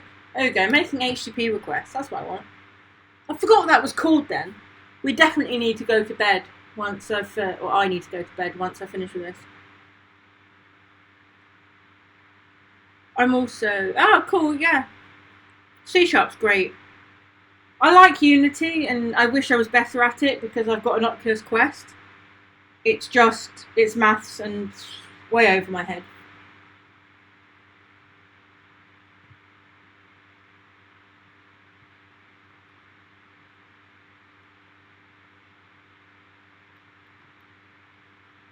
How do we do it?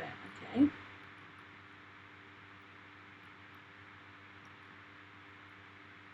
Oh yeah, fetch, obviously. Wow.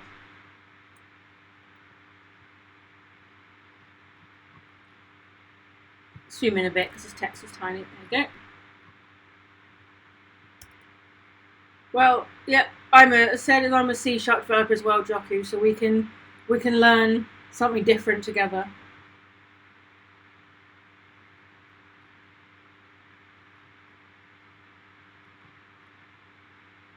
So we'll be inside script, okay.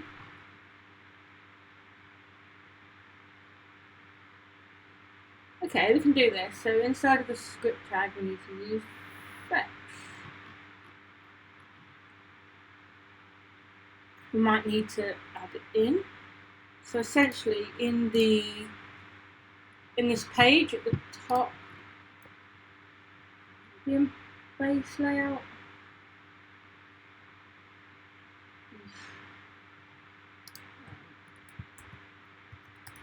View script.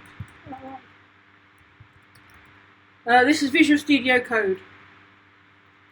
For writing C# day to day, I use Visual Studio.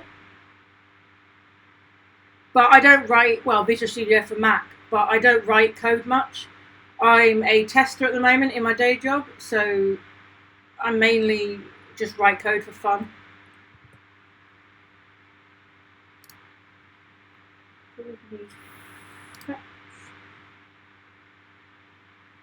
No, it's not what I wanted.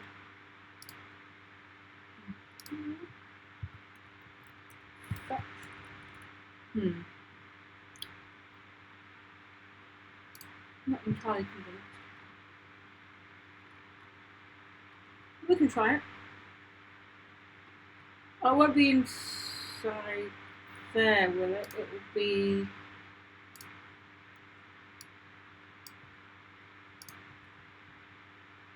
Let's see.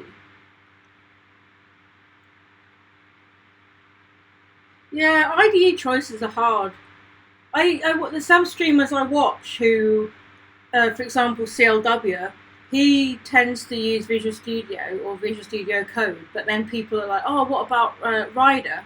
And Rider's great, but I always argue that streaming is hard enough. Use the tools that work for you. I like code. I'm used to it, so that's what I'm using. So let's put script tag inside here.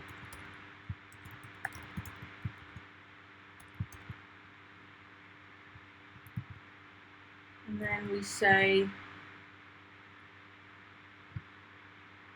I'm going to try and write some code myself. I will try to catch you next stream. Well, thank you, Anton. It's been fantastic having you here. Listen, I won't be live for that much longer anyway. I just want to have a bit of fun with this dad jokes, joke of the hour. But see you again soon.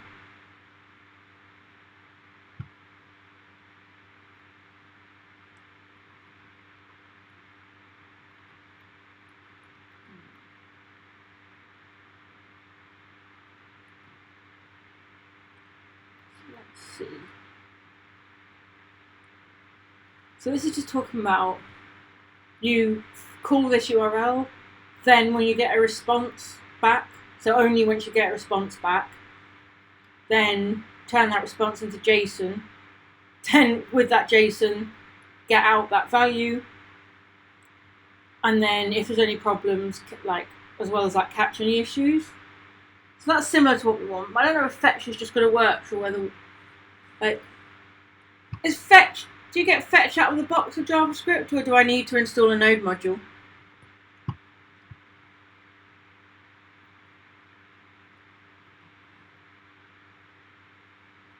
Bye, Joku, nice to have you.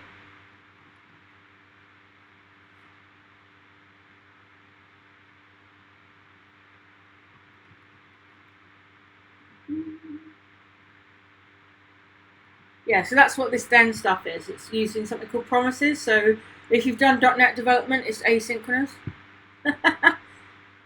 That's okay.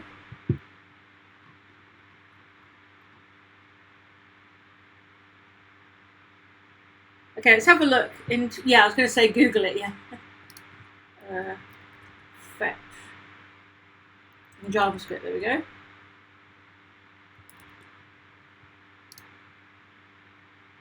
Let's see. The Fetch API provides an interface. Okay. Just want to support. See, you're right, White Panther. There's just something about MDM that I'm just not rolling with. Basic fetch request, that's what we want.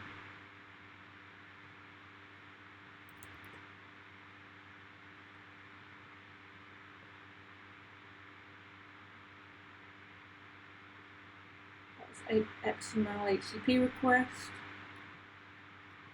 Okay, so fetch, I think, just comes out of the box. So, oh, you have to use fetch as an ES6 module. Okay. Oof.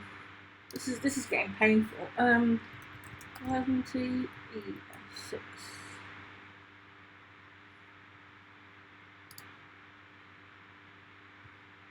Oh, okay, so it's JavaScript template.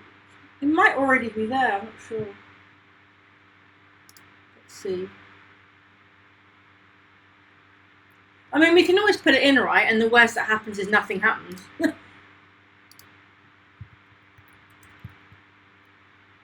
It's going to be that.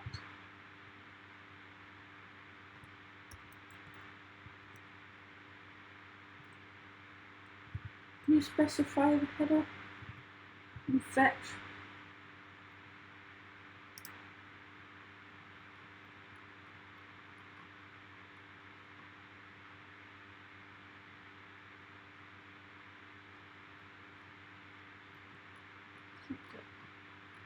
That's response types, but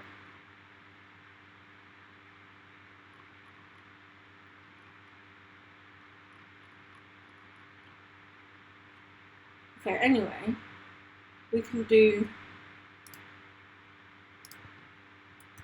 dot then. Ooh. Is wait.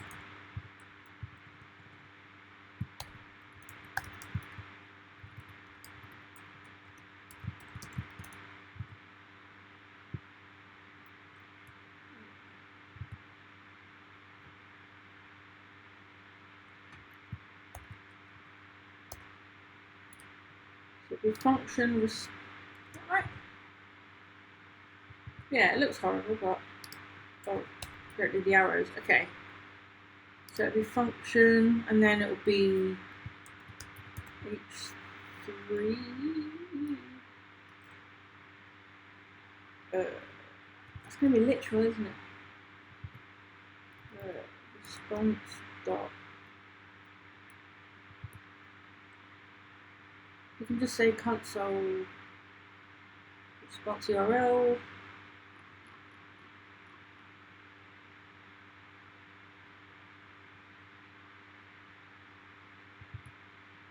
Do response dot something. We need some more helpful IntelliSense here because it's not getting us far.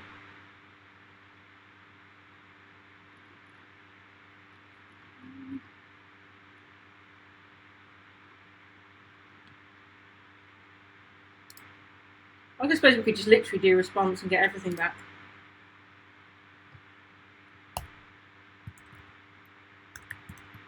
I mean, this could be terrible, terrible code right now.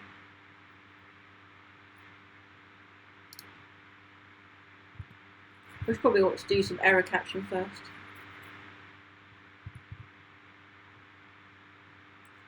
Then if response.status is equal. Don't make sure I okay. Just console. Oh, okay, just console.log response. Okay. It's equal to 200.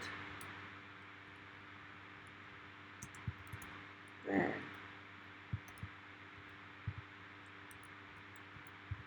console.log response. Let's see how we go.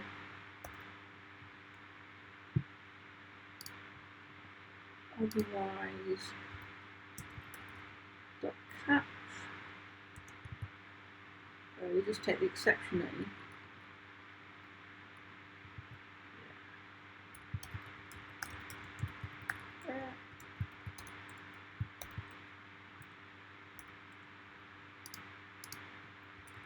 Console.log message.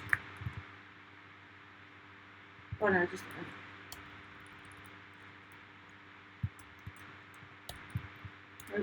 Let's see. Yeah.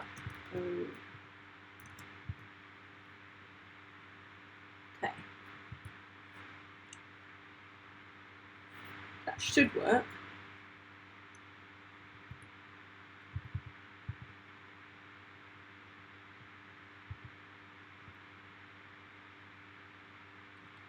The only thing fetch accept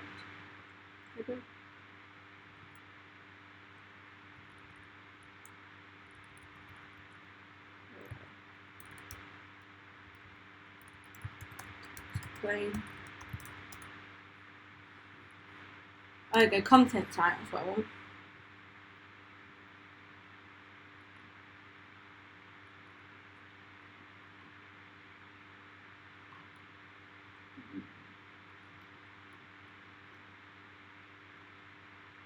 Find request options, okay.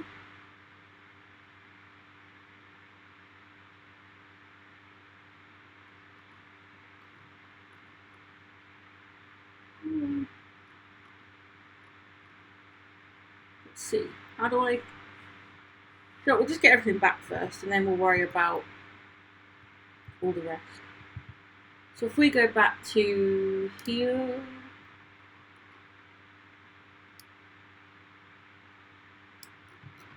Well, it's completely broken everything.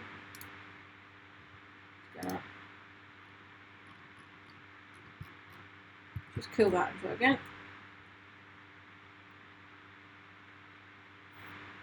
So it's live.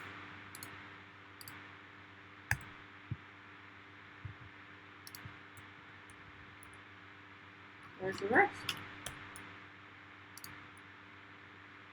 Console.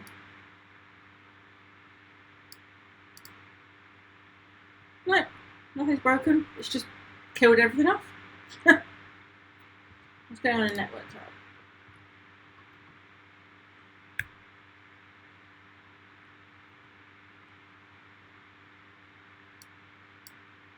Is it calling that to it? Styles, browser.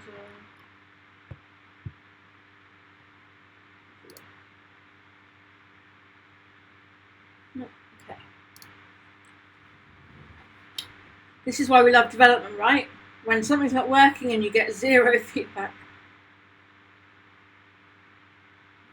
Yeah, no, I went to console, but there was nothing there. So I was trying network to see if it was at least attempting to make the call to that endpoint.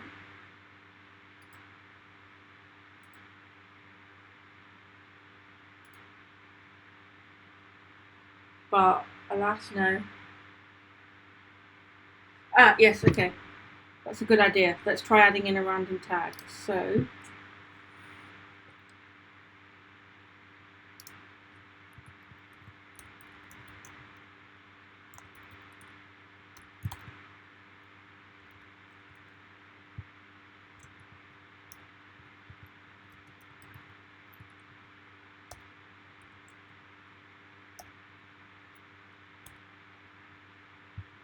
this goes as script, isn't it? Yeah, I realised that, yeah. Inside script, there we go, in there. See what happens.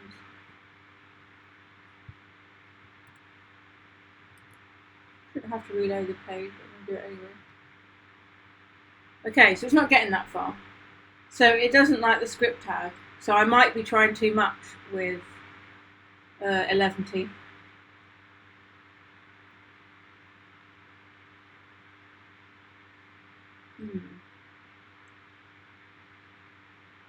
Okay.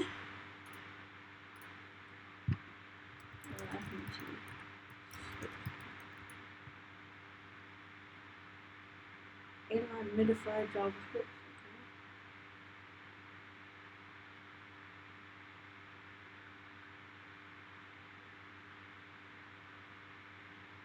There's quick tips, it's always a good start.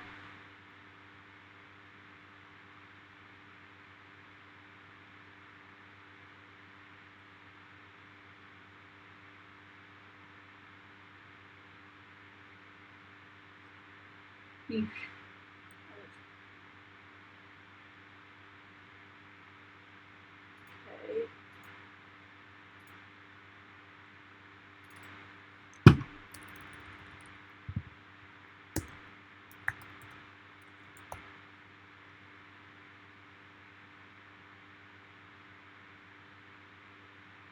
Okay, so it.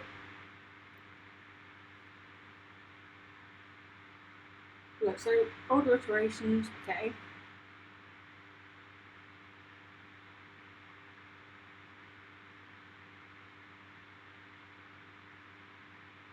Okay, so we can create a separate file. That makes sense.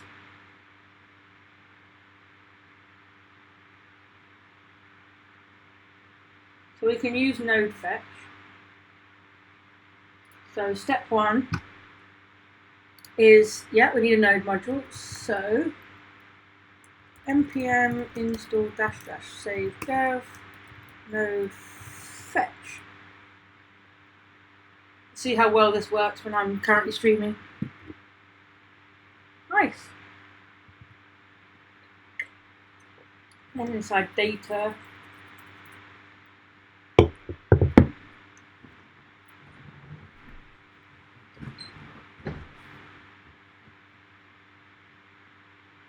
So this looks like it's got potential. So inside of a data folder, we can create a file. So if we create a folder called underscore data, and we can create a file called dad.js.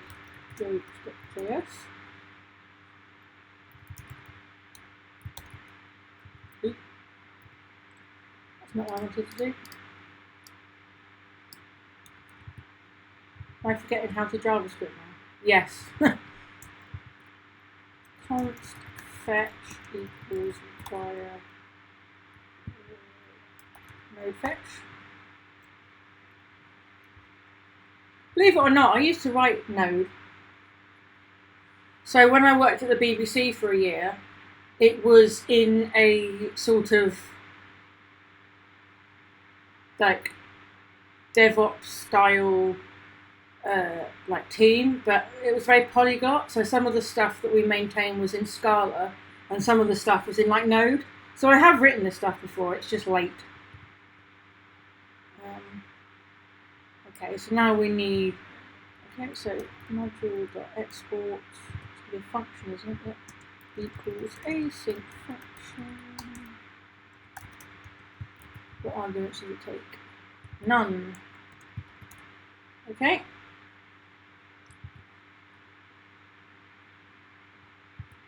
Console.log.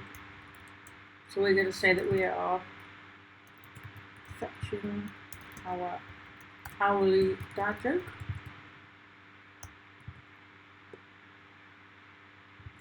So dot seems appropriate.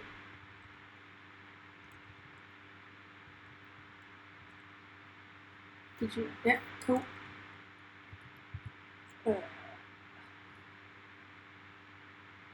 Okay, and then we can actually make the call. So return fetch. That's going to be the URL, isn't it? Yeah.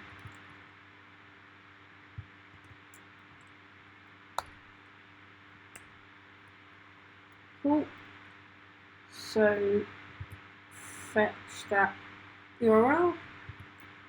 And then we're going to do a .then. I'll do the formatting in a minute. I'm just going to write the code out. Res.json.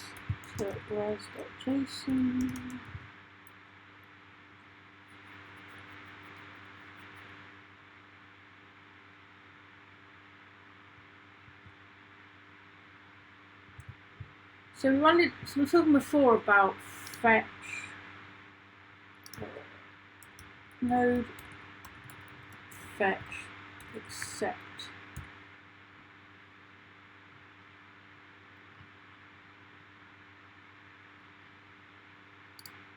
How do we headers?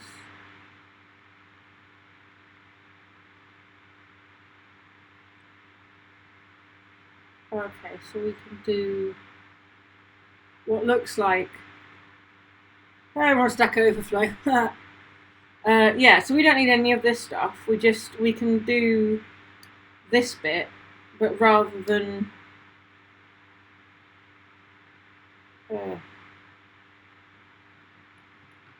maybe that's not right.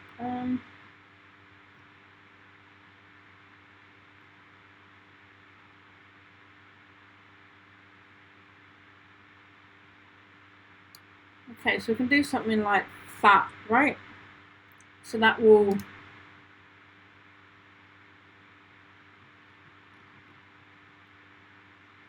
allow us to specify certain things. So we don't need that. Let's do this first. So headers equals new headers text plain. We don't need the rest. We should do. You need the header specified on here. Okay. That makes sense.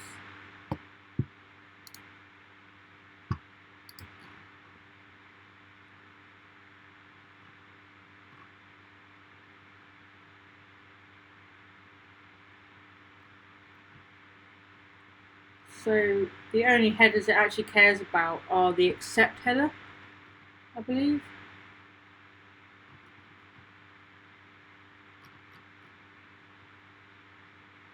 So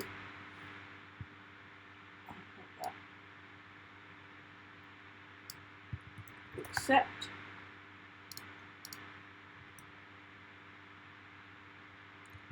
Okay, and so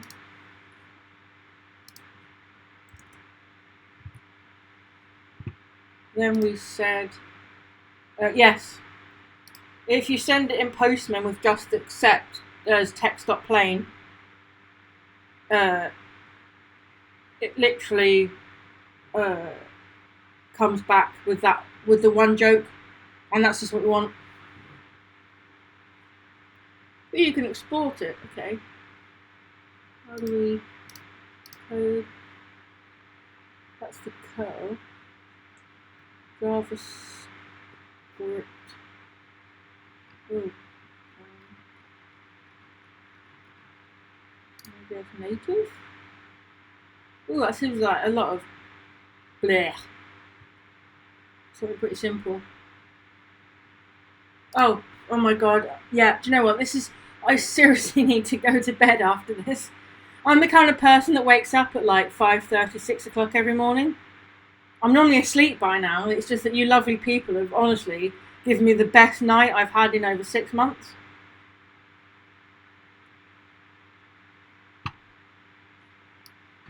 Okay.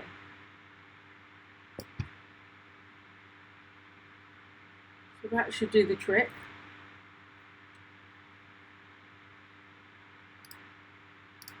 So if we pop that in here, inside of our export, so we can just do this. Let's also format this. Ooh, okay, let's configure our... Ooh, not prettier? I guess so. There we go. How are we finding what Work Sans as a font, by the way? Is it readable? Like, obviously I stole it from you, right, Panther, just because it's a great font. But obviously, if it's not... Okay, it's perfect. Nice, yeah. I really like this font. I didn't know it existed until you introduced me to it, but it's brilliant. Okay, so we've got that. So now we can go back to that other blog that talked us through how to then use it. So we've got that back.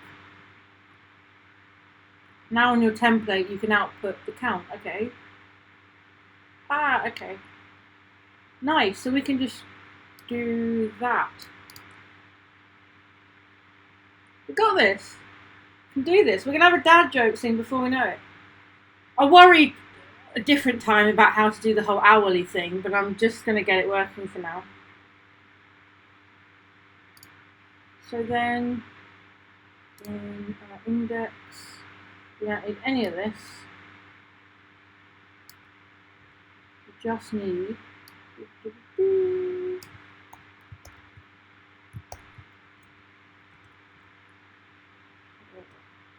dad jokes. Is that what I called it? So that returns... Our one returns... Oh, okay, that... Alright, we'll worry about the output. We need to call it, this is the problem.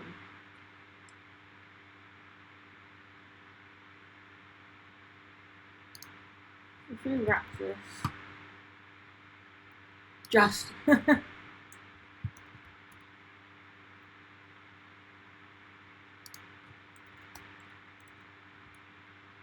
Check if that file is working, it comes out of the console first. Okay.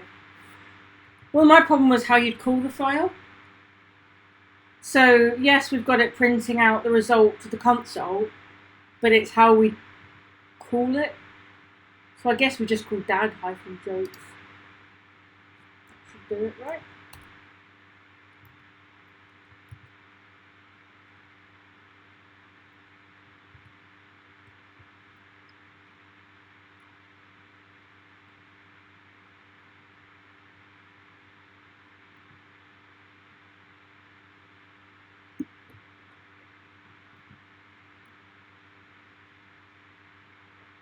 Okay, so let's just check the console's not outputting any errors. There we go. Unhandled, rejection, and a promise. Okay, headers is not defined. Okay. Bad jokes, line 6.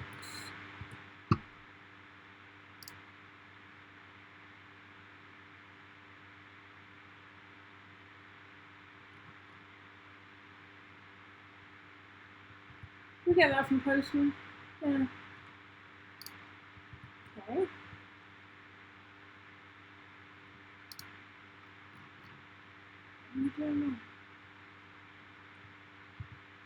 So it's saying headers is not defined.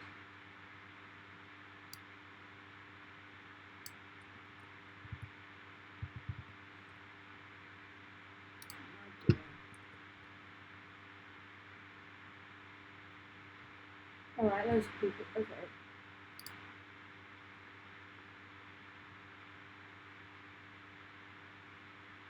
So, okay, so the problem I'm trying to solve at the moment is that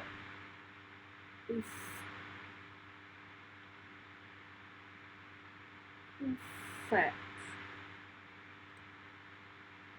Okay, so that's coming from node fetch. So that should be right.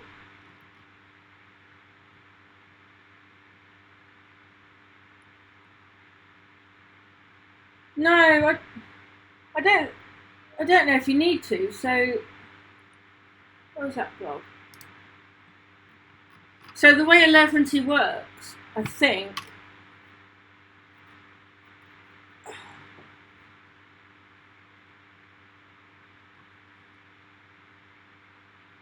Oh, okay. This is a bit different.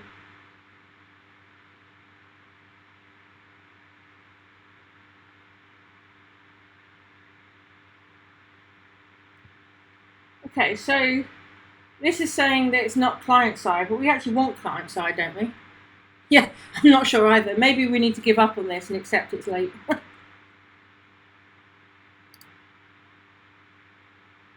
Yeah, so 11T is just snazzy, so stuff in data it finds, but I'm not sure.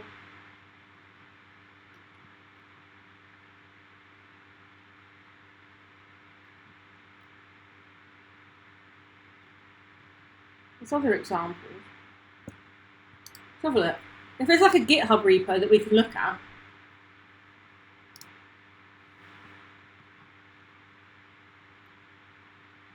So you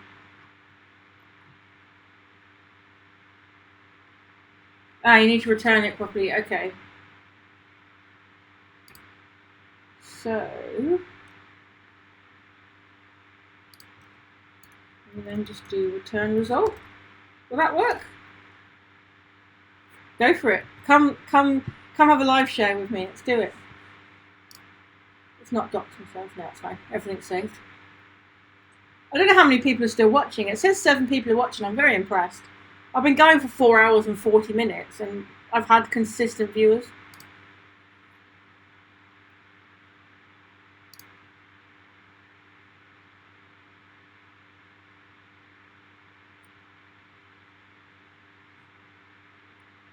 The issue at the moment is it doesn't like headers.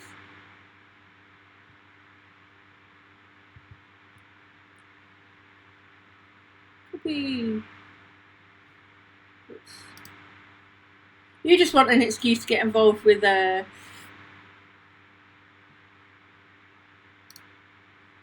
live share, don't you?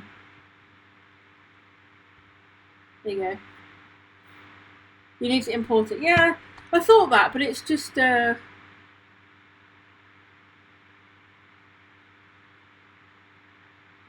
was the fact that all the references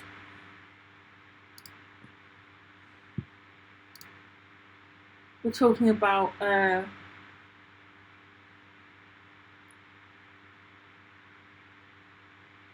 got a live show there, that's something.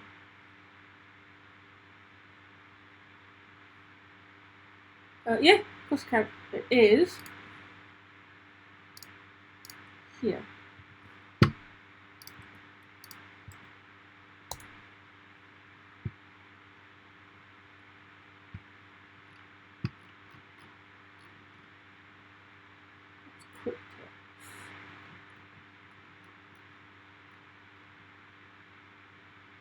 I was also looking at this page.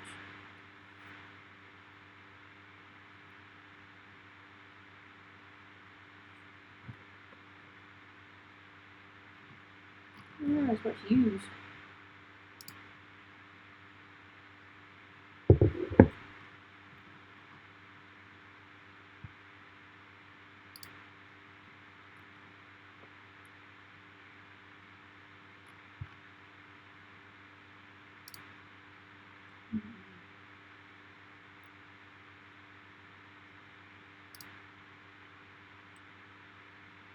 So it's just fun.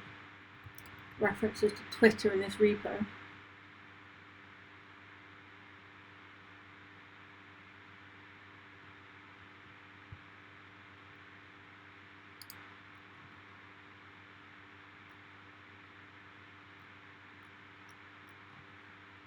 Is this live?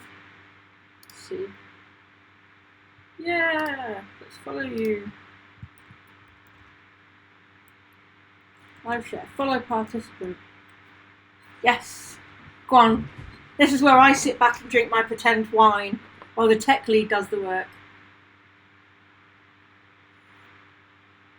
Oh, okay. We need to move to client side. Okay. Fair. Oh, I was going to sit back and let you do all the work.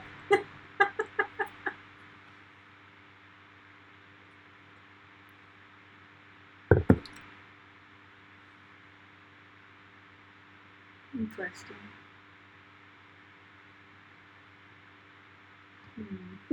I'll try and make it work, yes. Okay. No worries, take your time. We can read docs too. 11 to server, right?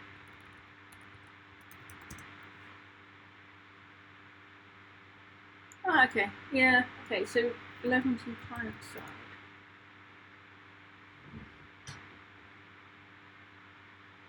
Let's see if we can.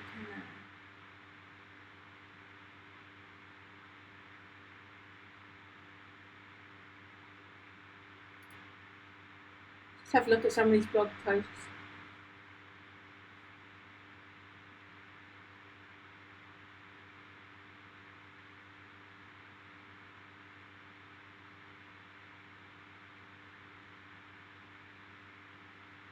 See you in a bit. So set up 11 to, yep, that's fine.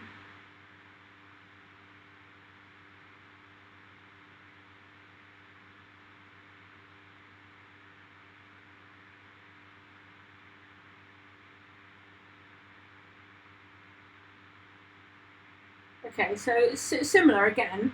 So it's JavaScript stuff.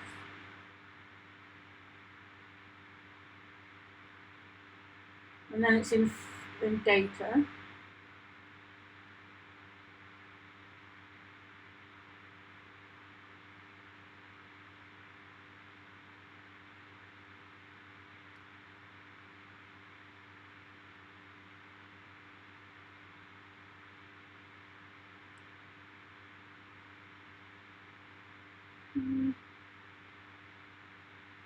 So this looks like it has potential. Let's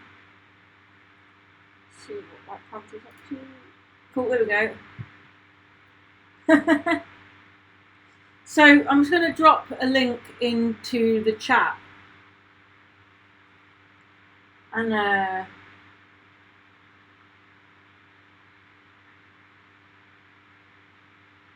it's nunchucks.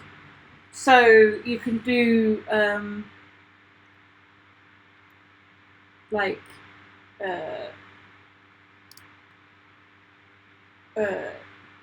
trying to find a good example. So you can do like here.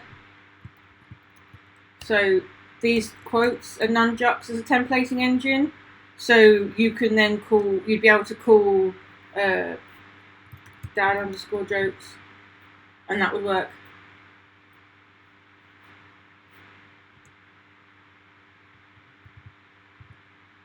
But it's still going to be broken because of the other file, but...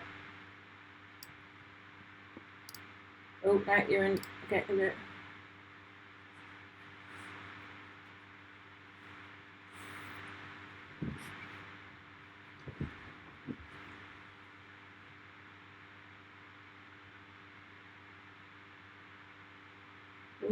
Magic's happening.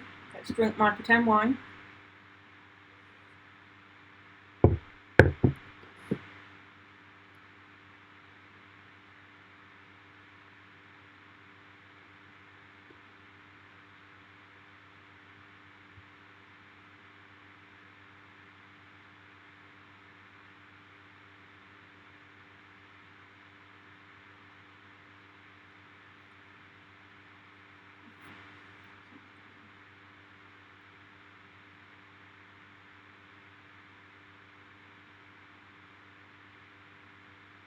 Would it be dad joke? Because we called the file dad_jokes, didn't we?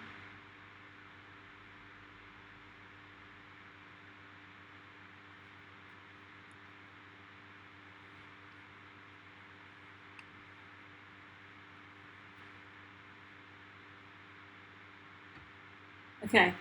Okay.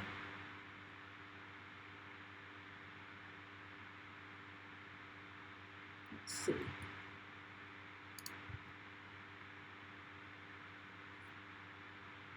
Oh yeah, it's down here. Okay, so let's have a look. Still learning about header. Headers is not defined. Well, that's in dad-joke, so can we just delete it to just be sure? So save that. Okay. Yeah, we got the code down here, so we can delete that jokes. Delete. Done. If we save that and check the console.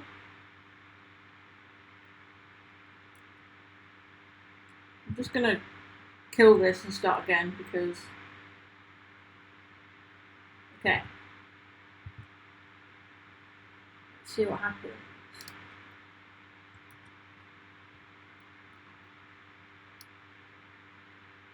Things are still broken. So did it pick up?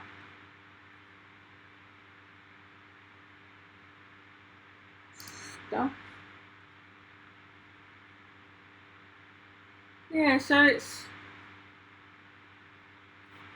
a live share chat. Nice.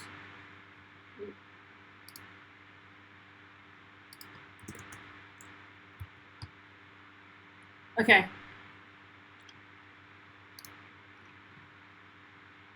I'll carry on reading what I was reading as well, which was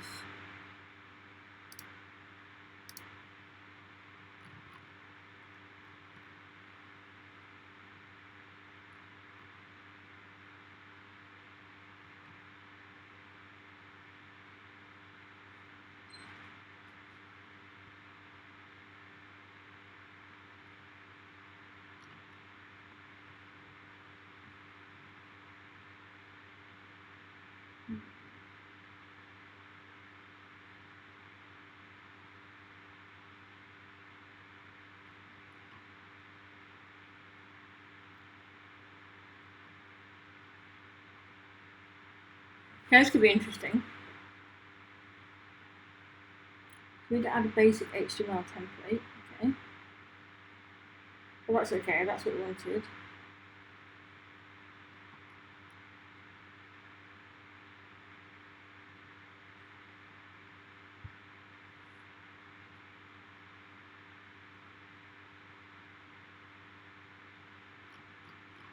Okay, so this looks like it has potential. Yeah, I don't think so.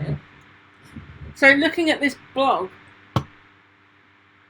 it looks like we can define a function here that does the work. Obviously this is all fancy stuff because it comes back with a load of stuff. Excuse me, but we can essentially do that stuff in here. We don't need to map anything because obviously if we just set the header right, then we'll get back the only bit that we want. Then we can export that function that just returns calling a wait on the function at the top. And then inside of the tags, we should be able to just call the variable, so the name of the file in this bracket. So let's just follow. No, follow. There we go.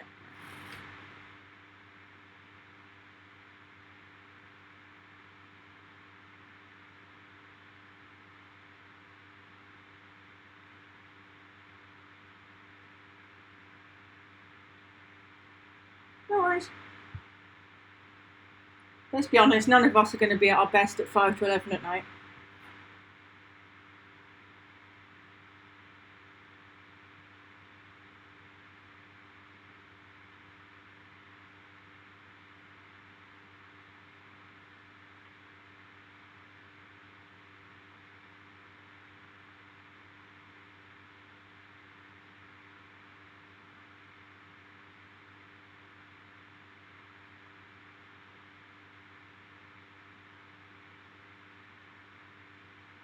Okay.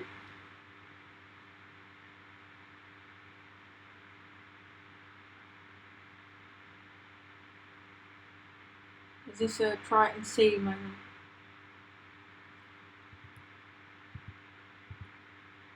It didn't blow up, so that's a good start.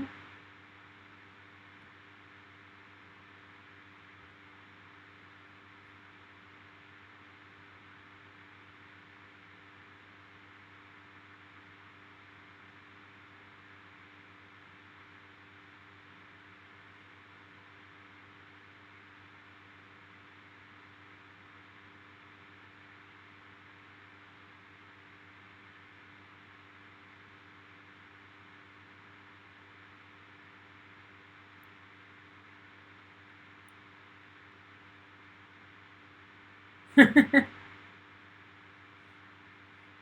I'll get rid of that because it will break. But, oh no.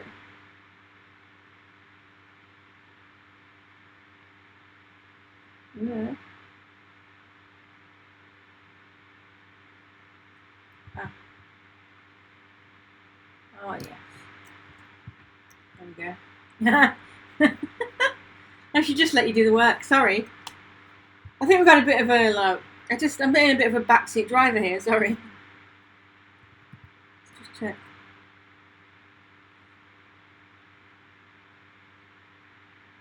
Unable to call get dad joke, which is undefined or falsy. Yes. Yeah. Oh yeah. Sorry.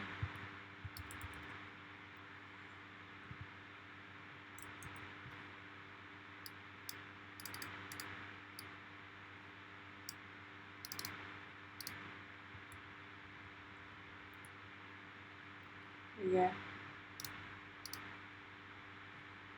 Let's just oh, I break it. Hang on. Oh, it's still doing it. It's hooked up. Okay. How's it looking? Well, I mean, the content's back. That's a start, right? But yeah, thanks for keeping me honest. You're right. I should have zoomed into the terminal. Okay, so trouble rendering the template, line 40. See, I don't know if it needs that script stuff, because where was it? This one didn't mention script tags anywhere. It was just a case of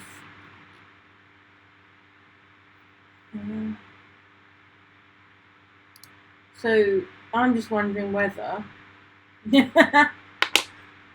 touche. Right, so I'm just going to take over a sec. So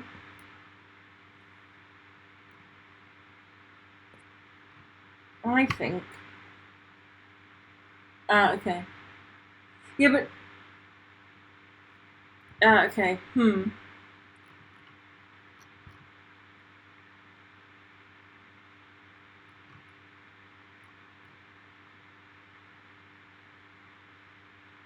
Shows what I know.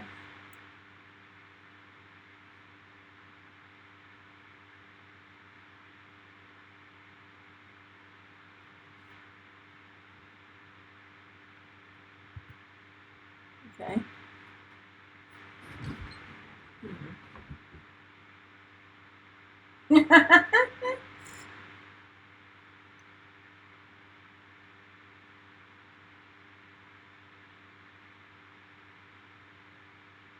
Does it need that though? Or can it just be...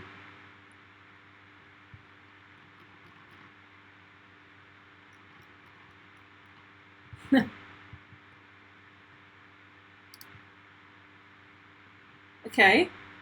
We've got some literal text out.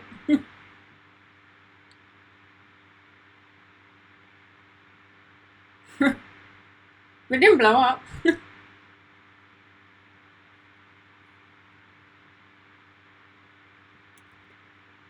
Right.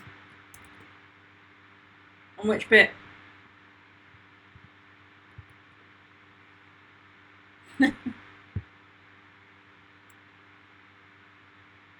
Yep. Why do I feel like we possibly just need to call this a hiatus and pick this up another day? Part of the problem solving part of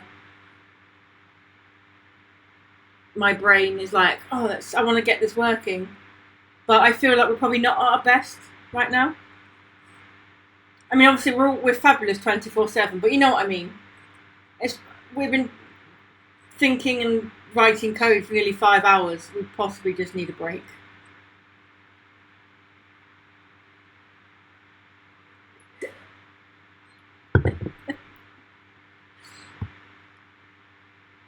Yes, the party has partied too hard, yes.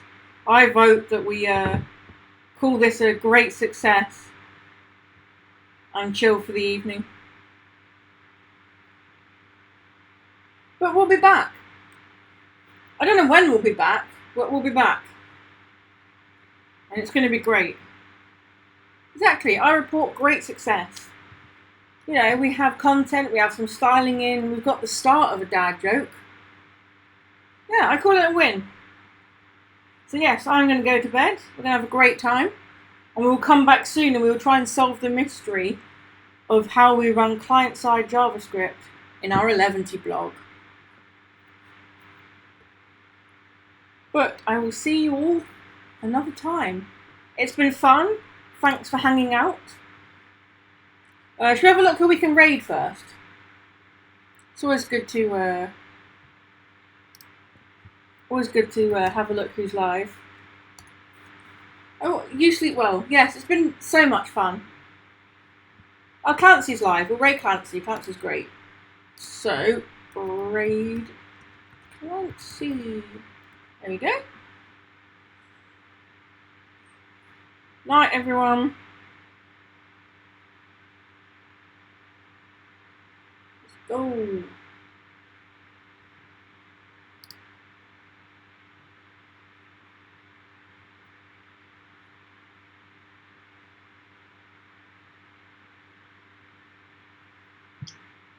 What completion's there? What's it talking about? Get out of my way. Where's my immediate window? Why? Why is that window stuck there? Whoa, coding with Luce! Thanks for the raiding party! Welcome! Welcome! You are awesome! Alright, my ID is being mean to me right now. Why is my window half covered? Alright, let's get our immediate window up. View.environment.